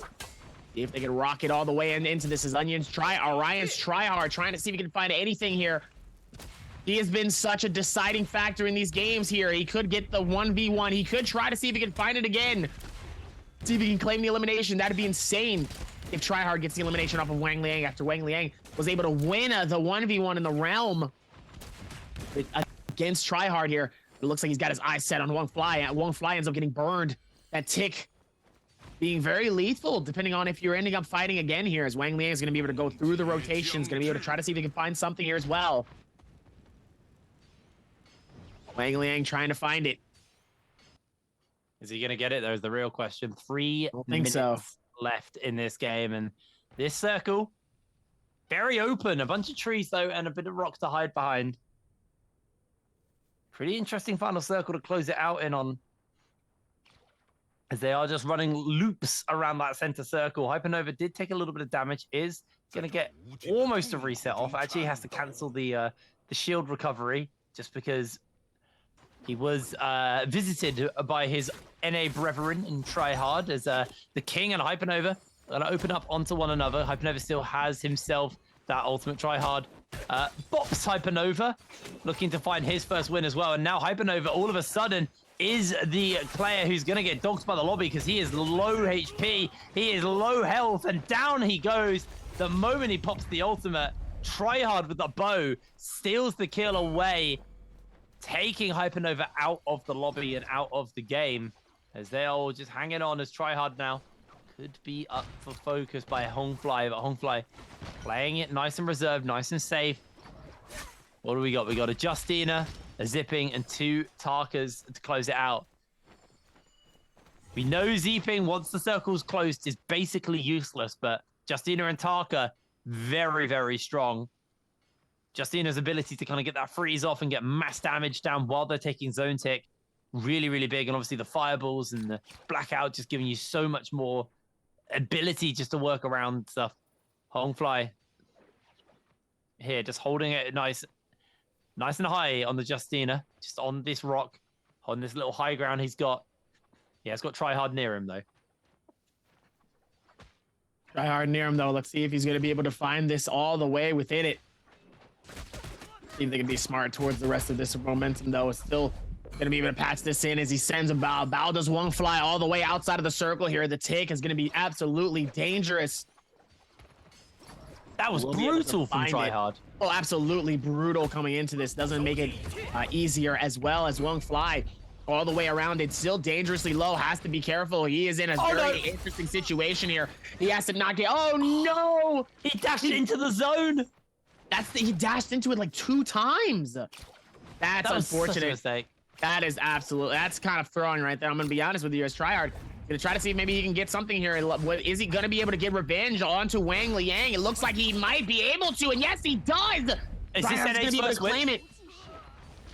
Remember, the King, he's on Z-Ping. He doesn't have to sustain. Like, once he's in the zone, NA might get their first win. No, this is close. The King denies it. Unbelievable. This man is on a spree right now. He is not letting anybody breathe. The King is here to stay, and he is absolutely been a force. He's not going to give him the opportunity. He's not going to let him be able to do anything here. If anybody has a shot, it is going to be the King. Ladies and gentlemen. Oh, heartbreaking for America, man. That was almost their first win of Worlds. That would have been insane for us. I'm gonna be honest. That would have been absolutely massive. But second place Still very, very good coming into this. Still did amazing job. Amazing job. Sadly, it is not going to be enough. Tryhard, able to do what he can here. Fantastic performance by him. Still, he did what he can. And honestly, at the end of the day, that's all you can do. Yeah, absolutely. Phenomenal and consistent day from Tryhard, though. I really can't emphasize it enough how well he's been playing. He's been consistently on the ball. And unfortunately for him, he doesn't quite pull it out. The King played that very well. And it's interesting because just before that final circle close, I said Ziping's not that great in the final circle because she doesn't actually have any like big ability to like do damage or like crowd control or upset, and the healing is greatly reduced while you're taking zone tick damage. So her abilities aren't that effective in the final circle, but it didn't matter. That little bit of healing he got was just enough to keep him alive and find that just big katana slash off and just absolutely obliterate Tryhard's health. And the King, 3 wins, not back-to-back, mind you, but 3 wins today, is setting himself up to prove that solos is his baby. He is looking super good. Dubby, we've been blessed, and we still got 1 more game to go. We still got Morris Isle, and you know, the last time we went back to Morris Isle, the King ended it with 23 minutes. Like, can he do it again? I guess is the real question for us. I don't know. I think obviously with how early some of these circles have been, especially you know, this last one obviously was able to get it all the way towards the very end here. Everybody was very patient all the way towards the very end. But if those were downtimes, I'm in love with downtime. Downtime usually is to where nobody's fighting at all, and there's usually somebody that's fighting it out, duking it out, trying to get some type of third party or even steal an elimination here, and they make it look easy. With some of these, Tryhard, unfortunately losing out on his 4-0 perfect record. But Wang Liang shuts that down. But guess what? He ends up getting revenge towards the very end of the game. We'd love to see when that revenge comes back nice and sweet, like sweet and sour sauce. Meanwhile, going to be able to shut that down here as the King is going to be in that first place spot that we have seen so far all day long. And Tryhard with that second place. All right, Tryhard really keeping that consistency very, very well so far here. And he even said it before here. It's good that he's finally matched up with people that give him a challenge, because he said, and I quote, the NA has a very boring scene for gaming. He's like, this is nothing. So give me a challenge. And ladies and gentlemen, that challenge has been given to him, and he's holding his own. He is looking consistently amazing. Like, I am very excited to see what this guy is going to do, because realistically, like, he's playing this is his final day, I believe. Yes, this is final day of groups. I would assume he's probably going to make it into the finals. I would be very shocked if he doesn't. He's just played so well. He is genuinely looking like an absolutely top tier player. Now, I'm curious what he's going to look like when the lobbies do have the King and Spider and, you know, maybe Roy Hee actually on form and Wang Liang. You know, when you got all the players who aren't here today as well, how is he going to fare when the lobbies are that stacked? But, I mean, this is a pretty bloody stacked lobby. Yes, Roy Hee is falling a little bit off and not really hitting the mark, but everybody else is playing a very, very solid game. And Tryhard winning every Roma Yang. He's just looking super good. But the King is the MVP for this game. 12,000 damage. So not as high as the previous games. Definitely a less high-scoring game. But got himself most of that done with that melee weapons, as you would expect by now. He had Razor Swift, Cavalry Broom, Splitter, Alchemy, Assassin's Lunge, and Abyssal Aura as his Soul Jade. So pretty decent loadout there. And 9k healing. I mean, he's a Zeeping, so of course he's going to have a lot of healing. Very good game coming in from the King. And I don't even want to say game, just day. This guy's being super good today. Super good. Absolutely insane. Coming into this, he's done so much all within the space here now. It's only getting better for him. 12,000 damage, 5 eliminations, his 4th MVP. He's had 4 MVPs in a day. In a single day. Yeah. Whoa. When I tell you it's a lot, absolutely insane. He's so good. He's so good. He's just like, and the thing is like, it's really, as much as like we've been singing the praise of the king, I think what's been a big tell about like the level of play today is we've not just been singing the king's praise. Like, I think we've done him a service, but we've not. I have been giving him praise. I have given him praise. I know I have. We all been giving him praise. Don't get me wrong. But what it is it's not like we're only focusing on the king. I have been focusing on so many other players as well, because the level of quality, the quality of the play and the quality of the players is so high right now. But like, while the king is absolutely killing it and we're giving him his time in the sun, we're also getting lots of time to talk about Tryhard. We're getting lots of time to talk about Wang Liang, Kai Bao, who's, you know, not as up there as the rest of them, but he's still playing a bloody good day. You know, there's so many players today who are all having an absolutely superb day. Jin, how can we forget Jin as well? Like, there's so many good players, and it's just leading to like a day where just the quality is so high that like everybody's getting their time in the sun, even though the king is actually the one dominating and is the king of the day, to be fair.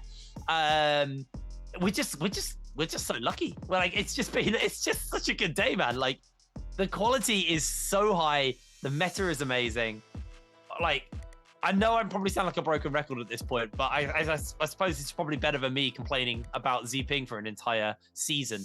But yeah, it's in a good spot. I mean, listen. All I'm gonna say is I feel like they heard you. The devs heard you. They heard you loud and clear. Yes. I can have thought of a better solution for the mid game problem than the Realms of Yang.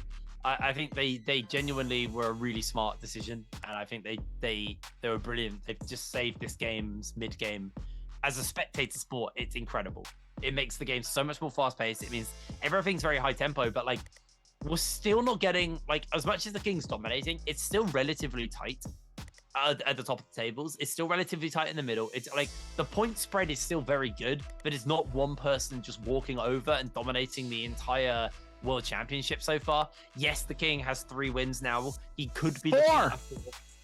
No, he's got 3 wins today. Was it 3? 4 wins total. Yes, it's 4 wins total. So he only got one. Wow, that's a tongue twister. 1 win on the first day, and then he got 3 wins today. Wins. God, I can't speak anymore. I love wings though. You know, wings are nice. You know what? I would go do some wings after the show, but I've got a roast beef. Welcome to England, baby. It's roast Sunday. Beef sounds, it's roast day. Roast beef sounds nice. It's banging. Do you know what else is banging these games? Oh man. You love to hear it though, coming in from Hip Brain himself, saying that these games are banging. That's something I would say. Is it? I'm taking my lines. Don't make me get Cockney in here. I know you hate it. I mean, I don't hate it. Go on, let's throw it. You do the throw in a Cockney accent.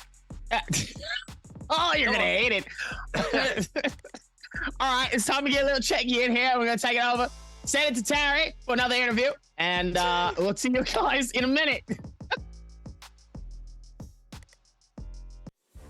Hello everyone, welcome to the post-game interview. Joining us here will be Light Hypernova. Hello Hypernova, please say hi to our audience and introduce yourself.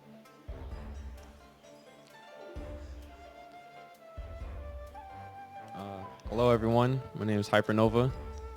Thank you for having me. Yeah, so that probably was your best performance so far. So how did you manage to do it?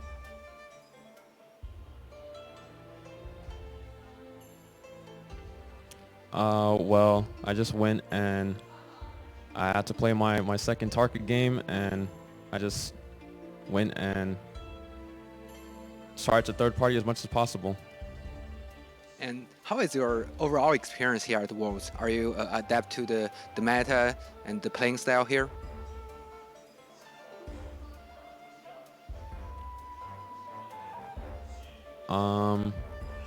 It's just kind of just have to use different characters, different weapons that I'm not normally used to using, but as long as I can make sure I'm not the sole focus, then I feel like I should be okay.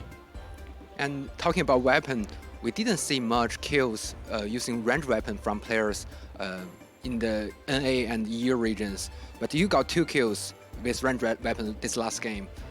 Did you make any change to do it?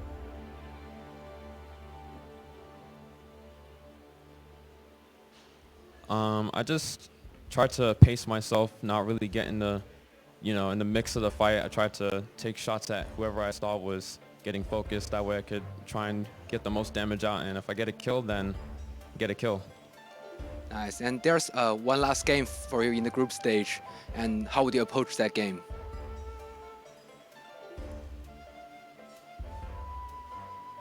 I'll approach the game exactly how I approached the last game. So hopefully I do just as well, or if not better. All right. Thank you for joining us. I hope you best luck in this last game of the group stage.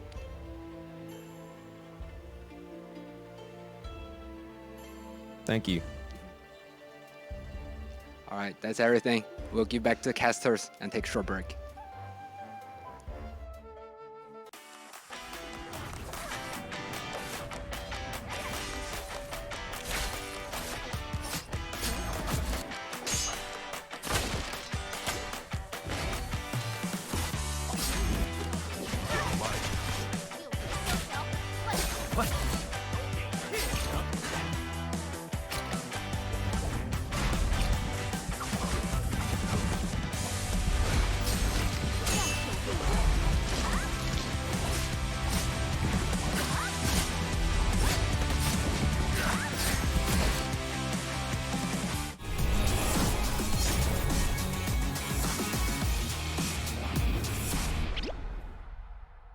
As the NBPL enters its third bi-weekly, we have gradually discovered there is a weapon with a very high appearance rate in the final circle.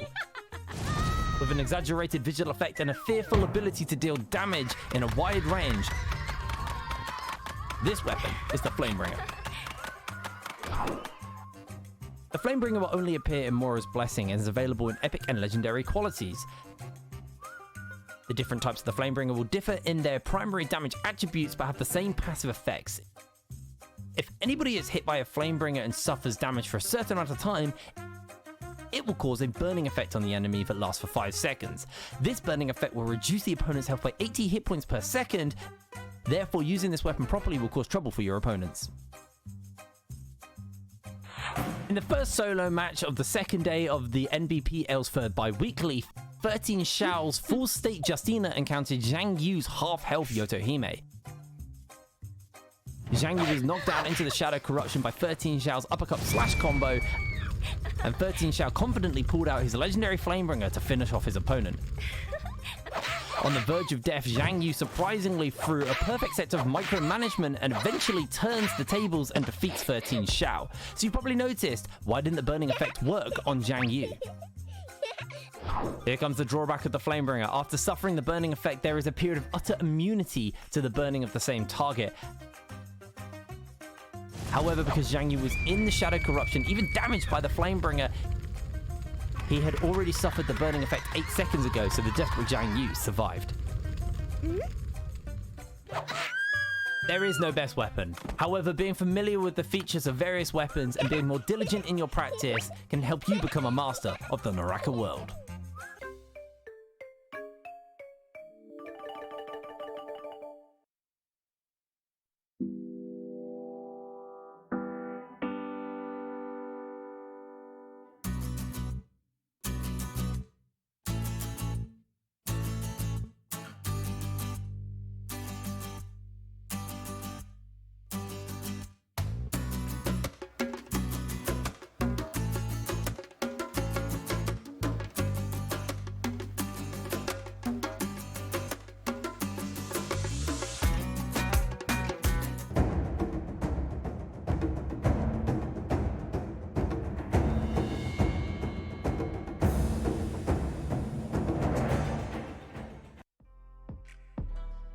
Hello, everybody, and welcome back to the Naraka Blade Point World Championship. We're getting ready to go into our sixth game of the day, which is kind of weird because when you look at the time, we are ahead of schedule, and that's because game number 3 was unbelievably fast. It was a 23-minute game. The new meta is fast-paced. The players are getting lots of kills. Lots of people aren't even getting through mid-game anymore. It's complete carnage. But we can see the overall standings as we do get towards that final game to see where people are at. Foods, unfortunately, right down at the bottom, struggling, and he's played both his games now, so he's got one more game left to go, and I don't think he's gonna be able to do too well. But when we're looking at the overall standings on everybody else, most of these players in the middle of the pack are people who've played 2 games already, other than Wang Liang and Kai Bao, who will be playing on day number 3. Then we look over towards Demo, APF as well, who have only played 1 game themselves, so they'll be playing on day 3. But Kai Bao, he's in a pretty good spot right now. But Hypernova, not bad, but I think he'll probably be sweating a little bit because you need to be in top 16 if you want to make it to the grand finals. So he needs to make sure this next game is a pretty decent scoring to make sure he has a good enough kind of cushion to catch himself on. But top end of the table, the King absolutely dominating the day. We're not even done, and he's probably going to push over 50 points unless this next game sucks. On the other side, Jin and Yiran are 2 players who've only played, and Spider, who've played only 1 day and are still in the top end of the table. Jin is playing today, and he could get himself up into maybe even 8th if he has a good enough day. Dubai is struggling somewhat, and Roy Hai, I don't know what's happened to him. I actually just don't know what's happened to Roy Hai. He's still in that top 8. He's still in the top of the table. He's like 5th or 6th right now, but he just can't seem to put it together. He's just struggling really, really hard. And listen, it's a lot different when there's just so many things like happening, and there's so many of the just these really good players coming in. Like I said, these are the best of the best that have qualified. This isn't like, you know, qualifiers. This isn't one of those things where it's the semis. These are the best of the best that have made it. So like we said before, when we talk about WBG Spider, we talked about how, you know, he was able to control the pace of his region when he was playing. But now we go into this space and there is no, you aren't the pace. There is no pace. Whoever is in front is going to be leading the pace, and that pace gets taken by the next person. And then that pace gets taken by the next person. But speaking of that, we're going to pace this down just a little bit and slow it down. So that way you guys can get some more loot. Which hero did OUG the King pick in game 5? Targaji, Justina Gu, Ziping Zing, or Temulch? I'll tell you what, it's sure definitely 1D. Yeah, I will give you that one. But make sure you do check that Whispers box. Make sure you get those Lotus treasures in there. Like I said, there's a nice great sword in there. Is there a Taka skin? I think that's what Rune said. I can't remember now. There's some good stuff in there. It's pretty banging. So make sure you enter in using A, B, C, or D into Twitch chat, and you'll get a Whisper, and we will send you some Lotus treasures for your game on Naraka Blade Point. And if you don't have a copy of Naraka Blade Point, do keep your eyes peeled across today and all of the other days of the World Championship, because there are absolute metric butt ton of free codes for the game, so you can get a copy of the game for free on Steam. If you do just keep watching, you will probably eventually get one of those codes sorted.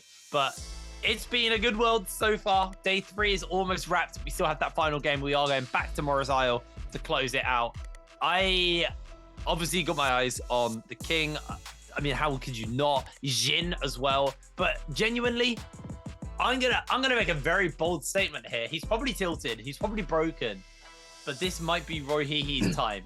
Might not take first, but no. I am gonna say it's a good game. I'm gonna say it's a good game for him. I'm not gonna say first, but a good game. That's you really got a lot of confidence in Roy Hehe. I do. After I saw him 1v3 WBG yesterday 2 times in a row, yes, like without a shadow of a doubt. And when it's not. Sorry, I had to get one out. I had to at least one. Sorry. I'll give it to you. But when you think about WBG, don't sound that scary because they were bad during season 2. They just were bad. They are so much better. They look terrifying, and he 1v3'd them. I have every faith in him. Anyway, before we get into this 6th game, we have a video as we spoke to one of our players. So let's see what they have to say. Tại vì thường thì Việt Nam đánh hay khô máu chứ không phải là chạy xong rồi quay lại.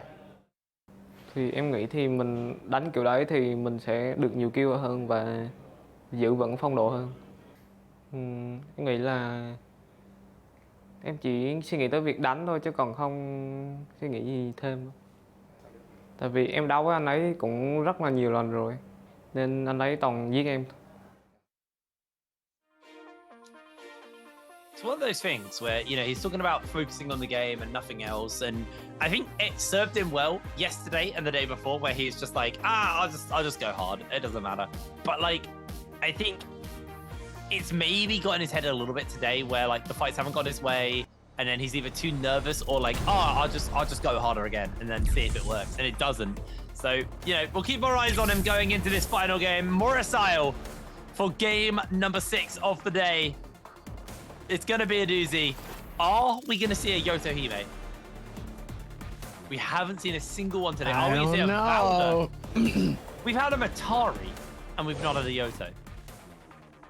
We've had a Matari for Sora, though, as we're going to see a Target immediately. Oh, no. And Justina immediately coming into this. Let's see if we're going to be able to rock it in for the rest of them with a bunch of Justina. Yes! We have one Yes! Yoto Hine coming in from Dubai. Jin able to come through with that. If we see 2 more coming through, as we see, look, we saw Matari. We've had more Mataris than we've had Yotos today.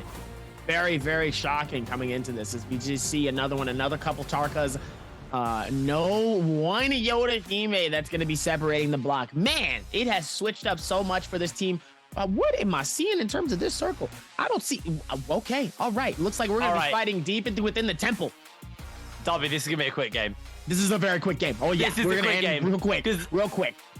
The reason they're up in the north is because when you're on a solos, you don't actually have the whole map, right? You have that circle, that initial circle of where you can choose from. So all the spawn points, all the places to start were in that top point, which means the circle is most likely going to be a northeastern one. The northeastern circles typically cut off into the water, which then in turn means you have a much smaller landmass to work with, which means resources are going to be scarcer, which means these Mora's blessings and these realms of Yangs are going to be very, very important to pick up. This is probably going to be a bloodbath coming into this game, and I am here for it. I'm so excited to see how this game's going to go down as Dubai opens up onto Tryhard and already gives NA a hard crack around the head. The freeze comes in and Dubai is going to look to finish him up. Yoto Hime is back, baby. First kill of the game going over to Dubai. Absolutely insane coming into this. Let's see if they're going to be able to work towards this and get the finish going. They're able to make it look good thus far here. Let's see if they're going to keep that same momentum coming into this. Is now Dubai getting caught all up in the air here. Let's see if they're going to be able to work towards this. Is man still going to be able to work within this one as Dubai is going to be able to shut this down and make it look good all the way within this recession. Is Kai Bao going to be able to run through and rotation as well. See if they can find towards this and see if they're going to rock with it. I love that. Meanwhile, Dubai with one, Wang Liang with one already getting some early limbs as it is, and EWG and WBG is. Oh wait, never mind. They're not playing. Sorry. I was like, how are they already out? I was like, wait, they're not even playing. Yes, this is the overall scores. I don't know whether there's a little cross through them as if they're not playing, but yes, this is the overall scores for the teams. Kai Bao now being run down by Tryhard. Tryhard gonna force the freeze out of him here. Does have his own freeze, but only rocking the grey armor, not particularly the greatest thing in the world for Kai Bao. So he's gonna step away, but instantly into the waiting jaws of Dubai, who is looking to hunt him down, see if he can pick this one up. Remember, Dubai, the only Yoto player of the day. Single Yoto getting picked up with the new skin as well. I love this one. I haven't got it yet. I need to get it. Absolutely gorgeous. It's going to be able to go toe-to-toe with Kai Bao. Kai Bao's going to freeze himself up. Purple armor now picked up for Dubai, so he's feeling way more confident. Only got grey nunchucks though, so weapon department a little bit lackluster coming in for Dubai, but going to keep the pressure up and just chase into the pocket of Kai Bao. Kai Bao going to fall away for the moment, but Dubai chases further forwards. Kai Bao catches him with the uppercut, gets a massive chunk of health out of Dubai, taken away from him here. But Dubai, he's not even willing to give this one up. It's just going to step away as Tryhard comes in. The freeze is there for Kai Bao. Kai Bao's joggled up by the knockup, and oh, Tryhard playing that beautifully with the knockups. Absolutely flawless. Tryhard, remember, he's still going hard. He has no resurrection resurrections. This is his only res, as he is going in for revenge onto DAY3. DAY3 looking to get away from him. DAY3 does have that ultimate available. Quickly, armor swaps out to the blue. The clan comes forward. They've both got the nunchucks, and Tryhard's been caught up on the bookshelf, loses a whole lot of HP. They're trying to find a counter onto each other. The freeze is there. DAY3 has got himself that ult, remember to use. He's going to catch out a bunch of damage. The freeze comes in. Here's the ultimate. Here's the chase, and the instant jump away. DAY3 gonna cancel that ultimate nice and early as Tryhard switches out and steals away that purple armor for himself. Dashes up and away. He wants nothing to do with this fight. Even with that one too, they still are able to put this one together here as they still will be able to go through with the rotation. DAY3 is able to put it all the way up top here. Let's see if they can rotate this and see if they can find something here. Snag is able to claim his first elimination. So does Zay. All the way within these standings. If we're looking all the way at the very bottom here, as Hypernova looks like he's going to try to find something with the pistol. Snag comes all the way up top here, ends up getting a nice little juggle onto Hyper. Hyper's able to save it though with that Q. He's able to keep the game alive here, but now Hyper's going to have to fight this out. Doesn't really have the space to be able to back out of this, but Snag is not giving him any momentum as he is going to be able to shut that down and get that elimination. Woo! That was fast. You did say that this could be a fast game, and honestly, I really do believe you. This one might be a really, really fast game. It could be a very, very quick game. Already lost 2 players. Now, I don't know if that's including the resurrections. So they could still be respawning. But with those Realm of Yang spawning up, and once that first circle closes, this is going to go from 0 to 100 very, very fast because people are going to get manic. There's going to be less loot running around than ever. And people are just going to want to fight as much as possible. Let's see how this goes for the moment, though. Zay jumps up to safety. Snack going toe-to-toe with T225, sorry. As Snack just going to dodge away momentarily, but he's instantly jumped back onto, getting somewhat stuck on the terrain around, but not going to be the end of the world as TT goes frozen for the moment, catches onto Snack. Snack's armor is gone. His health bar is low. Wang Liang decides to turn tempo and actually focus T225. So T225 is now forced to fight him. It's going to freeze and just dash away. He doesn't want to be involved. Immediately jumped onto, though, by an invisible Matari. Snack comes and gives him a smack. Now, 2 versus 1. This is getting hairy. Bane's Breath down. I'm not sure who owns it. So they do need to be a little bit careful. Meanwhile, still with this one, they're able to bite it off and be able to keep more and more of it going into it. Let's see if they're going to be able to find it even within this space. And momentum is Jin and Huang Fly is going to be outside of the circle here. Both of them are going to be able to pop their ultis, and it looks like they're both going to be able to rotate this in here. Looks like it could have been a fake though, but Huang Fly decides he wants to be able to come back into this and fight this out. Wants to be able to put the pressure on this Jin as Huang Fly is going to be able to shut this down. On towards to Jin, not giving him an observation and not giving him an opportunity to go for another shot here. They've done so much time and effort within this one, and they made it look good within this. Let's see if they're going to be able to find it out even more here. Roy Hee Boots fighting this out, making it a lot harder for him to be able to do what he needs to.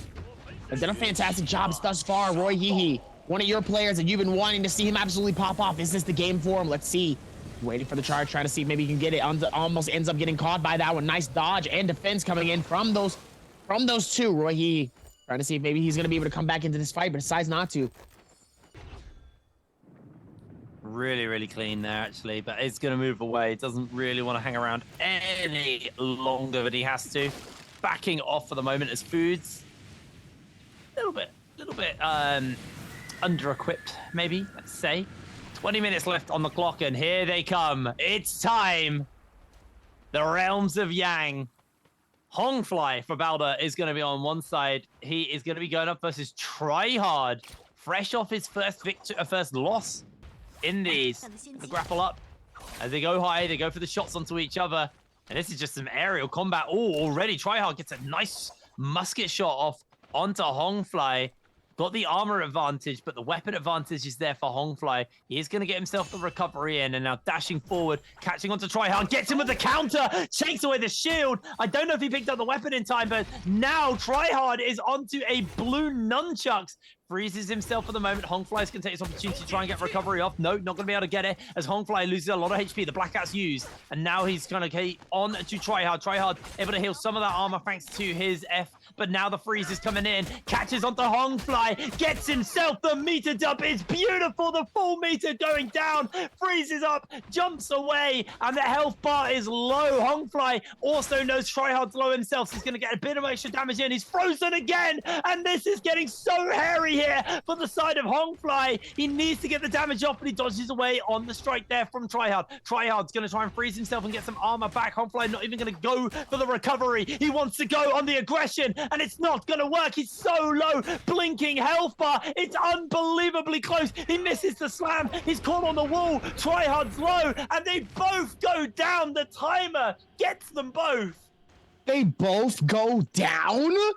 Yeah, so there's a my timer. goodness. If the timer hits 0, you both die. And then you both get the debuffs. And now they both need to go find someone to kill and take their Soul Bloom Essence. It's hype. I love it. It's the best addition to this game. Okay, I'm very, very, very, very surprised by that one. Even with all of that, still going to be able to put this down. They've done a fantastic job of that thus far. To be able to see him be able to shut that down with all that momentum is absolutely incredible. Did a fantastic job of it thus far. Let's see if they're going to be able to figure that out even with more, but they still got to be able to find the fights now. Now they have to force the next fights that they have. They can't wait any longer. If they find somebody, they're going to push onwards. They're going to make it hard for them. They're going to put all of that stuff together here. And it's only going to be easier as they are going to be able to figure this out. Let's see if they can pitch this together here. And it looks like they're still going to be able to rotate this within, and as Wang Liang is going to be able to find him on the inside here, waiting it out on each side. Wang Liang playing this off as best as he can here. He's dangerously low. Justina ulti is going to be able to come through, and oh my goodness! He was able to find it. He was able to clutch it up here, and that's why we're going right back towards it, as Wang Liang is going to be able to snag the elimination onto Wong Fly. Love to see the replays coming in as KK, as we saw earlier, he was able to get that elimination. The question is, he got it mid-air. Oh, he catches him mid-air. Absolutely dangerous coming into this. He's been doing such an amazing job so far. It's been absolutely insane to see how he's been able to put all of that momentum together here and shut this down and make it look good. All of that, but massive big damage coming in from all of these players here. As Roy He's trying to fight it out with Foods yet again. Deja vu from earlier in the first part of this game. This is brutal. Roy Hee got himself 2 kills. He's in the game still. I'm here for it. Let's see what he's got. He's got the purple armor. I think that's a purple bow and blue jewel swords for himself. And see Tryhard from Orion. Obviously, still got a little bit of time left on this on this timer. He's gonna have to freeze himself up. 2 minutes though. Otherwise, he is out of this game. And NA's kind of best hope at the moment, having a bit of a struggling game number 6, but to be fair, he's had an amazing run of it for the rest of it. DAY3, again, the only Yoto still in this game, is going to look to try and finish. Tryhard up, the freeze comes in, and now DAY3's under fire, throws down the F ability to keep himself up and alive, is going to get a bit of a heal off. He does have the ultimate if he needs to, and down goes Tryhard. Orion is eliminated from today's games. And NA, they've got no Hypernova either, so NA are out of the day, unfortunately. But Tryhard, 3rd on the day overall. Or in this game. Oh, no, it's total points. That's total points. He's 3rd total points? Damn! That's sick. Absolutely insane coming into this. They've done a fantastic job of it. Let's see if they're going to be able to rotate. It looks like it's going to be the one-on-one here.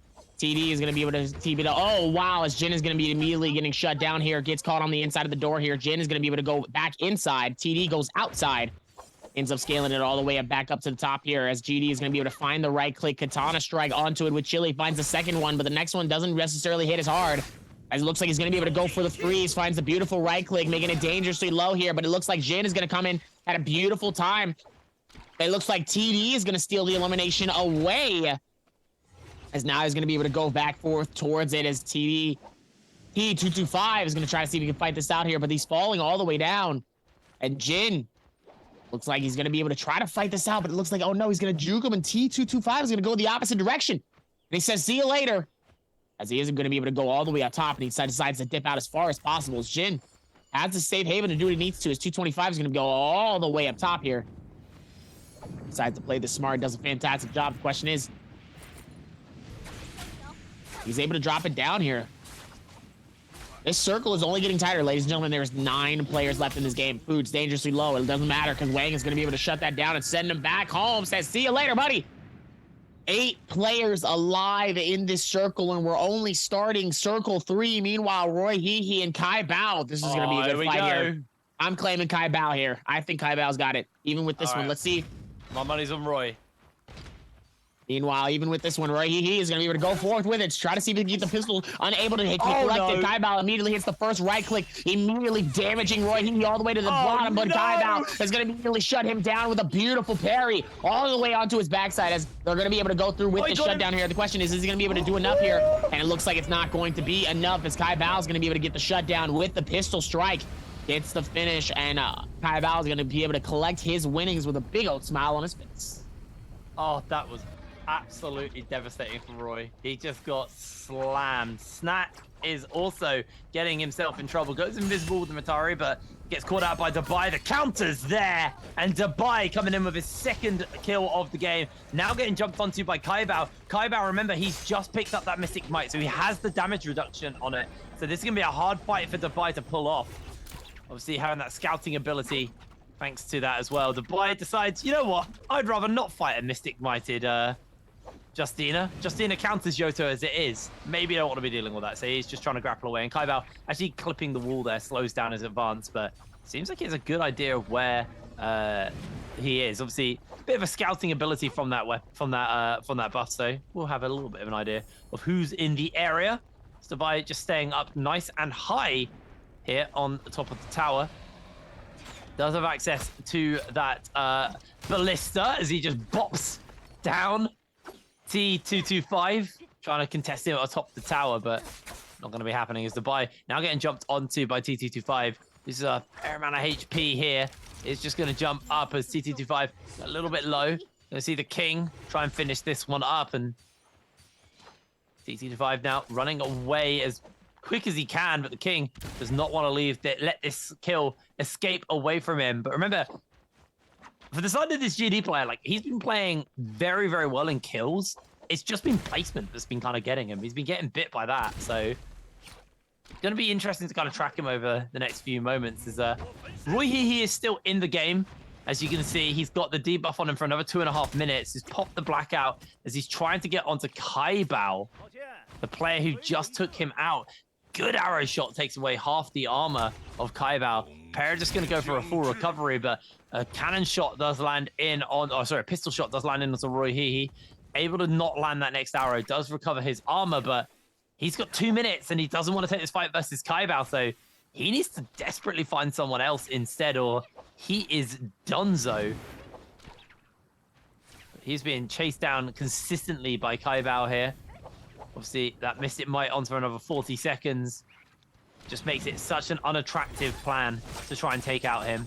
As we can cut over to DAY3 in a fight right now, is just going to heal up. Use that F ability to buy him some space. And Wang Liang chasing DAY3 down.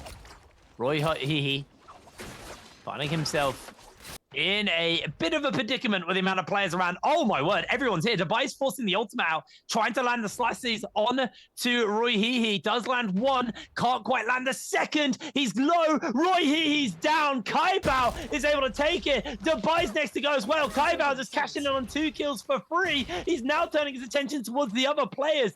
Is everybody here? This is the final 5 players and they're all just scrapping it out on top of this building. Absolute carnage. T225 trying to get himself. You know why though, right? Wang Liang chunked out. Why?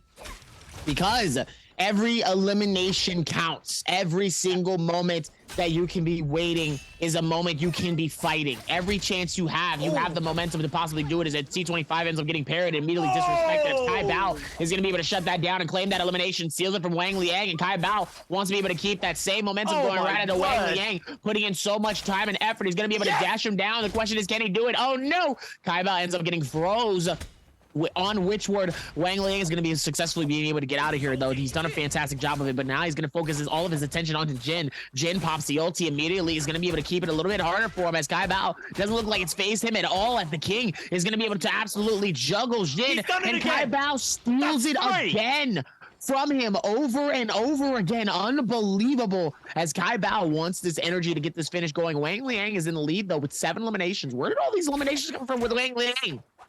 He's got 7 eliminations so far. But Kai Bao is 5. Kai Bao has taken 5 kills, 3 of which have been steals with the vertical sword. Like the vertical Beautiful time, though, too. Gets another counter. The King is in danger. Now he's in the zone. He has to pop the freeze. But there comes the chase from Kai Bao. And he gets himself his 6th kill. It's down to the final 2. Wang Liang slides in and closes it out. The quickest game of Worlds. 8 minutes left on the clock. A 22-minute game. And Wang Liang ends the day how he started it.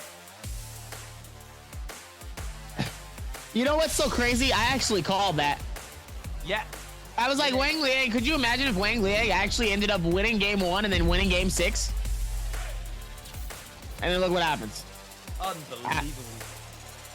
Absolutely insane shutting this down here. They've done a fantastic job, and Wang Liang, with those 7 eliminations, is able to do a lot. But Kai Bao making it not that easy for everybody else to do what they need to. They've been able to shut that down and make it look so good, but oh my goodness. You love to see how they've been able to patch this down all the way towards the very end here. But these solo games have been absolutely a treat.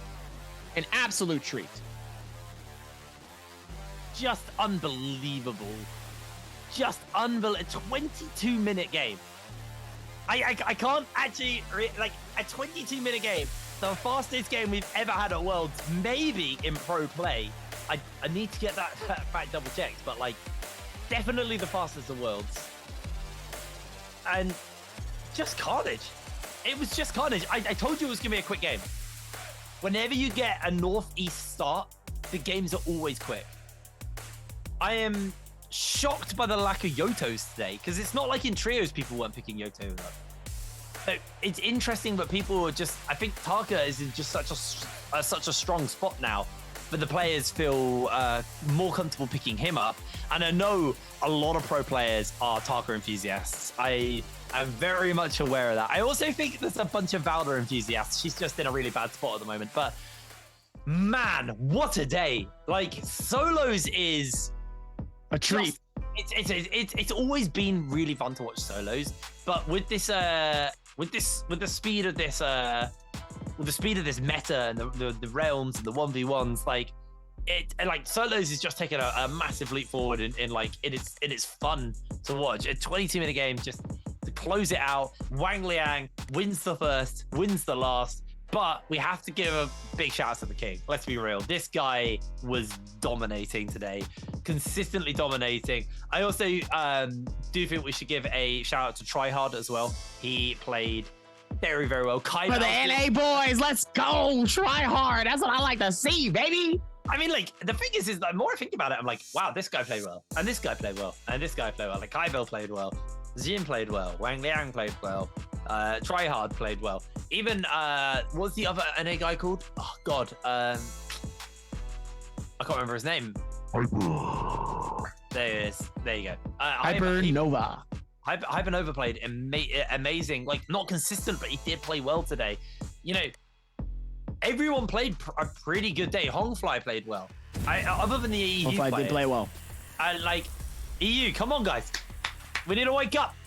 We got 1 day left. We need to win. We need to make it. But here we go. The overall scoreboard for this game. Wang Liang takes it with 15.2 points as the victor. Then Kai Bao. Then Jin. T225. Consistently good on the kill board. Not this game, but for the rest of the day. But not good on the ranking, unfortunately. That's been his major issue today, I think. Even with that, still is able to lock it down and make it look good all the way towards the very end here. Let's see if they're going to be able to find it and do a good job with it. As Wang Liang with that 15.2, 8 eliminations. I think that's the most eliminations today, I think. So I just at least the most confirm, points. This, it might be, you know, it could be. I need to double check that. We'll double check that later. But interestingly enough, this actually wasn't the fastest game of Worlds. It wasn't even the fastest game of Pro. The fastest game was actually day 1 on on game 6. We had a 19-minute game. I don't understand how that's like, that's the final 1v1 must have been in the realm of Yang. Like, that's crazy. Anyway, Wang Liang takes MVP for his 6th time of the World Championship. 23,000 damage, 8 kills, 23. He did 400 damage of ranged weapons, and the rest was all melee. What? Dagger was in there. Massive amount of dagger damage. Yeah, Juggernaut, Assassin's Lunge, Never Step, Target Lock, Soft Step, and Abyssal Aura. All epic soul jades, no legendaries, but he didn't need them. He was just doing everything he could to dominate today. Phenomenal stuff coming in from Wang Liang. And he is going to be feeling very, very happy with himself. And I'm sure a bunch of players are feeling very happy, but maybe a little nervous because they'll be looking over this going, yeah, there were a lot of good players today. Like, this was a tight day. So we are in for a treat for the rest of the world. We really are. Absolutely, we are, and I'm excited to see how the rest of this game goes here. They've been doing so well all throughout this amount of time and space as they are going to be able to put this together and patch it down. They've made so much work all the way with the end here. Let's see if they're going to be able to figure this out and put more of it together here. Yeah. As now really we will be able to rock this down, but I mean, it's Wang Liang. What do you expect? It's Wang Liang. And he's put it down. But what do you expect from the king? The thing is like, the king isn't even the player I have as my player to win Worlds. That's the crazy thing. It's like, I have him as a player who is incredibly good, but like, I'm still looking at like Spider and people like that. But damn, it's gonna be, as much as like, I'm very excited for the rest of the group stages, I think when we get onto finals, that is gonna be one of the most hype things ever. It's going to be incredible. Anyway, I think it's time for us to pass it over to old Tezza as he can chat to some of the players about that game. So over to you, Terry. Hello, everyone. It's the last post-game interview of the day. Here with us is Roy Hihi from VNGC.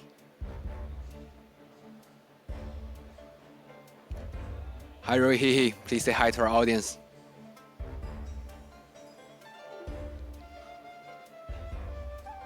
Xin chào Roy Hi, bạn có thể chào viewer được không? Hello mọi người, tôi là Roy Hi đến từ Việt Nam. Hello everyone, I'm Roy Hi from Vietnam. Yeah, good to see you for the third day in a row. But from what we saw, you didn't perform as well as the first 2 days. Is there any reason behind it?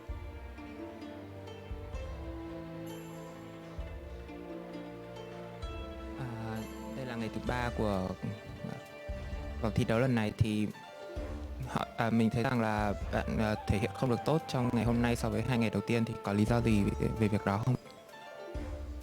Không phải là phong độ em không cao mà là do hôm qua em hên thôi. Yeah, so it's not because of my performance today, it's because of previous 2 days I'm a bit luckier. Okay, that's a very humble answer. And so you've just finished your solo mode group stage. How are you feeling right now?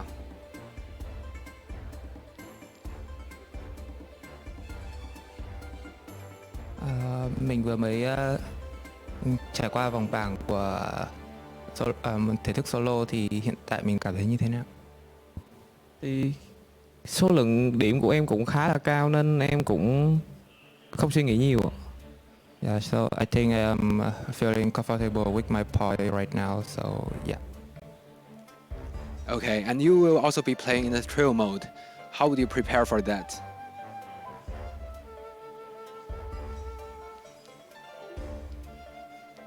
Team mình thì còn một ngày đấu nữa của thể thức đội, thì mình chuẩn bị cho ngày hôm đó như thế nào? Thì bọn em đã chuẩn bị rất là kỹ và training hàng ngày để đón 6 game tiếp tới. Yeah, so our team is practicing a lot, keep training every day, and then very well prepared for the next game. So yeah, thank you for joining us. and looking forward to seeing you again tomorrow.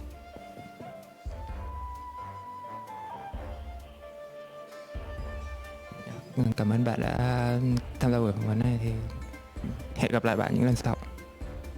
See you. See you. All right, that's everything for today, and we'll give back to the caster for the final wrap-up. Nice to hear there from Roy Hehe. It's a bit of a heartbreaking day for him, to be honest, but he did well enough on day one that he's going to be somewhat covered. Obviously, depending on what happens on day 3, there's a world where, he could be in a bit more trouble than maybe we predicted. But I think, going in towards those grand finals, he's going to have to find his footing. He's got another day of trios tomorrow to play as well, so you got to work with that as well. It could just be exhaustion. It could be a multitude of things, but, I don't want to focus on Roy He's, misperformance in this game. I want to focus on all the players who did well because, NA showed up. They really showed up today. Tryhard looked super, super good. Strong, baby. We're strong out here. Day. This NA scene is strong. Don't sleep on us. Top 3 right now, I think. I believe that's it. I'll have to check over it, but yeah, we definitely don't want to sleep on them. I'm sleeping on EU a bit at the moment, unfortunately. But,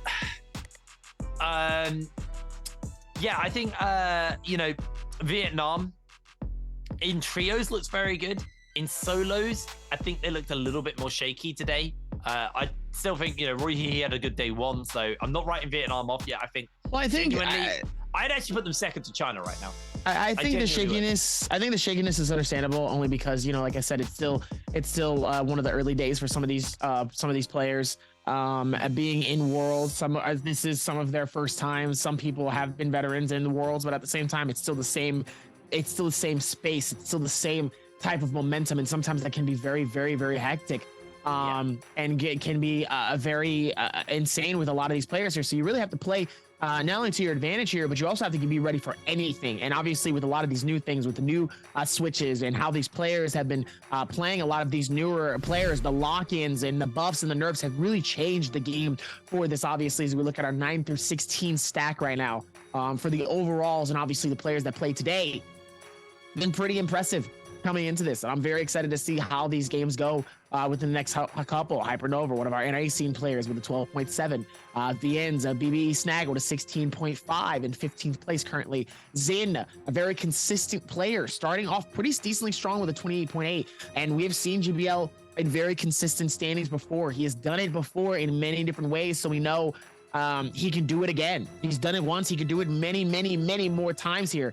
As it looks like we're still going to be able to lock this in. And like I said, he makes it look good. Makes it look very, very good. As we're going to be looking for the top 8 of our standings here for these games. And sadly, Jin with a 6.1.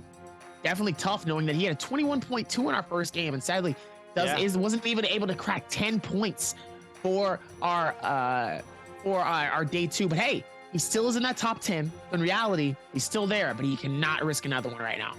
Absolutely, but GBL Jin, he got 28.8 points today. He's still playing. That's on Thursday, I believe, because we've moved the Tuesday game to Thursday. So the solos games will be coming up on Thursday for day 3. But he's in line for a good one on that front. Let's cut it over to the other side though, the standings, so we can see OUG's The King right now is dominating this entire day and this entire tournament so far. 50.7 points today, 89.8 total points. I do think though, Wang Liang, he was 0.3 points ahead of the King's first day. He had a good day today. Yi ran 42-point game day 1. Like, these guys could potentially do it. Kaiba had a 35.1 point day as well. There's a world where these 4 are probably the ones to watch for contesting that top end of the table. Spider could potentially have an amazing run later on in the run, but I think you just got to look at it. Like, there is a lot of Chinese teams here as expected. We've got still 1 Vietnamese player and 1 NA player, and there's an NA player in top 3. I'm sure the American fans right now are doing backflips for joy. Like, Tryhard at the beginning of the day said he wanted to kind of bring NA, you know, forward and catch it up and prove to China that they are a good region. And, you know, he said, that, yeah, NA, he's bored of it. He knows he's better than it. And he wanted to prove on the world stage that he was a top class player. Proving it right now, but he's also going to be bringing up his entire region's confidence in this as well. Like, going into next year, if Tryhard ends this tournament in top 3 or even wins it or anything like that, could you imagine how much that does to NA as a region? Like, NA scene would pop off. The whole scene benefits from this. This is amazing for them. Bit sad we've not got an EU on here, to be honest. But yeah, it's Tryhard. Really, really good stuff coming in from him. I'm sure he's very, very proud of himself today. Definitely exceeding expectations in my opinion and from what I've been saying. But here's the upcoming schedule for tomorrow. We've got groups A and C playing in the trios. We start on Morris Isle, Holoroth, Morris, Holoroth, Morris, as we always do. But these are the games. A and C are going to be absolutely bloody brilliant to watch. I'm very excited for that. I'm just going to quickly take a quick look at who's actually in those groups. So Group A was originally the group of like Life, the easy group. But WBG are a legitimate team to watch out for. They are looking very, very, very good. And then Group C, you've got FPX, you've got Ace, you got OUG as well. Ooh, FPX. It's gonna be a very, very good day on trios tomorrow. I think that's gonna be sick. We are in for a treat, and I mean, this world is being amazing, Dubby. We've been spoiled rotten with the quality of the games. I was, you know, excited about Worlds, but I was also a bit worried that it was going to be China stomping, and that is not the case. The Chinese players are looking good, don't get me wrong, but it's way more competitive. Trios, the Vietnamese teams are bloody amazing. Watch out for TM, they are terrifyingly good. And then obviously in solos, NA players are showing up. Who would have thought? It's looking amazing. Who would have thought? And we've said it before, though. Who would have thought in a lot of these situations sometimes? And you know, you start to wonder like, how are these teams feeling in terms of their headspace? Where are they at when they go into Worlds? And like we said before, some of them are veterans, some of them are new. But at the same time, the competitive spirit is always very, very strong with a lot of these players. And clearly, we saw a lot of that today with the resilienceness, not only from the NA's team like Tryhard and Hypernova, but also from some of the scenes that we don't get a chance to see too often. Yeah. That we haven't necessarily casted and seen how they play with their styles here. We've definitely seen a very powerful switch in some of these players here, but to see people that we are used to casting, like the King, putting in so much work to be in the lead with 83 points. Yeah. I mean, the King played amazing. The thing is like it's such a weird day because it's like you want to sing the praises of like one player for doing well. 83. You're like, oh, but actually this guy did well, and oh, this guy did well. Like there's so many good players today. It was an amazing day. 83 points. It was an amazing day. Dabby, we've been spoiled rotten, and you guys at home, I hope you have too. It's been amazing. We'll be back tomorrow for more trio action. And then remember, the Tuesday game will be taking place on Thursday instead due to scheduling conflicts. But we will be getting ready to come back for that. But until then, good night. Thank you so much for watching us. And we'll see you for day 4 of Worlds. See you later.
Though the odds aren't in my favor, I will soar above the mountain. I won't give in nor surrender. I'm the phoenix in my head. All the scars beneath my armor, I will wear them like an honor. They remind me to be stronger, like the phoenix in my head. And they can try to bring me down